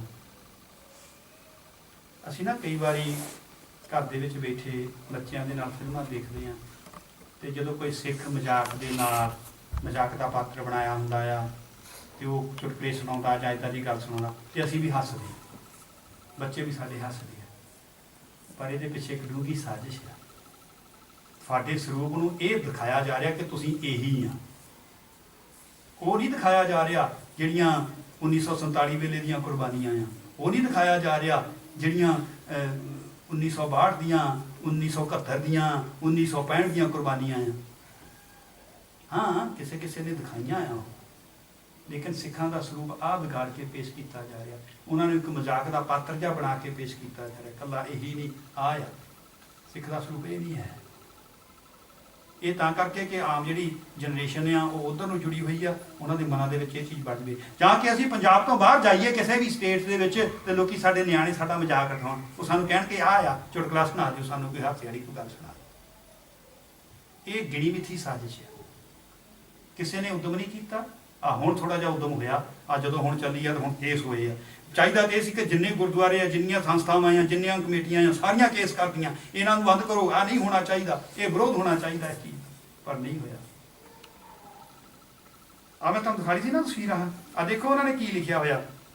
ਇੱਕ ਅਬਨੋਰਮਲ ਬੱਚਾ ਆ, ਹੈ ਸਿੱਖੀ ਸਰੂਪ ਦੇ ਵਿੱਚ, ਸਿੱਖ ਦਾ ਬੱਚਾ ਹੋਣਾ ਆ, ਉਹਨੂੰ ਉੱਥੇ ਖੜਾ करके, कितने जिथे ऊपर लिखा है, समान का समय ध्यान रखें, किसी अनजान आदमी को अपनी या वो जिम्मेवारी ना सौंपें, जैसे कि किसी अनजान आदमी के से प्रसाद खाने आदि खाने की कृपा ना करें। जो खड़ा उत्थे कर लिया, ਕਿਸੇ ਸ਼ਰਾਰਤੀ ਬੰਦੇ ਨੇ ਤਸਵੀਰ ਖਿੱਚ ਕੇ ਇਹ ਚੀਜ਼ ਲਾ ਦਿੱਤੀ ਹੈ, ਮੈਂ ਇੰਟਰਨੈਟ ਤੋਂ ਲਈ। ਇਹ ਸਾਡੇ ਨਾਲ ਹੋ ਰਿਹਾ ਹੈ, ਕਿਸ ਤਰ੍ਹਾਂ ਮਜ਼ਾਕ ਜਿਹਾ ਬਣਾ ਕੇ ਨਾ ਪੇਸ਼ ਕੀਤਾ ਜਾ ਰਿਹਾ। ਰੁੱਸਾ ਹੈ ਇਸ ਚੀਜ਼ ਦਾ, ਮਨ ਦੇ ਵਿੱਚ ਰੁੱਸਾਈ ਨਹੀਂ ਹੋਣੀ। ਆ ਸੀਗੇ ਉਹ ਸੂਰਬੀਰ ਯੋਧੇ ਜਿਨ੍ਹਾਂ ਨੇ ਗੁਰੂ ਪੰਥ ਲਈ, ਗੁਰੂ ਗ੍ਰੰਥ ਲਈ ਕੁਰਬਾਨੀਆਂ ਦਿੱਤੀਆਂ। ਭਾਈ ਮਨੀ ਸਿੰਘ ਜੀ ਵਰਗੇ ਆ ਨਨਕਾਣਾ ਸਾਹਿਬ ਦਾ ਸਾਕਾ ਆ, ਜਿਨ੍ਹਾਂ ਨੇ ਅਰਦਾਸ ਕਰ ਲਈ ਆ, ਪੈਰ ਨਹੀਂ ਪਿੱਛੇ ਪੁੱਟਿਆ, ਕਹਿੰਦੇ ਨਹੀਂ ਹੁਣ ਅਰਦਾਸ ਹੋ ਗਈ ਹੈ। ਬੇਸ਼ੱਕ ਸੁਨੇਹਾ ਵੀ ਆ ਗਿਆ ਅਕਾਲ ਤਖਤ ਸਾਹਿਬ ਵੱਲੋਂ, ਭਾਈ ਲਛਮਣ ਸਿੰਘ ਜੀ ਤੁਸੀਂ ਹੁਣ ਉੱਥੇ ਨਾ ਜਾਇਓ, ਉੱਥੇ ਆਹ ਚੀਜ਼ ਹੋ ਜਾਣੀ, ਕਹਿੰਦੇ ਨਹੀਂ ਅਸੀਂ ਅਰਦਾਸ ਕਰ ਲਈ ਹੈ। ਸ਼ਹੀਦੀਆਂ ਹੋਈਆਂ 150 ਸਿੰਘ ਸੀ। ਹਸਨ ਅਬਦਾਲ ਕਰਮ ਸਿੰਘ ਜੀ, ਪ੍ਰਤਾਪ ਸਿੰਘ, ਆ ਕਰਮ ਸਿੰਘ ਤੇ ਪ੍ਰਤਾਪ ਸਿੰਘ ਜੀ ਦੀ ਹਸਨ ਅਬਦਾਲ ਦੀ ਹੈ ਪਾਕਿਸਤਾਨ ਦੇ ਵਿੱਚ। ਇਹਨਾਂ ਨੂੰ ਜਦੋਂ ਗੁਰੂ ਆਪਣੇ ਪੰਜਾ ਸਾਹਿਬ ਦਾ ਮੋਰਚਾ ਲੱਗਿਆ ਨਾ, ਉਦੋਂ ਫਿਰ ਇਹਨਾਂ ਜਿਹੜੀਆਂ ਸੰਗਤਾਂ ਸੀ ਇਹਨਾਂ ਨੂੰ ਜੇਲ੍ਹ ਚ ਲਿਜਾਇਆ ਜਾ ਰਿਹਾ ਸੀ। ਇਹਨਾਂ ਨੇ ਇਜਾਜ਼ਤ ਮੰਗੀ ਉੱਥੇ ਸਟੇਸ਼ਨ ਮਾਸਟਰ ਦੇ ਕੋਲੋਂ ਵੀ ਅਸੀਂ ਆਪਣੇ ਜਿਹੜੇ ਸਿੰਘ ਆ ਰਹੇ ਭੁੱਖੇ ਭਾਣੇ, ਉਹਨਾਂ ਨੂੰ ਅਸੀਂ ਪ੍ਰਸ਼ਾਦਾ ਛਕਾ ਸਕਦੇ ਹਾਂ। ਉਹ ਕਹਿੰਦਾ ਛਕਾ ਸਕਦੇ ਹਾਂ। ਇਹਨਾਂ ਨੇ ਪ੍ਰਸ਼ਾਦਾ ਤਿਆਰ ਕਰ ਲਿਆ, ਅਰਦਾਸ ਕਰ ਲਈ ਤੇ ਅਸੀਂ ਹੁਣ ਪ੍ਰਸ਼ਾਦਾ ਛਕਾਉਣਾ ਆ।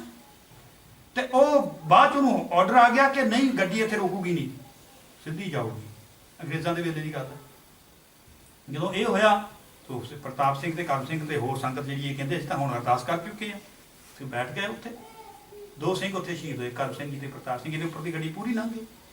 ਥੋੜਾ ਜਿਹਾ ਸਹਿਕਦਾ ਸੀ, ਦੂਜਾ ਬੋੜਾ ਫੱਟੜ ਹੋ ਗਿਆ, ਦੋਨੋਂ ਸ਼ਹੀਦ ਹੋਏ ਸੀ ਔਰ ਉੱਥੇ ਬੈਠੇ ਆ। ਔਰ ਜਿਹੜਾ ਚਲਾ ਰਿਹਾ ਸੀ ਗਾਰਡ, ਜਿਹੜਾ ਡਰਾਈਵਰ ਸੀਗਾ ਉਸ ਵੇਲੇ ਟ੍ਰੇਨ ਦਾ, ਉਹ ਇਹ ਗੱਲ ਕਹਿ ਰਿਹਾ ਸੀ ਕਿ ਜਦੋਂ ਕਹਿੰਦਾ ਮੈਨੂੰ ਹੁਕਮ ਸੀ ਨਾਲ, ਕਹਿੰਦਾ ਮੈਂ ਇਹ ਹੁਕਮ ਦੇ ਅਧੀਨ ਗੱਡੀ ਲਈ ਜਾਣੀ ਸੀ, ਮੈਂ ਉੱਥੋਂ ਦੀ ਲੰਘਾਣੀ ਸੀ। ਕਹਿੰਦਾ ਪਤਾ ਨਹੀਂ ਕਿਹੜਾ ਧੱਕਾ ਵੱਜਿਆ ਇੱਕ ਕਿ ਮੇਰੀ ਗੱਡੀ ਦੀ ਬ੍ਰੇਕ ਲੱਗ ਗਈ। ਇਹ 2 ਸਿੰਘ ਸ਼ਹੀਦ ਹੋ ਗਏ। ਇਹਨਾਂ ਨੇ ਕਿਹਾ ਸਾਨੂੰ ਇੱਥੇ ਹੀ ਰਹਿਣ ਦਿਓ, ਪਹਿਲਾਂ ਸਿੰਘਾਂ ਨੂੰ ਪ੍ਰਸ਼ਾਦਾ ਛਕਾਓ, ਫਿਰ ਸਾਨੂੰ ਕੱਢਿਓ ਥੱਲੇ। ਪ੍ਰਸ਼ਾਦਾ ਤਾਂ ਕਿਹਨੇ ਛਕਣਾ ਸੀ, ਪਰ ਦੇਖੋ ਸਿੰਘਾਂ ਦੀ ਕੁਰਬਾਨੀ। ਔਰ ਇਹਨਾਂ ਦਾ ਜਦੋਂ ਜੀਵਨ ਪੜ੍ਹਦੇ ਆ ਤਾਂ ਅਜੀਬ ਹੀ ਕਹਾਣੀ ਬਣਦੀ ਹੈ।